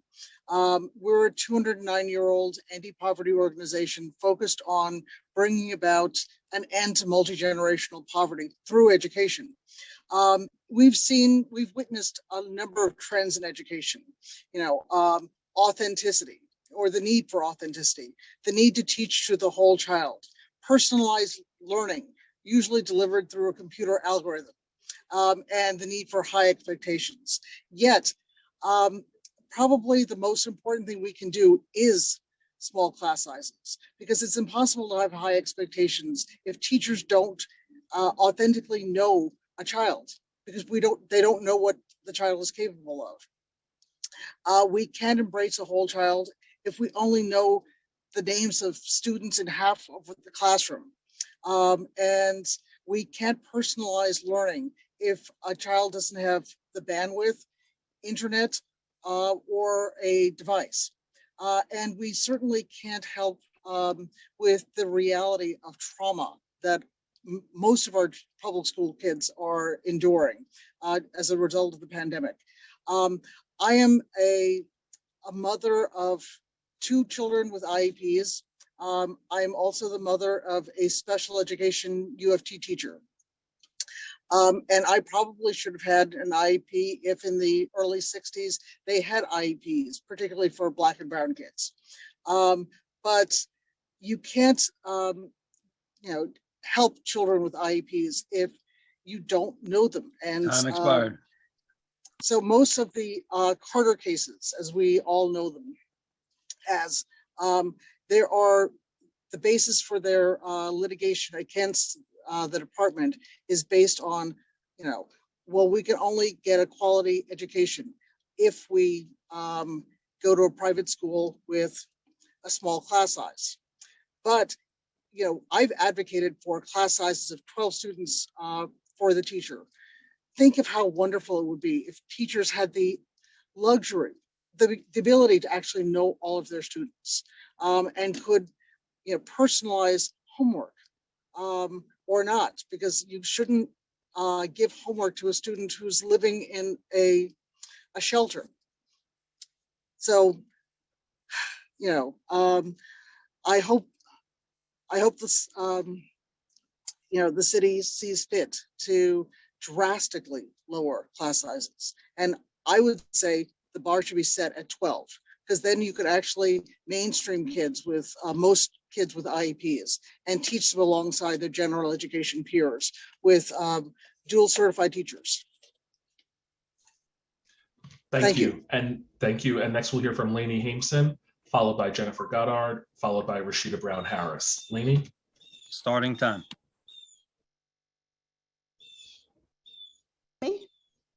Go ahead, we can hear you now. Okay, I feel honored to be here and to follow both Diane and Elsie. I want to thank Chair Traeger for holding these hearings and for advocating so strong for the issue that all of us who've spoken know matter most for kids, which is having a small enough class to really be known well by their teachers and to be able to receive the support and the feedback that they need. In 2003, the state's highest court said that public schools class sizes were too large in New York City for children to receive their right under the state constitution to a sound basic education, and yet class sizes have gone up since then. And I have charts in my testimony that you can look at. And so it is really incumbent, I think, ethically on the part of the city to spend a good chunk of this additional state and federal money to start reducing class size. I also, in my testimony, have charts showing how the 20 square feet allowed for kids in New York City public schools is much lower than the space requirements in states around the country. And so this would better align what the space is for other children in schools elsewhere. I also want to emphasize the cost savings as well as the cost of smaller classes. And I think Elsie spoke a little bit about how kids with special needs will be much better served in inclusion classes. There'll be lower costs for both special education referral costs and for the Carter cases, which are growing immensely every year. I think are now more than $300 million a year. I also want to point out that there are lots of creative ways to create more space, including moving some of the thousands of kids in the expanded pre-K and 3K programs into CBOs where they have thousands of seats empty. And I have the data on that as well. And those CBOs are sometimes rated higher in terms of their quality in pre-K than the public schools. And so I think we have this tremendous opportunity in front of us. We have the resources, we have the consensus that this is what's needed among both teachers and parents and experts. And it is time to do what we've known for years is really what's needed to improve both the quality of education in our schools and the equity that our kids need, because of one of the clear results of the research is that while all kids benefit from smaller classes, those who benefit the most are kids with special needs, kids in poverty, and kids of color. And those are the kids who need the help the most. So thank you again for holding these hearings today. And thank you for your strong advocacy on this issue. I think we can do it as a city if we put our mind to it. And the real problem is that we haven't put our mind to it yet. Thank you, Lainey. And next we will hear from Jennifer Goddard. Starting time. Hello, thank you so much. I am absolutely humbled to be even speaking on this panel. Thank you, Councilman members and Chair Traeger. My name is Jennifer Goddard. I'm the parent of a 5th grade public school student who has an IEP and is currently in medically necessary instruction under the DOE because he has asthma and an overactive immune system disorder. I'm one of the parents that you spoke about earlier, Councilman Traeger, about who've had to fund out of their own pocket supplemental education because the 1 hour per day that my son receives is woefully inadequate, to put it mildly. I also want to echo what Mrs. Grant said earlier about the DOE disappearing. Thank you very much to the chief executive of the space management, Mr. Tratko. I appreciate you still being here. You are a minority, and I wish that your colleagues would be called to task next time to stay and listen to what parents are saying, because then they will hear where these problems are coming from and why the council members are so tuned into them. I think my services for my son have yet to resume for his IEP now that he's no longer in a remote learning program because he's physically out of a school building. He's not received anything and he suffers from anxiety. So it's definitely a problem. And I want to bring that to your attention. Thank you also for the lowering the class size proposition. That is absolutely something that we support at the New York City Coalition for Educating Families Together, which I represent. And, you know, we also want to reiterate our call that the DOE consider a remote option because I know it's a little late in the game. We're almost a month and a half in, but, you know, we have a lot of problems on the table that would be readily solved by offering a remote option. You know, the pandemic is still going on. Children ages 5 to 17 are absolutely far and away the highest number of COVID cases, according to, you know, well, every single data chart you want to look at. Despite all this, we don't have a remote option like we did last year. So I want to call on you to please consider that. These are problems that we've talked about today between busing shortages, overcrowded schools, not being able to offer children, you know, related services as part of their mandated services, not even talking about the funding that you now have from the federal government. You know, there's a lot more that we could be doing right now, and taking a very important tool like a remote learning option off the table has really crippled the DOE. And I think we're seeing the results of it right now. So thank you so much. I appreciate the time, and thank you. Thank you. And next we'll hear from Rashida Brown Harris. Starting time. Thank you. Can you hear me? Yes. Okay. Peace and blessings, everyone. Yep, Rashida Brown Harris here. I'm a parent leader with PAC, Parent Action Committee, and a proud member of the Healing Center Schools Working Group. I appreciate and respect Council Member Riley, who spoke earlier, and Deputy Chancellor LaShawn Robinson and Kenyatta Reed. We all know what to do. And like Kenyatta Reed said, we do need to ramp it up. Like we need to ramp it up. Like it's not implemented citywide across all of our schools. Chairman Trigger, you know I'm always gonna come on here and talk about healing-centered schools and restorative practices and how much we need culturally responsive education, more counselors, more enrichment like arts, technology, movement, sports, and project-based learning. But when we talk about healing center schools and we talk about social emotional learning, this DESA, SEL screener that's happening is a slippery slope.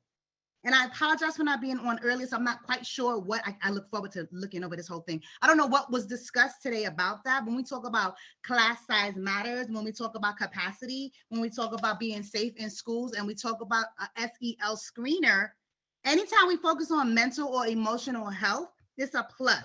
But we're assessing it through one standardized assessment. And I heard y'all talking about the assessments earlier. We were talking about academically. This one assessment is based in a white English speaking able-bodied culture. And it will likely disproportionately harm most of our marginalized students. We know this about standardized tests, right? So now we want to do a standardized SEL screener for our children. Who's proctoring these assessments? And our children with disabilities, or if English is not their primary language, y'all, this is not going to work for our children. The efficacy and the impact of the screener is an issue. Like the teachers and parents don't even understand it. Parents don't even know what's happening. I heard that parents are opting out and not allowing their children to be assessed. How are parents opting out and not letting their children be assessed when there's other parents who don't even know anything about it? This is an issue, y'all. What are we doing with this data? How is it culturally responsive? How is it differentiated among age groups? And we already spoke to older high school children who've been assessed, and they expressed being very uncomfortable. Councilman Trigger, I beg you to look further into this and to assist us with understanding what we're really doing with these SEL screeners. Thank you. No, I fully agree with you. And I go back to something I've said, not just at this hearing, but in previous hearings and throughout my record here in the City Council, that it is not enough for us to say that we want to just get, let's say, one social worker per school. Research shows you actually need about one social worker for every 100, 150 students or so. And we still have schools where there are thousands of kids sharing one social worker. And so we are still, and I think Dr. Harris, you would agree, we're still failing to meet the social emotional needs of kids. And kids don't need exams. They don't need tests. We don't need to regurgitate what we already know. We need support structures built into schools and after school to support kids, their parents, and families. And that's a part of healing centered schools 100%. But I really believe that we need to really think bigger and bolder about the community school approach, from early childhood to K-12 to adult education, because it's really, really critical that we meet the needs of the whole community, of the whole child. And so thank you for recentering that work. But I fully agree with you. And again, I commend you for your consistent and persistent leadership. Thank you so much. Thank you, Chair. And next we will hear from Kem Irby, Carlos, Barbara Scott, Curtis Young, and Davida Losavio. We will start with Kem Irby. Starting time. Yes, good afternoon. I appreciate the opportunity to speak to the panel. I am a former parent of New York City school, and I had 6 children in New York City public schools. Just in every type of school, I had 2 children with IEPs, and one of my children was served very well at PS 133 with a great inclusion class. One thing I do know, that it's not enough to mandate anything. Everything must come with the proper funding that's mandated. I support lowering class size. I support the effort of my good friend Lainey Hameson has put forth, of course. But we also understand that New York City schools have been co-located. I don't know where we're going to get the class sizes, where we're going to get the classrooms. And, you know, Tom is going to be tasked with a great feat at doing that. And you have to remember that charter schools are separate schools, okay? And that is another dynamic that you have to keep on the table of what you're dealing with lowering class size. If you're going to give priority to New York City public school children, then charter schools are going to have to go somewhere. And then there's going to be another bill, because they have some level of leverage at having to be provided space as well. So I just want us to think about that it's not a one-pronged approach to solving this for our children. Importantly, teachers, highly qualified teachers, also need to be in the classroom. It's not enough just to lower class size. We also need highly qualified teachers to sustain what you want to have happen in the classroom. So I ask you to think about putting together, you know, educational think tank around lowering class size.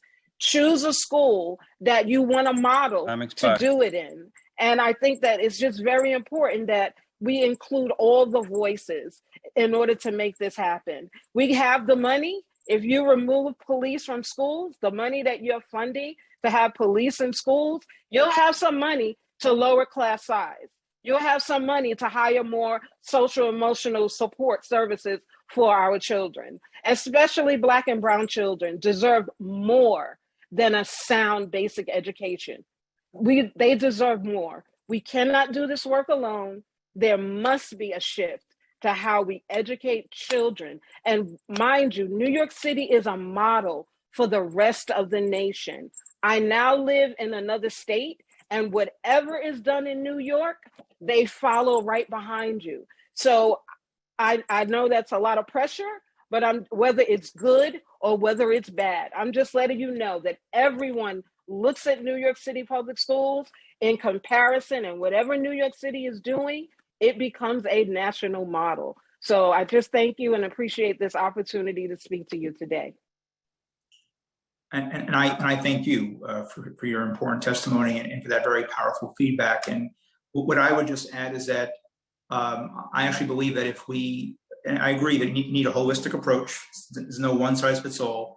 But if we actually valued and prioritize the reduction of class size in concert with other things we talked about, you'd actually attract and keep great teachers in our school system, because the number of teachers who are burned out, have left the school system.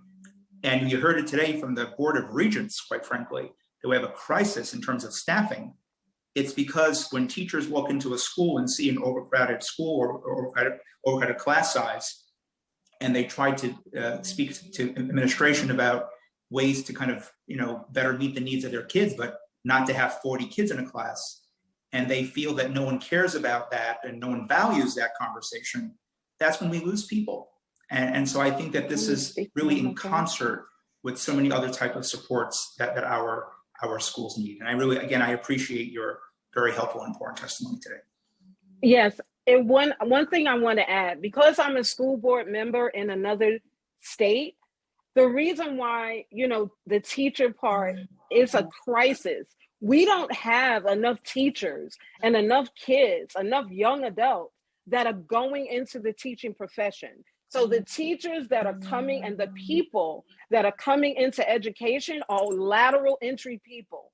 So that's a whole nother dynamic that we have to solve. And that's why I said, we can't solve it, just by one prong approach, but our children deserve to be in front of a quality educator as well, or else lowering class size will not matter. Great. Thank you. Thank you for your testimony. Appreciate it.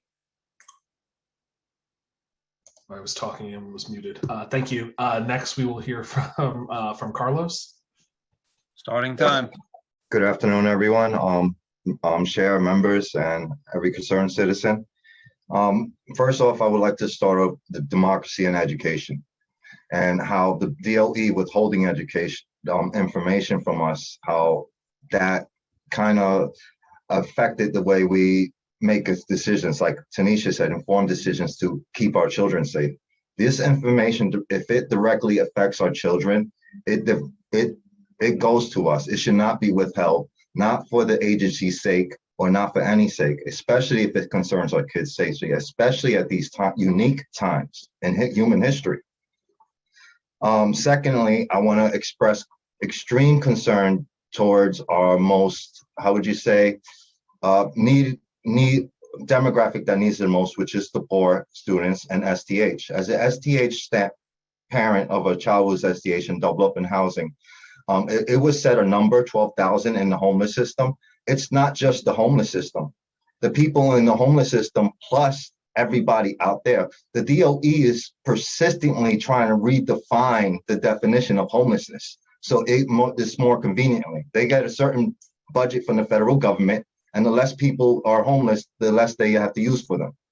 Now, as a parent who asked the DOE my child's school for help, I was never referred, despite being classified as doubled up and STH student, referred to a STH counselor. As a matter of fact, because of my disability, central nervous system autoimmune disorder, and leaves me susceptible to the disease, and I take methotrexate, which lowers my immune system, so I can't take the vaccine, and I'm homebound. So I can't take my child to school. So I asked for help with busing or anything. They said that they cannot do that right now. They cannot help us. They called ACS to help us. Now, I explained to ACS the same thing. Time expired. Yes. No, please Sir, go ahead and continue. You can finish your testimony. All right, I explained to ACS the very same thing, that if my child's mother who works for me for Freedom Care, because my central nervous system disorder doesn't have a treatment yet, and I'm currently seen by NYP doctors from Weill Cornell, Columbia, and they warn me about the neuroinvasiveness of this virus. Matthew Robbins, my doctor, just wrote a paper, peer-reviewed journal about it, and how it affects your nervous system and your brain through your olfactory. And it just got published. And basically, they want her to homeschool my child and our household to lose its only income. Now, I get only $800 from SSD a month. That's what they expect us to live on if she teaches my child, because I still have to go to the doctors. I haven't gone to the doctors for months. I've been getting sicker. I've just gone to 2 trips in the emergency room this week because of the meningitis and flare-ups. It gets dangerous and it starts causing me brain damage. Writing this was difficult for me. So it's causing me brain damage. So I'm very familiar with neuro disorders, and I'm scared, for my child because of the disease neuroinvasiveness. And the vaccines don't stop the infections. They may lessen deaths, but they don't stop spreading. And That means it does not induce artificial herd immunity.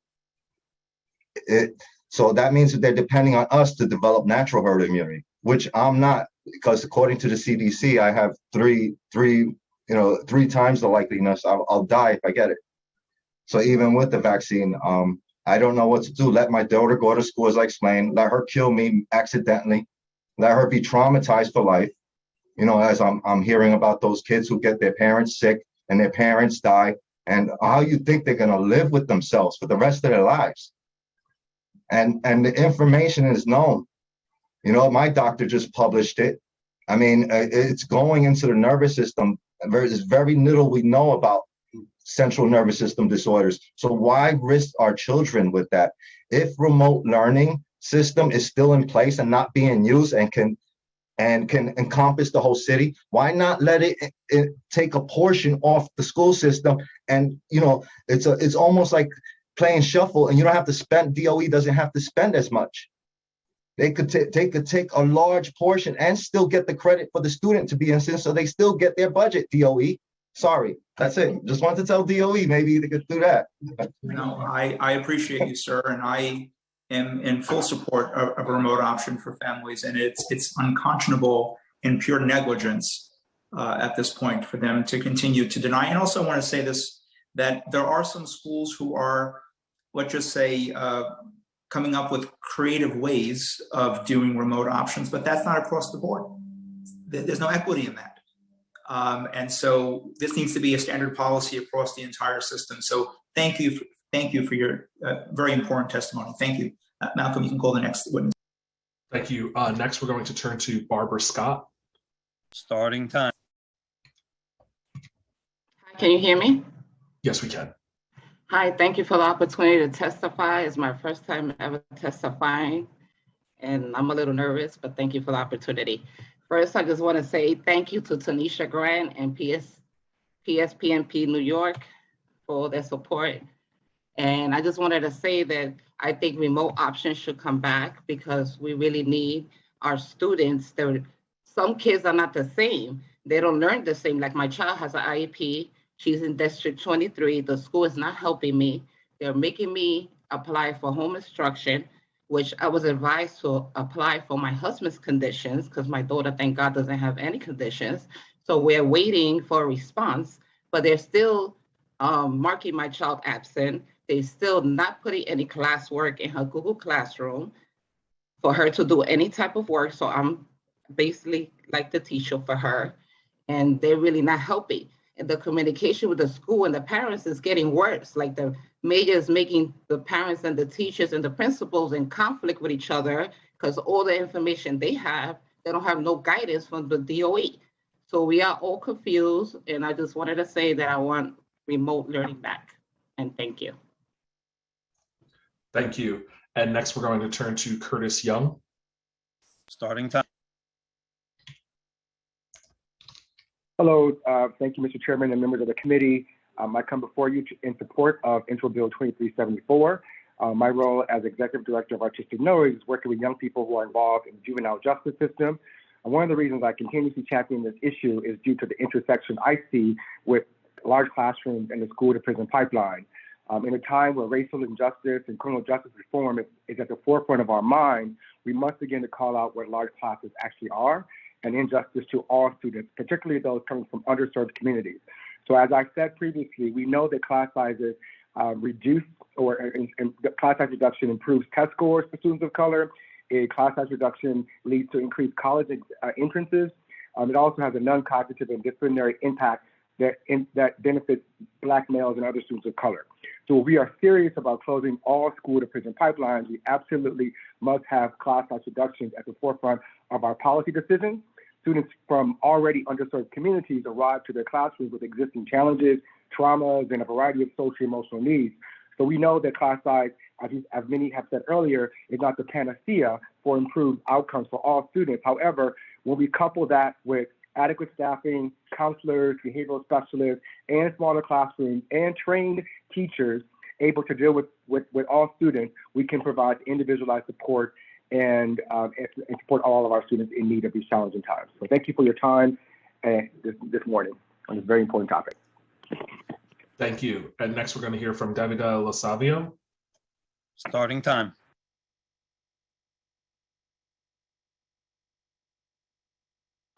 Sufficient.